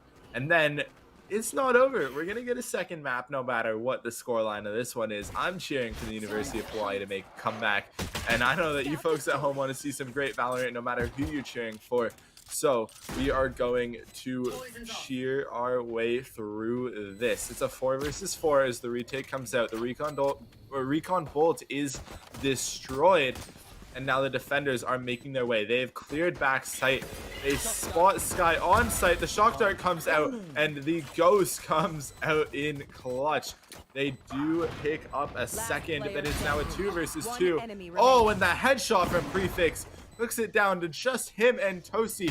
Tosi's gonna get it halved, but no, it's not enough. And Prefix picks up the headshot to finish that round off. Wow, what a showing. Very beautiful show from Prefix, really showing the comfortability with that sheriff. One of the big things that a lot of players struggle with that gun is to be able to tame their shots. They see someone and they just want to keep tapping and tapping and tapping. No, you have to have a calm mind, extremely good trigger discipline with that gun to make sure you line up the right shot. Because hitting the feet with a sheriff, that won't do it. Hitting the body, it might do it, but you have to take a couple shots. You don't know how much health they have. That sure thing is the headshot, especially in the first round. But now, going into our, I believe this is 15th I can't even count. That's how long we've been going at it, but we are nowhere near done if UHM is able to keep this up with their comeback. One frag already, Oh. Combi with a very beautiful swing side to side, and we see almost a full 5-man rotate now looking to go for the B site. They will be met with strong resistance from University of Alabama, with the Jet even going for the rotate. But like I previously mentioned, Mikey on the flank, Zen once again going for that elbow pinch. Look, we have now 3 players remaining and a complete site cut off from UHM, forcing the 2 remaining players to now have to rotate to extremely obscure locations. Oh, One Zen picks up enemy a remaining. second. Unfortunately, though, traded out by Mikey, and it's all down to Toasty. A classic in hand. Not much he can do. Prefix does hit the first shot with the Marshall and hits the head on the second one. And we now have a 5-9 game here. This round, though, does look like it is favored towards the University of Alabama just because of that weaponry difference. You know, this is a bonus, so if you're the UHM, you're not going to be frustrated if this one doesn't go your way. You've just clawed 2 back, and you are bringing this game closer and closer to even, just pushing towards that comeback here. One player I do really want to highlight right now is Gavin on the Sky, playing that healer role, also getting all of that information out for them. He's just such a pivotal role, and that's why I always need to keep highlighting the Skies on each team over and over again. Their counterpart, Cold Cutie, someone who we've also already mentioned that this game. They are coming up huge. Both these players playing a very important role. And look, the stun's coming out, swinging together and being caught off guard. Content. Great content. Comey relegated to the bench for the rest of the round as we go into the final minute. All these players on the side of UHM have been stacked up. Mikey made his way all the way through mid, and if he plays this careful, he should be able to catch one. Mikey to find one. Toasty to be able to get a refrag. Refrag. Not even going to be successful. Prefix to find Sai. Toasty to find a second on the round. UHM, All down to last Prefix. hope. Prefix, they have defused down. 3 players stacked into cave. We knew they had an advantage going into this round from the eco, but now the daunting task, 35 seconds. Even the Viper creeping up from mid. Zen, he's looking to 30 put an seconds left. absolute wrench into the plan of Prefix. Swinging it up. He has to make the pinch. Blind will be semi-successful, able to narrowly dodge it out, but a beautiful long shot from Zen will give UA their first round on the defending half. Yeah, and if I am Prefix there, I'm not ready for that peak from Zen coming out of double doors through mid. You know, I'm focused on the spike being in cave. I'm expecting all 3 of my opponents to be there holding it. So it's a really strong play from Zen to get that around and catch Prefix off guard. Prefix has been popping off on these last few rounds, and he does not secure the round for the University of Hawaii, but he did come close. Now, they're going to have to make a push in, unfortunately, on an eco round, and Toasty using that cubby on the back of A site. The ultimate is used by Prefix. This is why you love when your duelists get frags. They have their ultimate ability, and the Blade Storms comes out. He does make his way over, and now Cold gets tagged by that Sova Owl drone, but it's not going to give them too much info as he did stay over towards that A lobby. Look at Now they're this. making their push towards B, it looks like, but it's still a 5v5. No picks from either side yet. They're going to have to peek right into Zen, who, ooh, I thought Zen was holding that angle. He is not, and the dart is just going to go back sight. And the peek comes out, and Prefix with the right click gets the opening frag, and now it's a 5 versus 4, and they have the sight. Oh, they're going to have to make moves here, and Sai with the wallbang headshot there. But the heal comes out from Cold, bringing Compy back up to 100 HP. And the headshot now again from Sion to Mikey picks that one up, and we're now even with a 4 versus 4. Gun advantage in favor of the University of Alabama. Prefix gets flashed. The smoke, the cloudburst comes out of him, but Cold Tested gets one, and it's now a 1 versus 1. And there we go. Compy. Wow. And this is where Valorant gets crazy, because so much can happen in the blink of an eye. and you just can't keep up with it, right? We had 5 players among the 2 sides combined go down in that final second of the round. It went from a 4 versus 4 to a 1 versus 1 before you can even snap your fingers. It came very close, especially where we saw Compy. He really was able to monopolize that site, and especially off the opening frag of Prefix. I believe that was the TSN turning point in the round. But regardless, Sai to open this one up. He has that tour de force once again in his hand. It'll take out the highlight player of the previous round of Comey. But now with that Viper off the board, no walls, no stopping that line of sight. But Prefix to win against the tour de force, that is rare and a very beautiful shot. Looking for the second will catch the arm of Prefix, spotting it out to the rest of his teammates as we see a full 5-man flood onto this B site. Full Judy to find the first one onto Zen. Now 5v3, the Jet is already considerably lit up, pushing up. He just needs a pick. He'll find the headshot, but it's not going to be good enough, as Tested is going to be able to find it. 2v4 now favoring the attackers. Hunter's Fury is possible, but does not look to be the probable source. Prefix to find their second onto Gavin. Great content. Now pushing up, classic in hand. It was a save round. Unlucky. Contested. 7-10. This does look like the comeback you're looking for, Ty. Absolutely, and I don't want to say anything yet because the caster's curse is real. But if this game continues to go the way it is, I wouldn't count out the possibility of an overtime matchup here on map number 1, which is something that everybody loves to see. And now it's going to be this round, in my opinion, is going to be that round that decides how far and what the scoreline is going to look like coming up. Because from the side of the University of Alabama, if they lose this round, it's pretty much 10-9 as they're going to be on an eco coming up next round. And then from the University of Hawaii side, and oh my goodness, we get the Sky Frags coming out. Both of them get traded out instantly. And here we go. Toasty got one, and it's now a 4 versus 3 for the University of Alabama. And they're not able to make that rotate over yet as the spike is stranded right outside of the plant area on site. Cold as well, down to 4 HP as Prefix just makes his way in, puts the Cloudburst down, and dashes right out of there. Sai, though, gets the flank. Unfortunately, the timing does not work out for him, and he doesn't have the angle to take out Prefix. They're going to drop the spike, it looks like. Yes, switching up whose hands it's in, as Comey is now just going to maneuver his way towards the B site. Not a single defender there. They could sprint right in, but they don't have the map that we have. So I just want to tell them to go.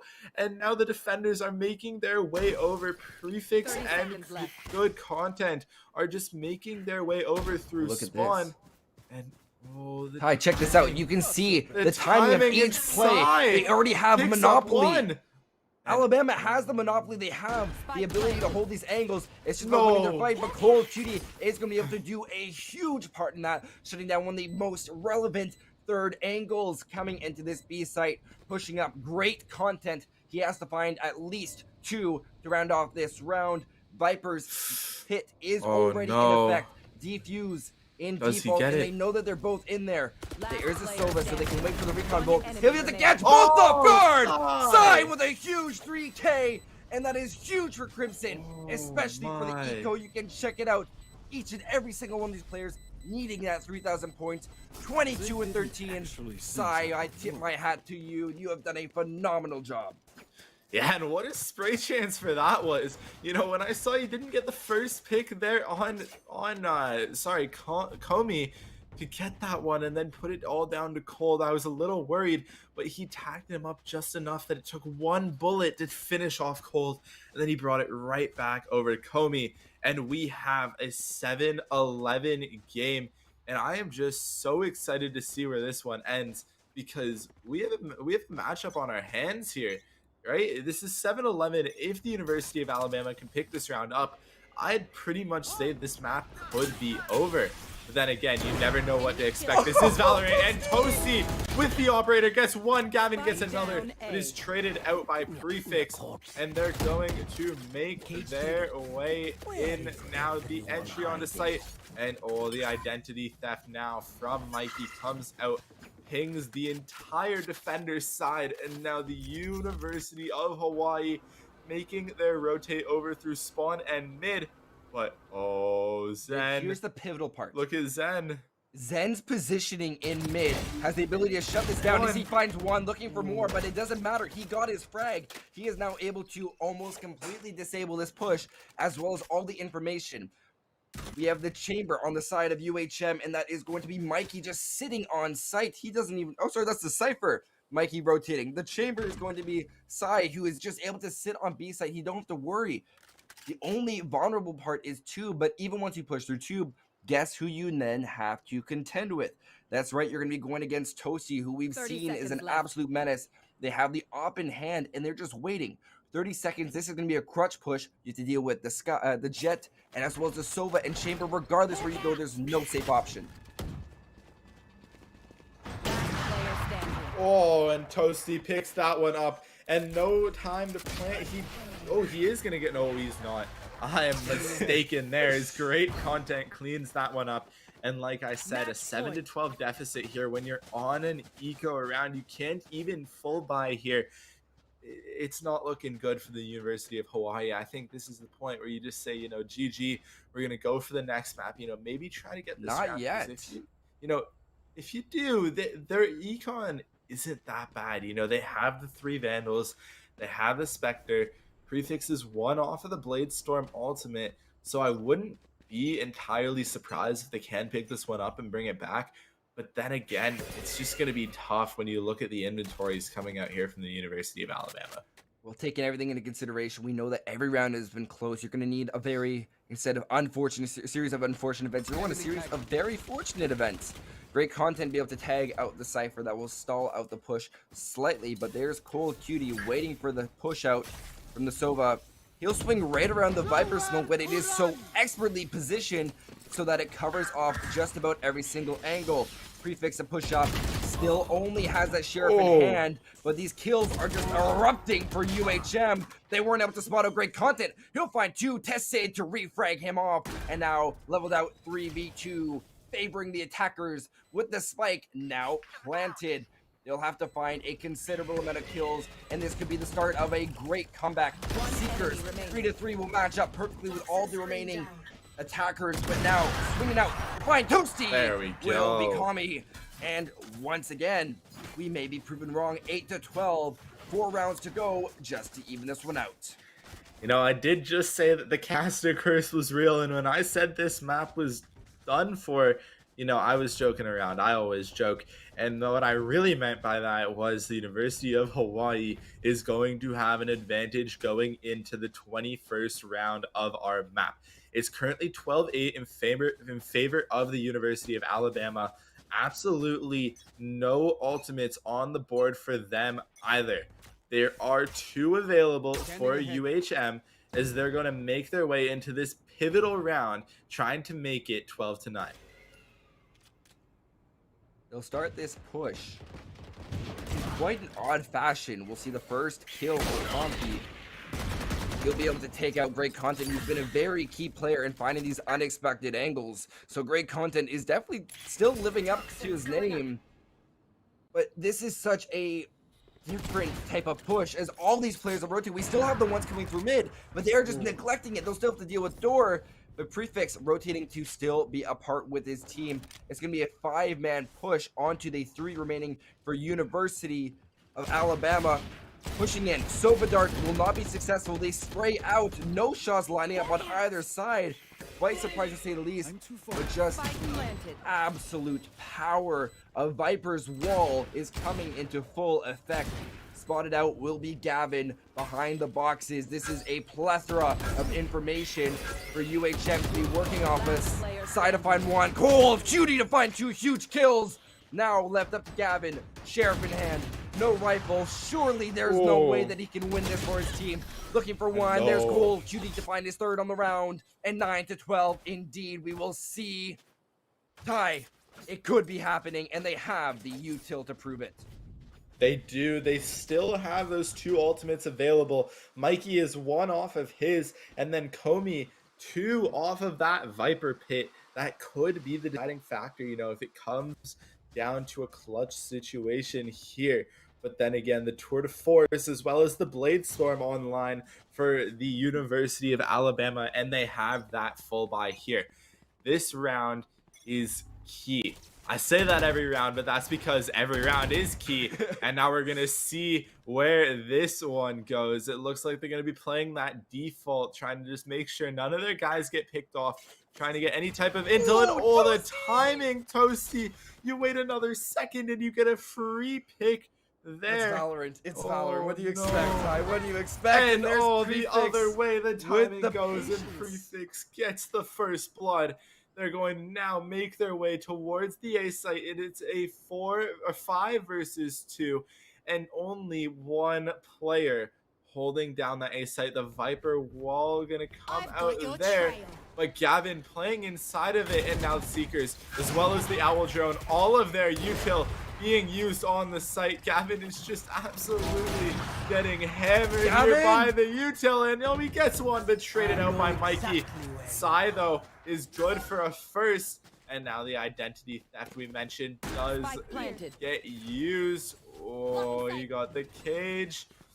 And the Cam's just gonna get them intel, and Prefix hits the shot, gets that advantage for his team, and it's now a 3 versus 2 in this pivotal round. The University of Hawaii clinging on to that last bit of hope as they're trying to make it 10-12. Mikey good for another, and there we go. Zen does pick up one, but Mikey gets a third. And that was a great round from Mikey. It's been a bit of a slow map for him, but he's starting to pick it back up now, and he is showing that he is still here and he is ready to make a difference. Look at this round. Does this look like another save round, Ty? Does that mean that we could see 11 to 12? Does that mean that, chat, I might need you to help me count this one down? That one was 3. Now we're down to 2. You guys can count with us. What comes after 2? 1. And that one round is going to be absolutely pivotal. UA just searching and trying to get their eco back. The hard part of completely demolishing a team's eco has already been done. And I am an absolute love with how UHM has been going about their attacks. They've been taking it slow. Look at how they're spread out. We're waiting to see if there's going to be an overextension on the side of UA, which in this case, there indeed is not. Sai swinging around as well. They don't know what to do. This is such a pivotal point as on the side of UA. They aren't moving too much. UHM is waiting for them to make the first move, but the problem with waiting for the defending team to make the first move is they don't have to. Get out of my way. Exactly. And, if I'm the University of Alabama, we want to play these corners. We need to get as many picks as possible. They're on an eco here, and if they lose this round, it's going to be that final round of the match that's either going to send them to overtime or close it out. I don't know if Great Content was able to pick up any type of intel as to where the enemy was, but of course his recon dart will. Prefix gets taken out by Gavin, and that one is huge. Sai gets one as well, but Comey is good for 2, and now Sai is getting absolutely bombarded in the back of sight towards that half wall. And the shot does not come out from Mikey. He does pick that operator back up, and it's all down to him. But the Thrifty for the win comes out, and the University of Alabama picks up map 1 in this best of 3 on Breeze. And I believe our next map is Ascent. Are you looking to see any type of changes when it comes to the compositions that our teams are seeing here? On map I'm hoping to see, you might not see the Viper. We might see a Viper, or even, I expected like both those lineups would work quite efficiently for Ascent, but we can get back to that after our break. I still want to debrief a little bit on this previous map. We saw a lot of changes throughout. We saw on the side of UA, they came out strong. They consistently hit home through that entire match, and it came from them playing very connected. They're ready to go, and we've lost Ty. He's gone black, and now he's back. Regardless, he's here to stay, but Don't go anywhere, NECC. We will be right back with a short 5-minute break. Then you'll see Ascent. See you guys all very, very soon.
Welcome back, everyone. I'm Binks, joined by my good friend Ty Ty.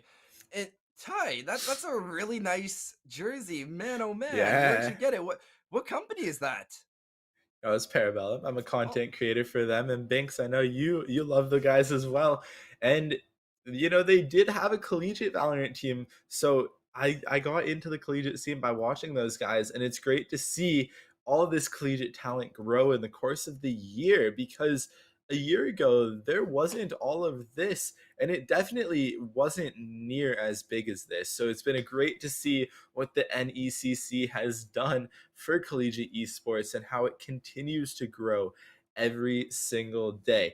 All right, our map one was Breeze. It was a great map. We saw back and forth action. I believe the final score was 13-11 in favor of the University of Alabama. And 1310, we I believe. saw some crazy rounds there towards the end. Some clutches coming out of Psy from both sides. We saw the clutches the entire game, and it just shows how these players are able to keep it calm in those high intensity situations where a lot of those players who aren't at their level begin to panic, and that is what sets them apart.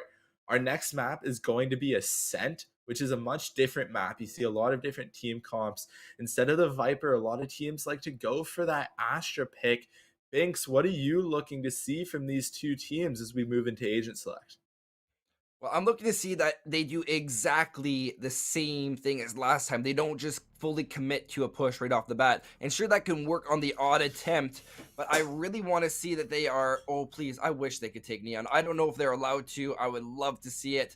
But Go regardless, what I'm for it. looking for is their ability to switch and rotate right around this entire Ascent map. And if Neon is allowed, Neon does a phenomenal job being able to get from side to side on this map.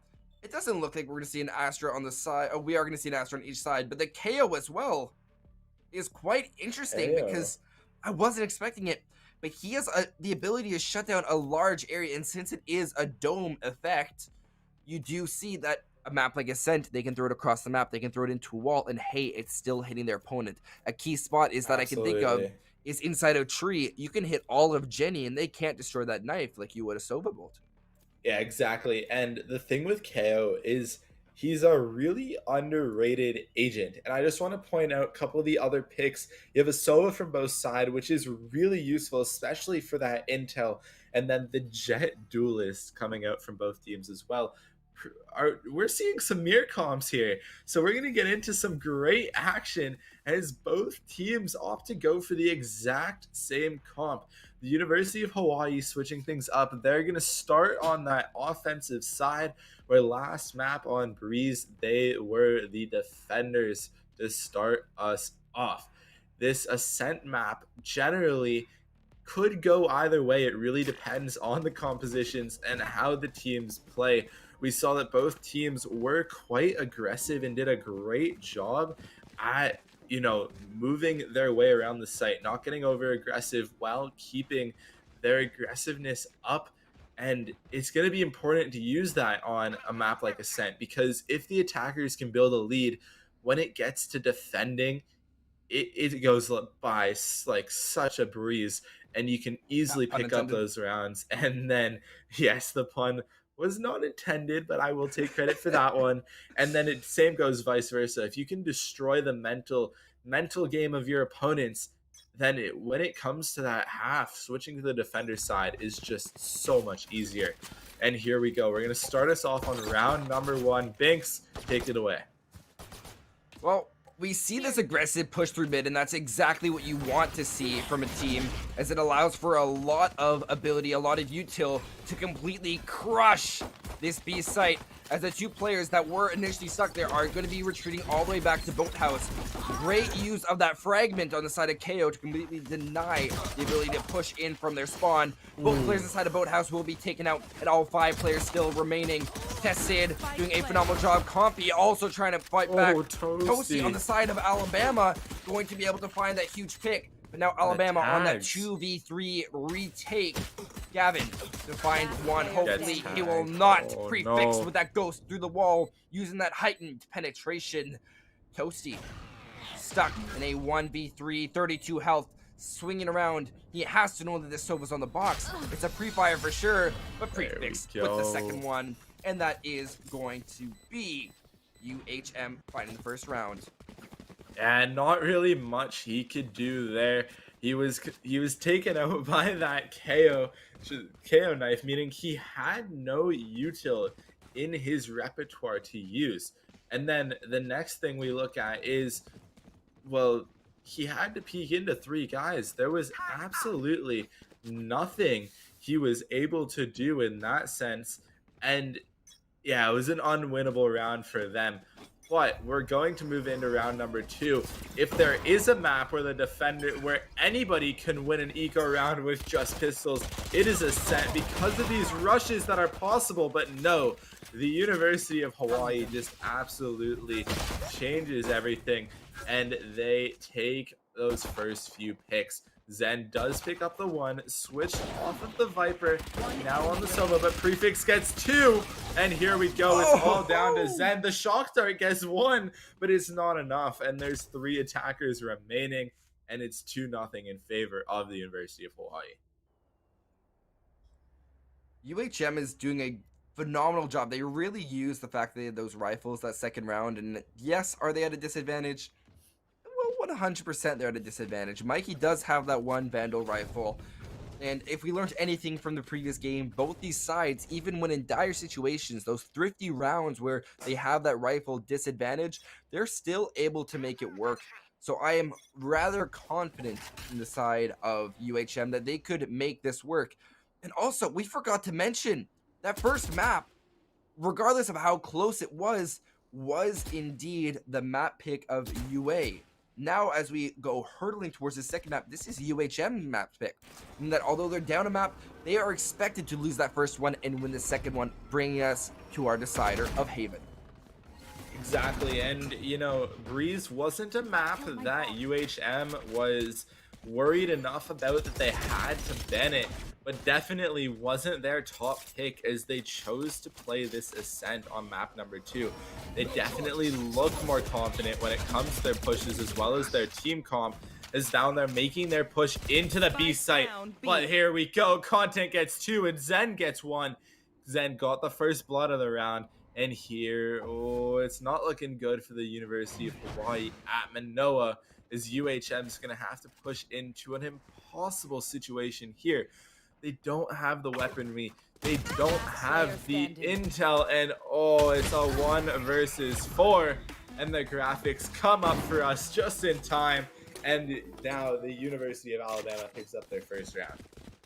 Can you imagine if... the Zed music track had copyright?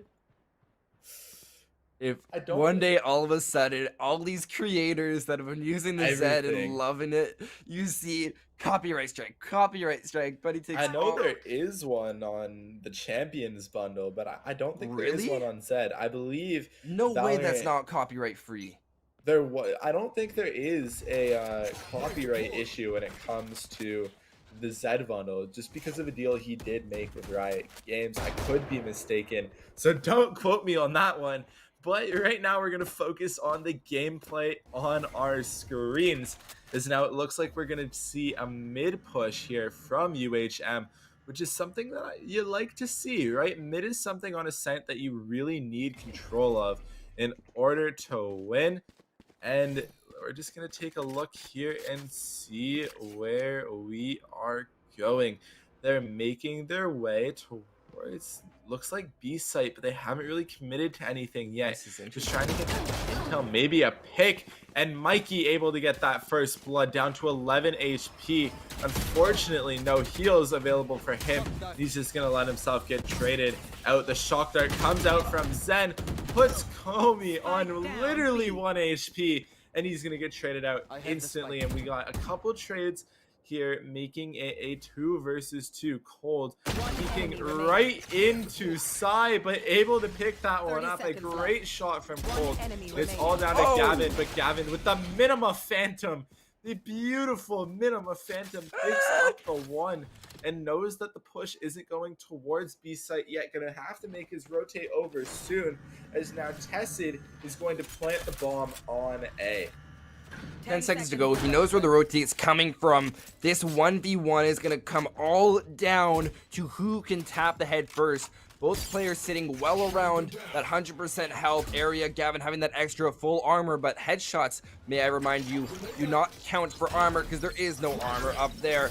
Hit with the recon. Smart blind, trying to spray through the ground, but he had his location revealed from that dart, meaning he didn't have too many options. Jumping down, spray out Gavin with a huge headshot. Played absolutely brilliantly, as he'll have more than enough time to defuse. 2 and 3 using KO quite proficiently, and I need to highlight this. You notice how he threw his fragment? Because once again, KO operates in a dome area. That fragment hits below, where a Phoenix Molly or a Brim Molly, anything Viper, would not bleed through.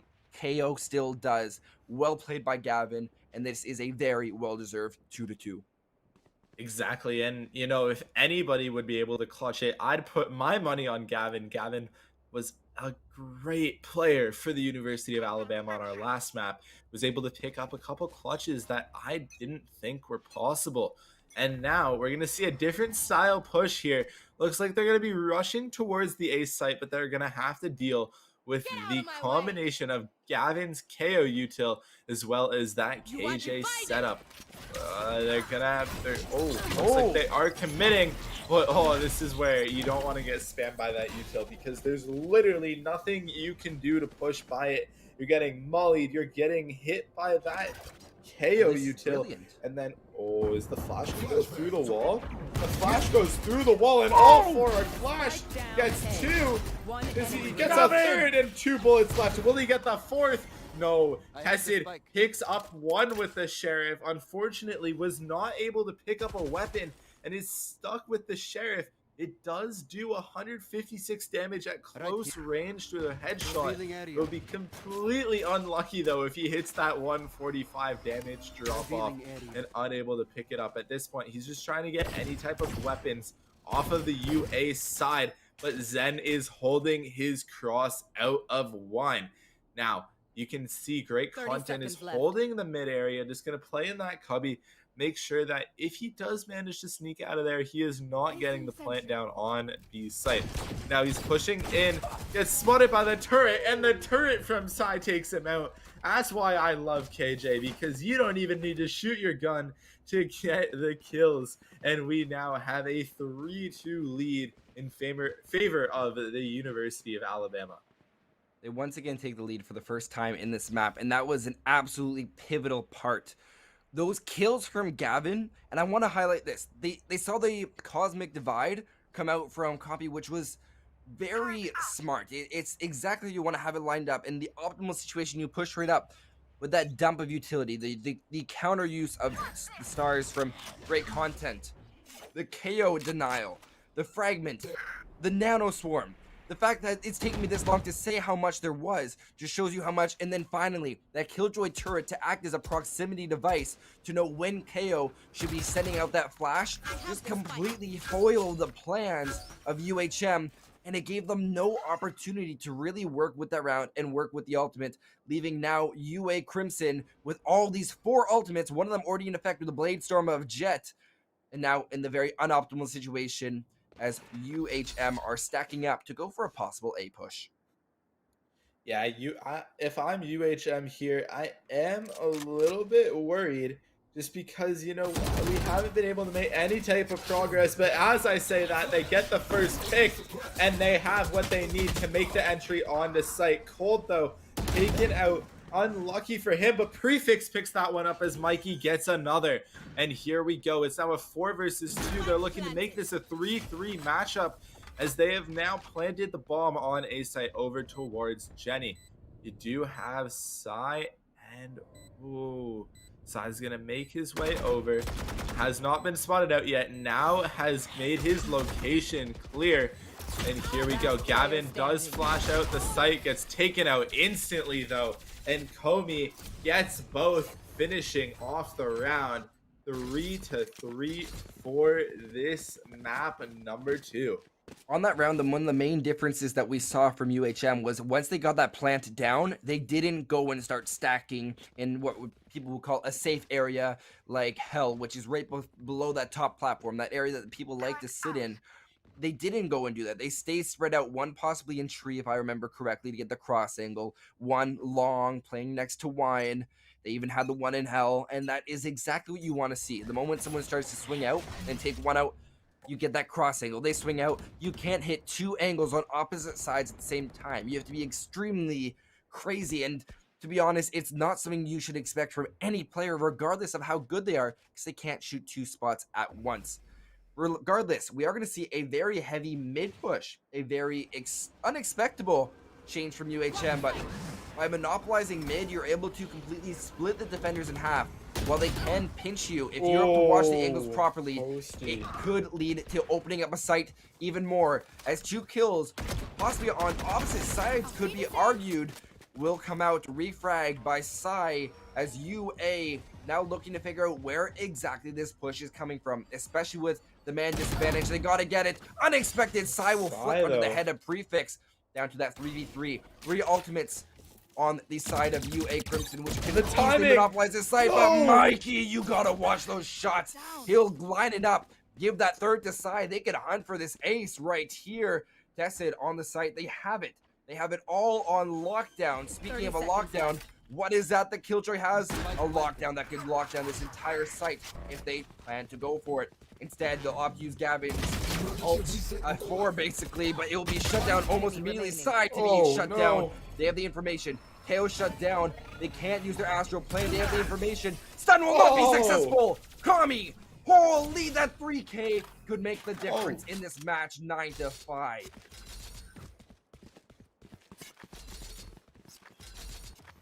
I'm back. Okay, so that round was insane. The ending there, my headphones cut out on me right at the end, so I missed your reaction to that one. But it was a great finish there. You saw the util coming out. The defenders played that pretty perfectly. Unfortunately, though, it was not enough, and Komi was able to clutch that one out, giving the University of Hawaii their second lead on that matchup, the first one since they were up 2-0. This is pivotal here. I'm very curious. On a save round, they're opting to get aggressive. Decide to be able to push up and get 1-2 on cold. Zen to refrag it. I don't know how to even predict what is going on, but this aggressive play seems to have paid off on the side of UA. They're closing the door as they will allow for this 3-man push on the side of UHM to be that much more ineffective, to say the least, as they are all fluctuating and flooding through this one angle. Tested to find Toasty. That's the jet off the board. Astra Cloud will be working to great effect. Gavin coming alive with his Sheriff. He's done a phenomenal job finding it. But will be successful. Just has to find one shot. Won't be there. Tested to use that information. These shock darts are proving to be absolutely lethal. Now swinging around trying to find Kami, but now 2 rounds in a row. He's been able to come alive for his team with the 2.0 KD, I might add, Ty. And it does look, once again, that one of these teams is running away with it 3 rounds in a row. Yeah, and I don't know exactly if I'd classify this as running away with it. Like I said earlier, this map can be very attack and defender heavy, right? So it really goes whatever way the teams are playing and what their play style is. We've seen both teams have been very strong on their attacker side, and now we're just gonna see if the University of Alabama can bring this one back. If it's a 6-6 half, I am liking their chances of being able to close something out. But now UHM making their push up mid. They've already entered Catwalk. This is great for them as Toasty's holding it with an operator. Not going to be able to hold much more longer if they all swing into him. He might get one here, but definitely not more than that if they play their cards right. Gavin going to close that door, blocking off the push from Tree. He swings, and Komi takes him out. Toasty, if only he can see that red outline, he would have had a pick there. And the Cosmic Divide comes out from Astra. Essid picks up one now. as they make their way in, and he is planting. Side is going to try to get in here, and as he's about to place down his util, he gets suppressed, and here we go. Cold, he's overloaded, and the Killjoy lockdown comes out, and there's nothing Sai can do as Comey finishes that one off, and we have a 6-3 lead for the UHM. That was very convincing, and I think that came massively. I can't believe I'm saying this again. I don't want to say it. I really don't, but Comey. It's off the back of Comey. He got another 2 kills that round, one of them once again finishing off that round. That Cosmic Divide set his team up perfectly, and he was able to constantly manipulate that round. And that's the power of Astra on Ascent. They can manipulate the round exactly how they want. And are they once again getting aggressive? Because this Cloud works extremely effectively of cutting off the long angle. Prefix getting aggressive onto the B site. This is such a give and take relationship coming between these two teams of who pushes up where and how it works out. But now it does seem like we could see an all 5-man push through this B site. All right, so this is what needs to happen for either side. If you are the University of Alabama, you're on this eco, I think you need to get a pick or 2 and then back off and just play the retake, try to pick up those weapons off of the attackers. If I'm UHM, I'm just trying to rush the site, get absolutely everything. I know I have the weapon advantage as Prefix gets the first blood of the round, and there's the advantage for them. Unfortunately, Sai was not able to get one, but Toasty was. It's now a 4 versus 3. But they have not been able to pick up a weapon yet. But I stand corrected. It looks like Toasty was able to pick something up here as Gavin now has a Marshal in hand. Toasty as well with the Marshal and his Sheriff is now the University of Alabama is just going to do whatever they can. Get a gun or 2 off of the attackers, but it's not enough. And we now have a 7-3 lead. And, you know, I'm going to officially say the UHM is running away with this one. Okay, it took you 2 more rounds. You know what? We can just add it to my prediction saying, hey, he predicted it. We also have to consider that was a save round, meaning that this is where, if you're even being a little bit of a pessimistic, no, they're not running away with it, or you're just still really rooting for UA, I support that because it comes down to this round. If they are able to win this and keep their util or their econ alive, it could be a very big turning point with them coming back, fighting towards that 7-5 split. But as of now, that 9-3 is still in the realm of possibilities.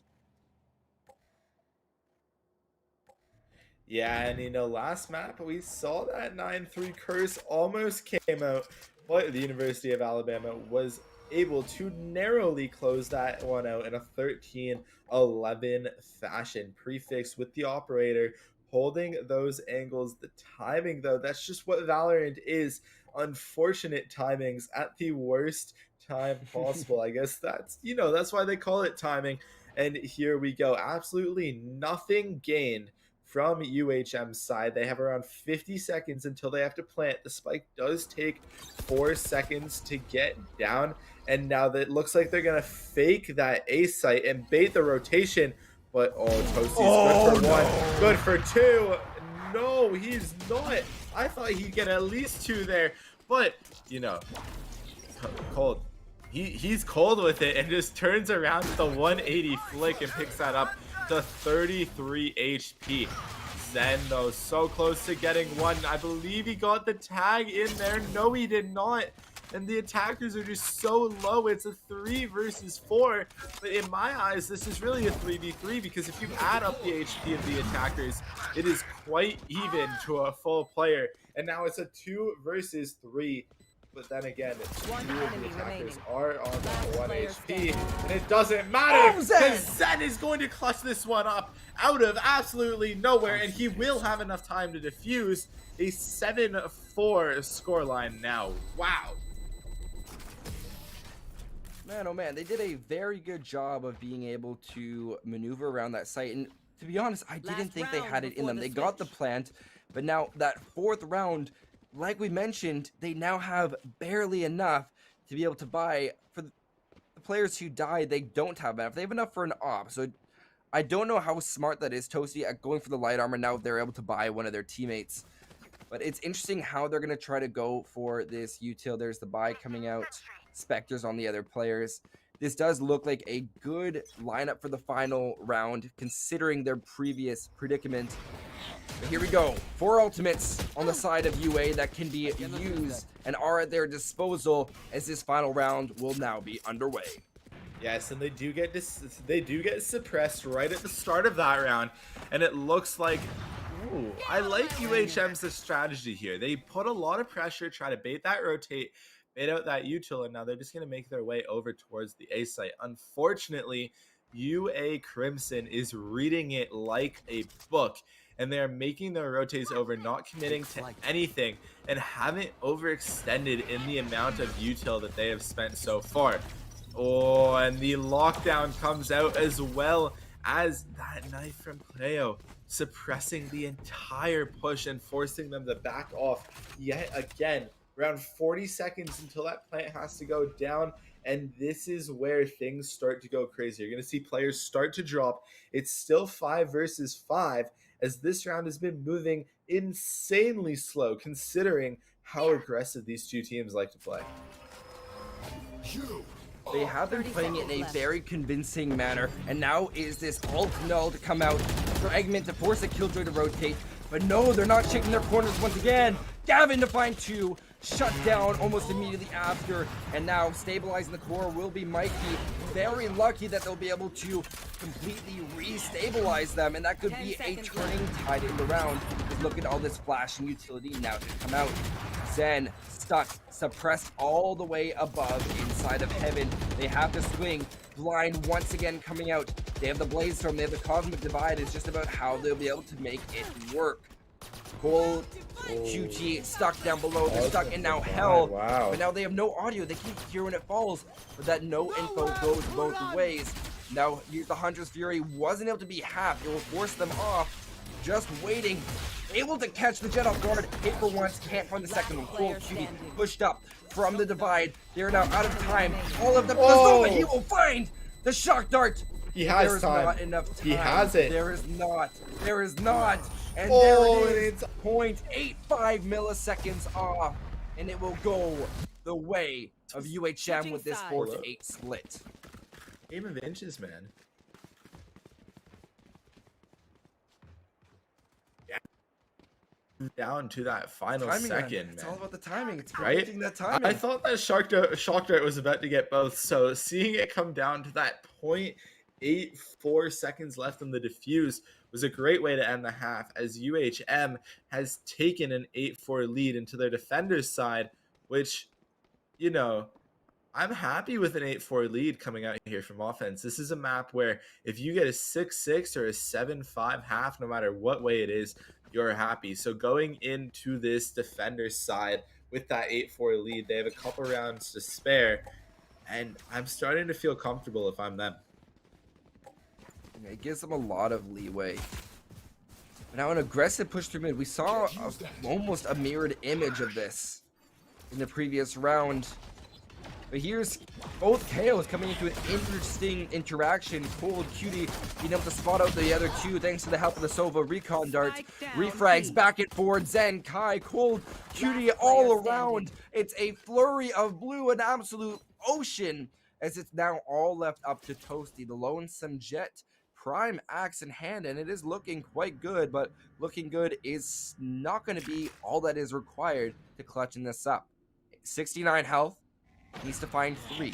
Killjoy, Jet, and KO still hit by that suppressing knife, giving away the approximate location, meaning that once they swing this angle, although they only have a classic upgrading to a ghost, they won't be able to take it as aggressively. Spike now in hand, that will prompt both defenders, Killjoy as well as KO, and I'll go for a rotate, trying to cut the Jet off because they know they're not going for B. 30 seconds But a left. very smart distribution of players. Door closed. Are they going to go for the plant? Most likely so, because of the credit it will grant them, but Mikey will shut it down. Yeah, great play there by Mikey, just to play that, wait for the tap. If I'm Toasty there, I think you do got to stick that, get the credits for your team. But either way, they're on an eco here, and they're just going to have to do whatever they can, right? We saw in the last half, it was the attackers who were able to pick up that first round. And then here it's the defenders, meaning they can hold a lot more angles and play a lot more aggressive. But at the same time, when you're being rushed by 5 classics, there's not much you can do. So they're just going to have to play together. Ooh. Oh, and the Ares coming out here. Do you remember how insane the Ares was to start this episode? Right at the It was beginning of insane. the I was scared of it. You hear that Ares come firing out, you're like, okay, guys, take it a Yep. second, give it a second, give it a second. Okay, go. Nope, they still have ammo. Let's just wait another second. And really using that high penetration, it did not feel right. And I loved having a powerful Ares, but the fact that it was cheaper than a Spectre didn't sit well with me. It made my stomach turn tight. It hurt. Thank you, Sai, giving us some reconciliation to the terror that the Ares caused us. Yeah. Exactly, and now it's a 5 versus 4. Crimson do have a chance to push in here. They have the man advantage on this. I wouldn't even call this an eco, right? It's pistols against light buys, and in this type of case, anything can happen. And this is why I love Valorant, because even when you are on that eco, rounds are very winnable, right? So they're going to make their way towards A site now. The smoke coming out from Ashes completely blocks off the push from the window. But Mikey with the headshot gets one. It's a tag, and now they're all going down. Like dominoes, they are falling over. And Comey finishes that one up, and it's now 10-4.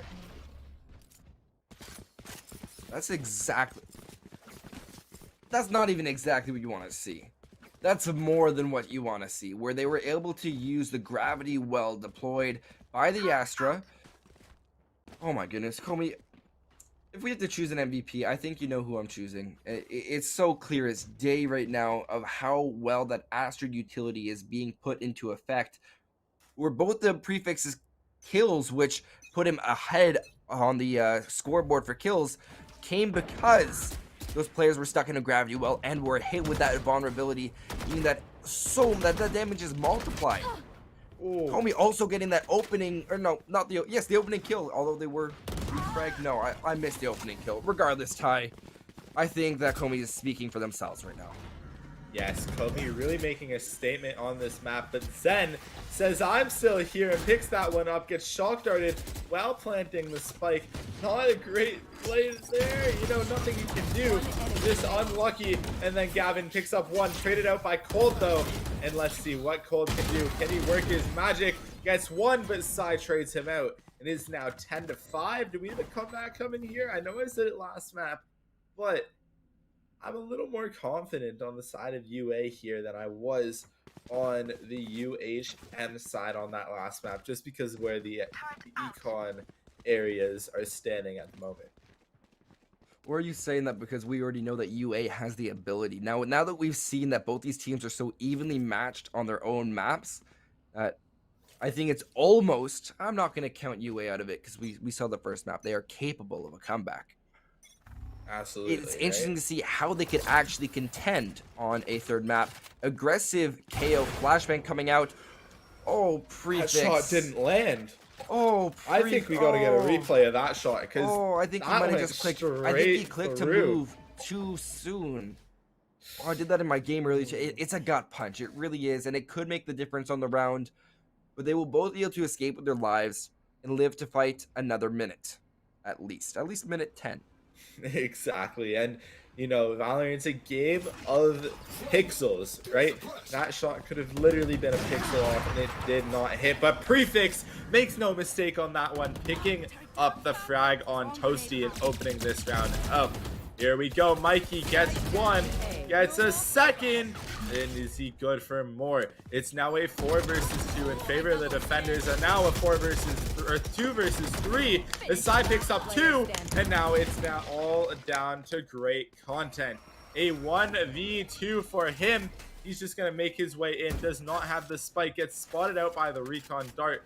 Now the owl drone does not get the tag in, so they're not going to know exactly where he is, but they do have a general idea. Picks up the first, and I just have to stay calm, man. Stay calm. You got this. And he's making his way through. Does he have the headshot angle? No, he doesn't hit it. Where's the spike? Okay, he has 6 seconds to plant 10 here. seconds The left. fake shot at window comes out, and he's just gonna plant it behind Jenny. Knows where that is. And Comey, what is Comey doing? Here he He's goes. waiting it Okay, out. He took a pause for a second. That's Smart. okay. And now Content utilizing that break of the glass and just Uh-oh. wrapping around. And he does not get it. No. The timing, Comey checked at the perfect angle. And it is going to be an 11-5 lead for UMH Black. I'll be very surprised if we don't see that Astra pick stay as we head over to a third map, if and when we get there. And I know I could be inflicting the caster's curse. You guys can all at me on Twitter once if there is a UA comeback, but stats don't lie. And I'm not gonna lie, Comey is really showing up right now. Cosmic Divide once again in their back pocket. They can save that for a rainy day. Well, they can save it until the end of this matchup at least if they do need it. Ty, I need to get your opinion on this though. If you are in the shoes of UA, where this may not be your map pick, Eco may not be in your favor, what do you do in this scenario? How can you make this work? You should run. Honestly, I'm doing exactly what they just did, but hoping it works out a little better. Mikey was able to get that first pick, and the res comes up on Gavin, which was able to extend his ultimate. Gavin also was able to pick up the frag grenade kill. As there we go, and it's now a 4 versus 2 in favor of UA, doing exactly what they had to do here on that eco. They push together, they take the site together, and they work as a team. Something I would love to see them do in more rounds, because it's something we haven't seen as much as we did on that first map. They're holding that site down, locking it down, and oh, Comey playing lane. They have the info. You're right, Ty. They have the info here. Gavin gonna swing. I'll be able to find gets a one, make it third 3 now. on the round. I Oh, didn't even know he had one early on. If we even look at the arc for Gavin there, he was able to push right on in. He had his ult, meaning that he still went out, disabling everything, even though he was first to go down, meaning that jet shot that came from Prefix, although it downed him, he wasn't out of play, and that's how powerful KO's ultimate can be in the right hands. When you're pushing with your team behind you, your team on your back, where you have that ability to be rezzed right back, that's it. That is exactly what you need to see. Regardless, 6-11 now. Only 5 more rounds to go. So chat, please count it down with me, because this could be UA Crimson's comeback. Oh, this is tough, because if you're Crimson, you cannot give up another round here, right? If they give this up, it's 6-12, and even if they give up the next one, 7-12 is a massive hill to climb. But then again, it's doable, and if any team can do it, they can completely do this one right here. Quiet round. Interesting to see the Astra of Comey looking out for this. He'll be able to see Gavin, and that's very important for information, because now you see how Gavin was looking towards boat. He has now decided to rotate away from that angle, as it's now all directed towards mid, where that will be containing primarily with the jet. And later on, as these players are rotating through the tree, will be the KO. Quick trade off. Gavin, once again, coming up huge with that Guardian. However, they do lose their jet. So both jets off the, they lose their Sova. Jet and Sova off the board. Sova being a lot more pivotal, as Jet did their job getting that opening frag. Huge classic shot coming off from Cold Cutie. He has the null command if he needs it. Great content showing us why you don't need to even be able to see to line up those Vandal shots. And Toasty, stuck in a 1v2, has to get this plant. Door will now be closed. They have the time, they have the ability, they just have to stick it, as the remaining 2 players are stuck inside a tree. And this could be the exact misinformation they are looking for.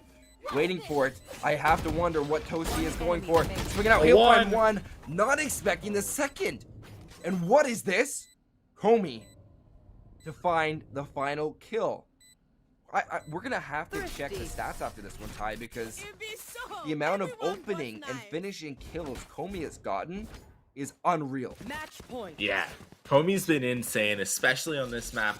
Last map, though, Comey took us by storm as well, coming out of nowhere to clutch up key rounds for his team. And it's now 6-12. I don't know if this is doable. If I'm UA Crimson, I'm just thinking, you know, this map might be over, and we just start preparing for what we're going to do on map number 3, which is Haven. And again, I think we're going to end up seeing that map here. I think you would be correct to assume that. They will be able to see the one agent waiting, so that's going to be able to give Prefix all the information he needs onto Toasty, and now Prefix able to rotate right back. Comey, you're in a dangerous, you're playing with fire, you wait for the blind, finding one, looking for his third, but no, their side to shut him down, keeping the hopes and dreams of UA Crimson alive for one final hurrah. Swinging around, Gavin trying to find it, but there's 2 huge kills, both through penetration, and UHM are going to be taking us to a third and final decider map. Yeah, what a map that was, and what a finish, really. There were so many rounds that I thought could definitely go in favor of UA that just didn't because of an individual or team performance from UHM. Something I did notice 100% from UA's side, at least, is they didn't play as well as a team on that second map as they did as the first. So in this break coming up, I think they just got to talk about what their plan is going into this third decider map, which is going to be Haven. It's completely different than either of the 2 maps we've seen so far. The only map in Valorant with 3 bomb sites to plant on, and there's just so much happening that it gets quite chaotic at times, which means for you as the viewers and for us as the casters, it's going to be a lot of fun. We're going to hop into that one right after this short break.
You guys saw the timer saying 40 seconds, so did I, but I cannot wait to get into this final matchup. It's going to be Haven. Both these teams, Ty, have been going absolutely crazy. UHM winning quite convincingly on their map pick, but UA was also able to hold their very own. It might have been a little bit closer on Breeze, but as we go to Haven, you mentioned it before, and I want you to elaborate a little bit more. Haven has a completely different map from both Breeze and Ascent. Exactly. Haven has 3 different bomb sites, the only map in Valorant to do so, which makes it a lot more difficult when you're a defender, right? Instead of having 2 sites in the mid, but here you have A, B, C, garage, as well as mid grass, window, long, where, and it's going. There's so much going on that it's absolute chaos, and absolute chaos. This agent select is looking to be. We're gonna switch right into hoping we see one of the newer agents to the game be selected. You know, I'm hearing a little rumors that we're gonna see some neon, and I don't know what side it's coming up to see her used in a play like this. Neon's my favorite agent to use on Haven. I definitely have not fallen in love with the way that Neon's able to play, especially around C long. You have to get into cubby, wait a second, then push out, or oh no, they're pushing up. Let me just use my fast lane, which is not the fast lane. Yeah, fast lane is the ability to throw up the wall. Content. Let me just content. Let's go. Oh my goodness, living up to his name. Look at that. He did put in his name that he would be providing us with great content, and he does so tonight, and I really hope he drops 40. At this point, I am not cheering for either team. I'm cheering for a content 40 bomb, no matter how long it takes. Well, you know what? A very good thing to know about content is that he enjoys long walks on the beach. So just in case anyone was wondering, Content, just so you know, if you drop 40, I will personally make sure you have a long walk on the beach tomorrow. I will tomorrow. That's a big promise. That's a big promise. I'm Toronto to the University of Alabama, even though I can't cross the border at the moment because of the COVID restrictions, and make sure you have a long walk on the beach. Okay? If you drop 40 for me right now, and this is exactly what everyone wants to see. All right, the team, what we've seen so far, we do have the Asher coming out from both sides, which is something you do love to see. Sky as well bringing the heals.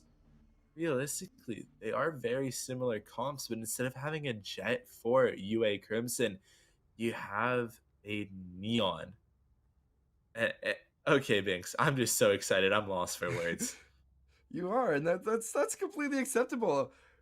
I'm preparing myself to think, okay, I know this. I know all about Neon. I've been using her abilities, that fast lane where she's able to get that wall up, that relay bolt that does actually a very solid job of being able to stun, and most importantly, that we cannot forget while we're waiting to see it, and we already have, is kicking it into high gear, which is how she's able to get around so very, very fast. Great content. Ooh. Dodging out the dog, and this is exactly what we want to see from great content. Push the moment they try to push in, although it is a rotate. Push A, come on. Push, Mikey, do it. Oh, Mikey, not like that. Not like that to Toasty. Wow. Okay, Toasty's sitting down for the rest of the round. That was a beautiful shot out of him, but Psy now gets one traded though by Cold QT. We get the rotates now coming out of content and the neon pick, and all the deal shots don't land, and the sheriff unfortunately not able to pick that one up. Gavin was 15 HP. You literally just have to hit him in the toes and he's dead. And let's see where things go. You got the quick flank coming out of content on the neon pick. Does get spotted by Cold. Not the player you want spotting you. But he doesn't connect. Cold picks that one up. The turret getting some serious damage in for the side of Hawaii. And there we go. Komi, a player who we keep seeing over and over again tonight, picks up the final kill, and it's 1-0. I'm glad they stuck on the Astra. They did a phenomenal job. I believe Komi took the Sova in the first game, and I very well could be mistaken there.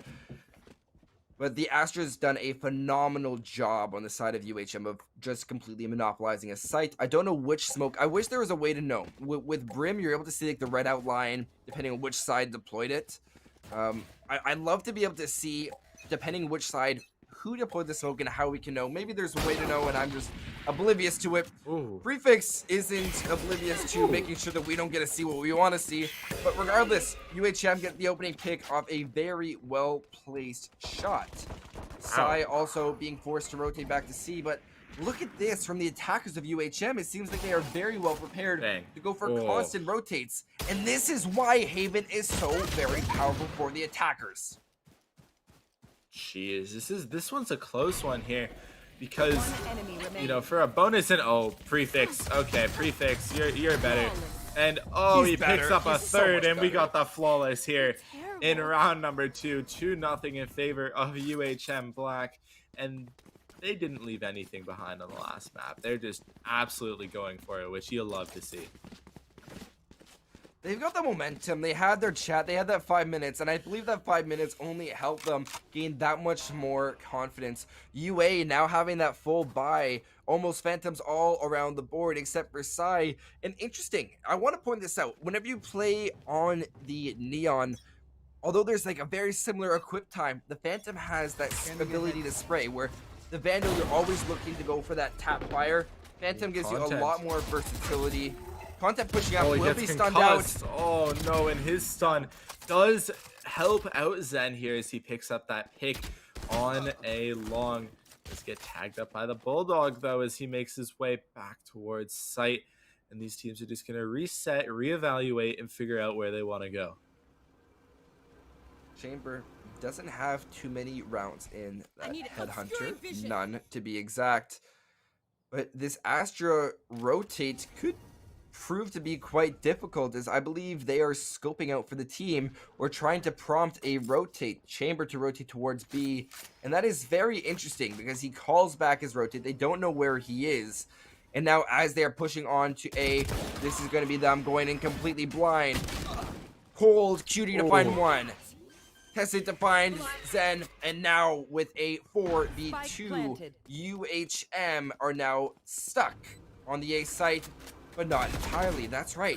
The savior, the one who has been coming in clutch almost every single round. Comey is on the flank, and Sky's turned back at the wrong time. It's going to be a free pick. Timing. Now down to the last player of Gavin, and it won't even need to come from the flank. Free fix on site with that Phantom will work out, and all 4 players are upgrading to their rifles. Wow. And that's a bonus round for them. So taking that 3-0 advantage, having the rifles, and now forcing UA onto the save, it's brutal. This is a round they should win. Not hopefully, but, you know, looks like they are favored definitely to take a 4-0 advantage here. And this is shaping up to be a good start now for the University of Hawaii. I like how chaotic it's both. It's like a calm before the storm that we see at the start of these rounds. We never know if they are going to be going for some crazy strat or some crazy aggressive push, but so far UHM has really been timing their assaults, which is exactly the kind of play you want to see on a site or on a map like Haven. Drone out from the Sky's Dog. What more can we ask from these teams, Ty, besides to exactly play into each other? And that's what they're doing. I can't ask for more. I don't know what else we can ask, okay? Because, like, we've been getting some great Valorant, and this round's shaping up to be a close one. We're gonna get some great content here out of Neon. Pun absolutely intended, and we're gonna see where this goes. Toasty has 4 shots remaining in that Headhunter, so now they're just gonna have to make that push onto site. Content able to pick up the Vandal with the Riot Fist Pump Gun Buddy. I want one of those, man. Where do I get that? And all 3 of the attackers are playing on long. Comey gets the first, and now it's just going to be difficult as anything here for Content to pick that up. And unfortunately, he goes down 4-0 in favor of the University of Hawaii. I enjoyed that round, but on the side of great content, I want to see a little bit more aggressive Neon play. Like we saw that first round where you're using an Astra Star to be able to get into an unpredictable angle. You get your pick, you can stun and throw up your wall. That's exactly what you want to see from this new agent, that unpredictability factor, or the ability to push up to see Cubby. That's something that we're not seeing well utilized. Although there is a Killjoy alarm bot set up there this round, covering that early flank. One of my favorite things to do with Neon is that flank. And although great content hasn't come alive yet this game, that could be a very pivotal part. Toasty, he has his rendezvous set up. Oh, the If he was leg able to shot. hit that shot, however unfortunate, both those players will be healed right back up. Never mind, Sky was one of them to get hit. But now being forced to rotate all the way back is going to be Toasty, his trademark even being destroyed. Heavily unfortunate for them. But now 0-4, UA Crimson is looking to make their mark on this match, and it could very well be now. Yes, this is really the round that I think Crimson has the advantage. And just as I say that, Zen gets taken out and Content's just going to have to fall back onto site, making sure he doesn't give the UHM a 5 versus 3 advantage. The flash from side comes out, does not get anyone there. And Content gets his first of the match coming online, but Mikey picks up 2. Toasty now rotating onto the site, does have that operator in hand, and it's a 2 versus 4, and if any round is the round you save, I honestly think this is it. An operator and a phantom, I believe, in the hands of Astra. Not 100% sure. As well. You're trying to figure out who Astra is? It's none other than It's Gavin. Oh, why How did can we you think it forget was about Toasty, Gav? bro? I don't know, man. I'm tired. I've been up since 6 this morning. I got school, I got work, I got all this, and we are still here for the Valorant action, and oh, Toasty hits the shot. He's playing Chamber, not Astra. Mikey gets his 3rd of the round, though, and takes him out, and Gavin's just going to save this Vandal here. Oh, will he be able to? And the timing, no, prefix finishes that one off, and it's 5-0.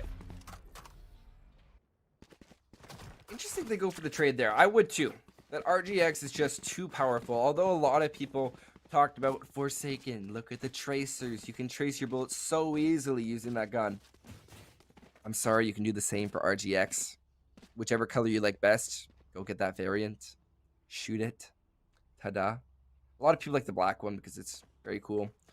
And if you're looking for a reason to buy RGX, if it comes up in your shop, it's probably one of, if not the best skin for the Vandal. Second one that I really enjoy would also be, it doesn't have as many good effects, but tracers I find are pretty easy to find, is actually the Origin Vandal. Ooh. I'm a huge fan of that one. Really? I'm not a fan. I like the Reaver, I like the Prime, I like the Dragon and the Elder Fam. I'm not a fan of Origin. It reminds me too much of math, okay? Alright, I have really, enough math classes at school this year. I don't want to have to deal with doing math and Valorant as well. But Content now gonna have to line up the angles here with the headshots. If only he had the protractor knife, and he gets tagged by the Owl drone. Looks like Toasty's also gonna get tagged up, but he gets the first with the headhunter, traded out by Mikey. Mikey planting the bomb here. Ooh, whoa, what's going on C site? You got Gavin getting a flank on Comey. What? No, The bomb's planted. You can't do that to Comey. The You can't do bomb that to is Comey. planted, and these guys are fighting on C. What is happening? And wait, where's Content going? He only has a sheriff, and he's rotating all the way over to C site. We don't know what's going on. At least he has the neon sprint here to get himself back over towards A site. There's not going to be enough time for him to defuse the bomb, unfortunately. And in my honest opinion, looking at the Valorant economy, he's just going to have to die here. Hopefully not to the turret, but to the spike instead. Just to make sure he does get the econ. And oh, yep, the spike takes him out. Not giving any credits to those attackers' side as they're now up 6-0. Hold on. I didn't know gravity well can move a turret. That was so weird to see. I theoretically knew it was possible. I never just saw how goofy it looks. It's crazy, man. And the weirdest part is I believe you can also concuss a turret. Which, you know how the turret has perfect accuracy? You can, blind it and and concuss it. concuss a turret. And it is funny to watch when they're just shooting out of absolutely nowhere. And let's see what this round starts up. The tour de force coming out here. Toasty picks up the first one. 4 shots remaining for him. Mikey now does drop and the aggressive plays. And this is exactly what we wanted to see out of content. He gets flashed and Sai picks that one up and looks like it's here. There. Very smart picks. You are right there, Ty, as the rotate back from the Neon could be the pivotal change in this round. They have to rotate as well. The aggressive push also coming out from Zen could be a TSN turning point in this round. They're about to go into each other's crosshairs. It's just a matter of who's first. It'll be Zen having both elevation and that headshot from the Vandal to quickly round things off, leading up to the other Sova counterpart of Tessid. He has to rotate around a lot of different options. He knows that he is being completely swarmed. Neon has been healed all the way up to full health. No util left for the sprinter. Regardless, Tessid wanting to find one final pick. He will find it on Toasty.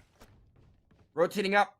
2 more to find, 3 more to be precise, but 2 more to open up a site. They have defused. Not watching the cross. It was a 50-50 chance, but Sai find that headshot. Went out the round, and that's UA Crimson's first round on the board at a much needed time. Absolutely. 6-1, doable. 7-0, doable, but a lot more difficult. You know, you're giving up rounds that you need to win, but Crimson just keeps their composure there and picks that one up. It's going to be interesting to see how UHM responds to this one. Are they going to keep going for their aggressive play style, which has been winning them rounds, pushing towards that A site? Oh, no, the defenders are stacking C. They're going to be quite disappointed here when they push up and get absolutely nothing. Overcharge, I'm calling it right now. Please pull out your overcharge. I want to see this come out. Oh, he spots one. Come on, do it. Do it for me. Gets one, gets a second. Doesn't even need that overcharge to pick those picks up and gets tagged by his own Sova. Wow, Sai and Cold each get a frag of their own. 4 versus 2 for the defending side of UA Crimson. And they're just doing everything they can. This a big flag. Oh my Kobe, goodness. how do you get into these crazy positions? Zen now stuck in heaven as these 2 remaining players from UHM have been able to single-handedly fight back and take this site. Lockdown behind you, watch out. Mikey looking for content. This is going to be the fight that could decide it. Mikey wins it out, and that will force the Sova all the way back to remain in heaven and have to wait this lockdown out. Comey waiting at the bottom of the stairs board, swinging out 1 minute to win it. Comey with 3 kills for the round, and it's not like it's not well deserved, like it's being given to them. UHM is fighting fiercely for every single round that they're getting, and they're taking it in a decisive fashion. Okay, we gotta take a look back. I know we want to focus on what UMHM is doing as a whole, but we have to commend that individual effort there by Comey. I thought that round was lost. They were in a 2 versus 4, and out of nowhere, Comey pops up on my screen, getting an impossible 2 frags, and now Tested opens up the next round for them. It is already looking good to take that 8-1 lead, and Mikey gets 2, and it's now a 5 versus 2. Toasty gets a first, has the RGX Vandal in hand, so you know anything's possible when you have that 8 shots on the Headhunter as well for him. Does not have his ability in terms of the teleport available and gets flashed out here. His teammate, Sai, moving up through Garage, and now they're playing the classic everyone up long play. You know, they have 4 remaining, so they're just going to peek this periodically. They have the operator, which means they can just hold the site down like that. There's no smokes for the defender side, meaning they are absolutely exposed. The Owl drone picks up a first tag on Toasty as he's running off site, and they're just going to have to save at this point. There's really no time for a defuse or anything here, and it's going to be an 8-1 scoreline in favor of UMH, but Sai picks up a 1, and he's just going to have to run away. He's running towards the spike. No, he'll get out in time and not going to have to worry about being taken out there. That was once again a convincing round, Ty. I don't know what to say. On the side of UA, we even saw the overload come from great content, but I didn't really notice it too much. It He didn't pulled make out as that much of a overload. grand impact that I wanted to. But you notice how the one round that we saw a huge impact from Neon was that rush down C long. They aren't watching it. And it's such a crazy thing to think about that teams don't like to push C long early round because it has a disadvantage toward them. So if you have a defender like Neon who can get to Cubby, just like that, push up, just like that, it is a very strong angle that I expect to see more often Content as done we see there right Neon at the develop beginning as further. well. Sorry?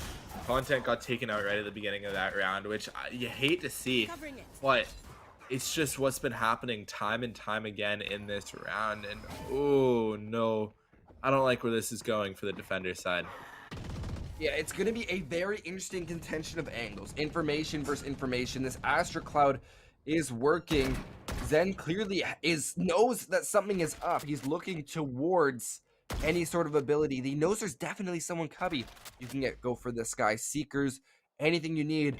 Left and right. They're going around the merry-go-round.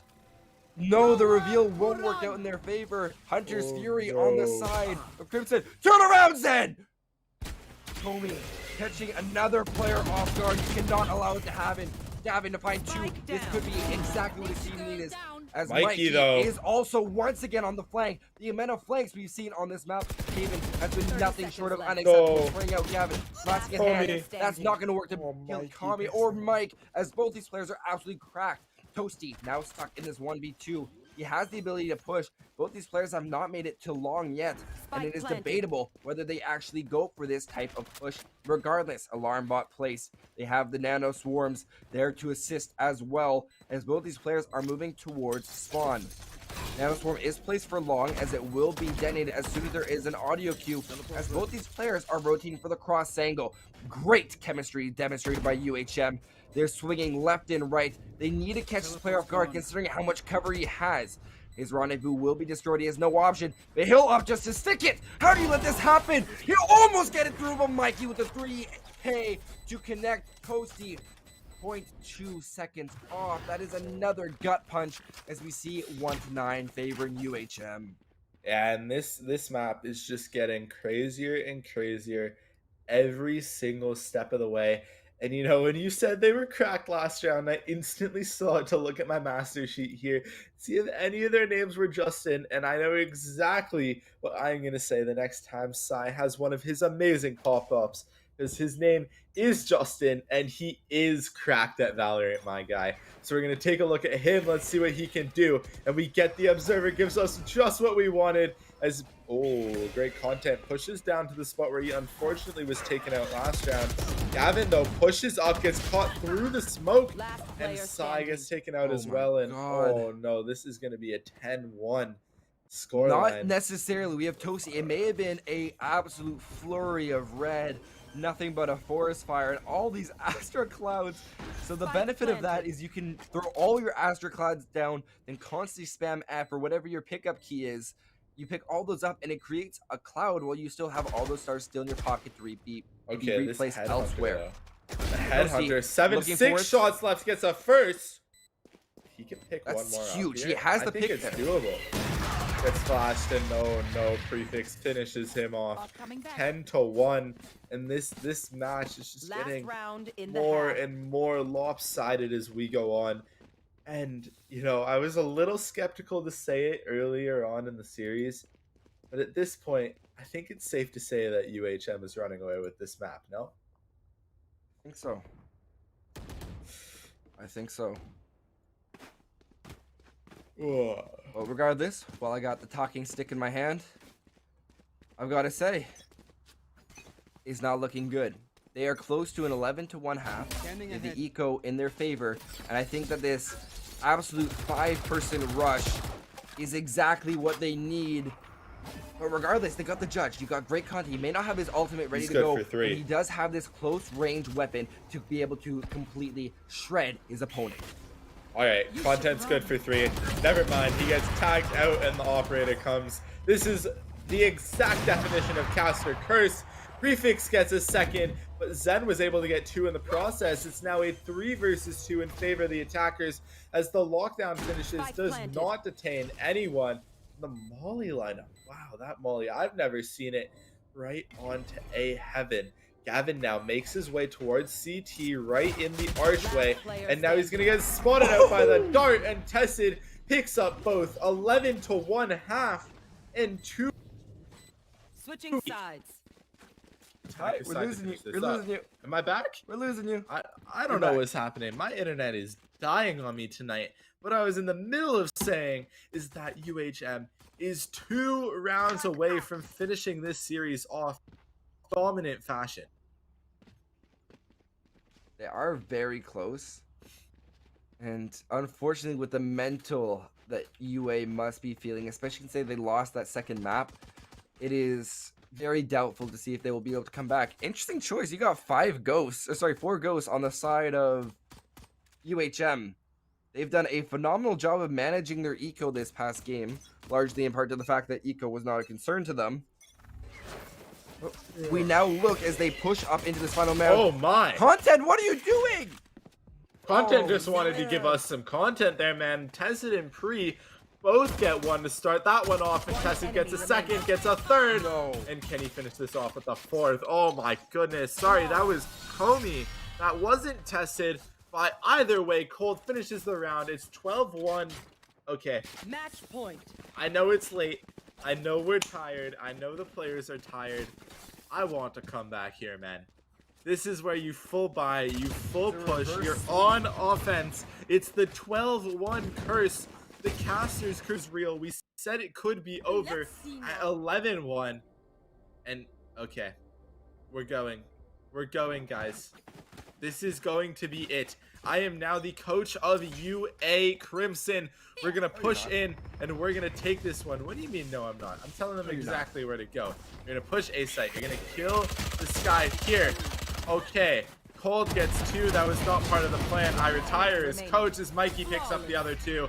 And the Flawless finishes us off here in map number 3, 13-1. Oh my goodness. What a map that was. That was... Hello? We lost Ty. He's gone dark on us, but I'm sure he'll back? be rejoining us Hello? regardless. I Hello? have to tell you guys, there's Ty. Okay. He's got manual focus engaged is- now. This is just where you say goodbye to UA. They played a great series, and goodbye to my technology. My headset's been dying on me. My camera's been dying on me. But what hasn't died on us tonight is the level of amazing Valorant play we got to see. It was. We saw a very big fight from Alabama coming out from the start of this game. They did a phenomenal job of being able to monopolize that first map, although we Mhm. did see UHM slowly starting to warm up. One person I want to highlight was Mikey. He had a slow start, and this is why I want to Exactly. emphasize for a lot of people, just because you have a bad start to a game doesn't mean you are going to finish poorly. It means that you can learn and adapt to the way that your opponent is playing, and that's exactly what we saw with the introduction of University of Hawaii at Menno. Regardless, we saw all these players, and I want to talk about my MVP for a really quick second. Yes, we saw Tessid with that Sova come up huge. He got a lot of information with that last match. Cold Cutie, that first map on Breeze, really did a number on them.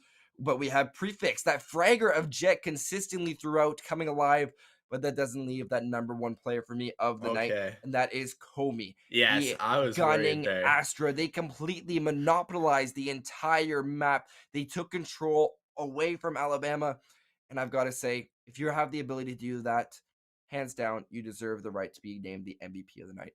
Exactly, and he didn't even play a fragger type duelist role at any point in tonight's matchup, right? He was able to frag out and do everything in terms of util, in terms of teamwork, trades, frags, everything from a smoke roll, which isn't something you see every day. So honestly, hats off to him, hats off to the entire University of Hawaii at Manoa team as they played great, and hats off to the University of Alabama. They put up a great fight and a great 3-map showcase from them. Well, that will be just about it from us at NECC. Big thanks to our production team, everyone behind the scenes. We know how late of a night it is, but you can also go and check out the action that we still have going on over on our A stream, or our stream number one. It is currently 6-5, and I got the map in my ear. I'm not too sure. It could be the first map. It could be the first map. It The is the first map. So you first guys still have map a in a best lot of of three. action Wow. that you guys can catch. So head on over to the first stream. But that is it for both me, Binks, and Tai Tai. Check out our Twitters. You can see them added right there. A follow is always greatly appreciated. But finally, you guys all have a phenomenal night, and we'll see you next Monday for a bunch more riveting Valorant. See you guys.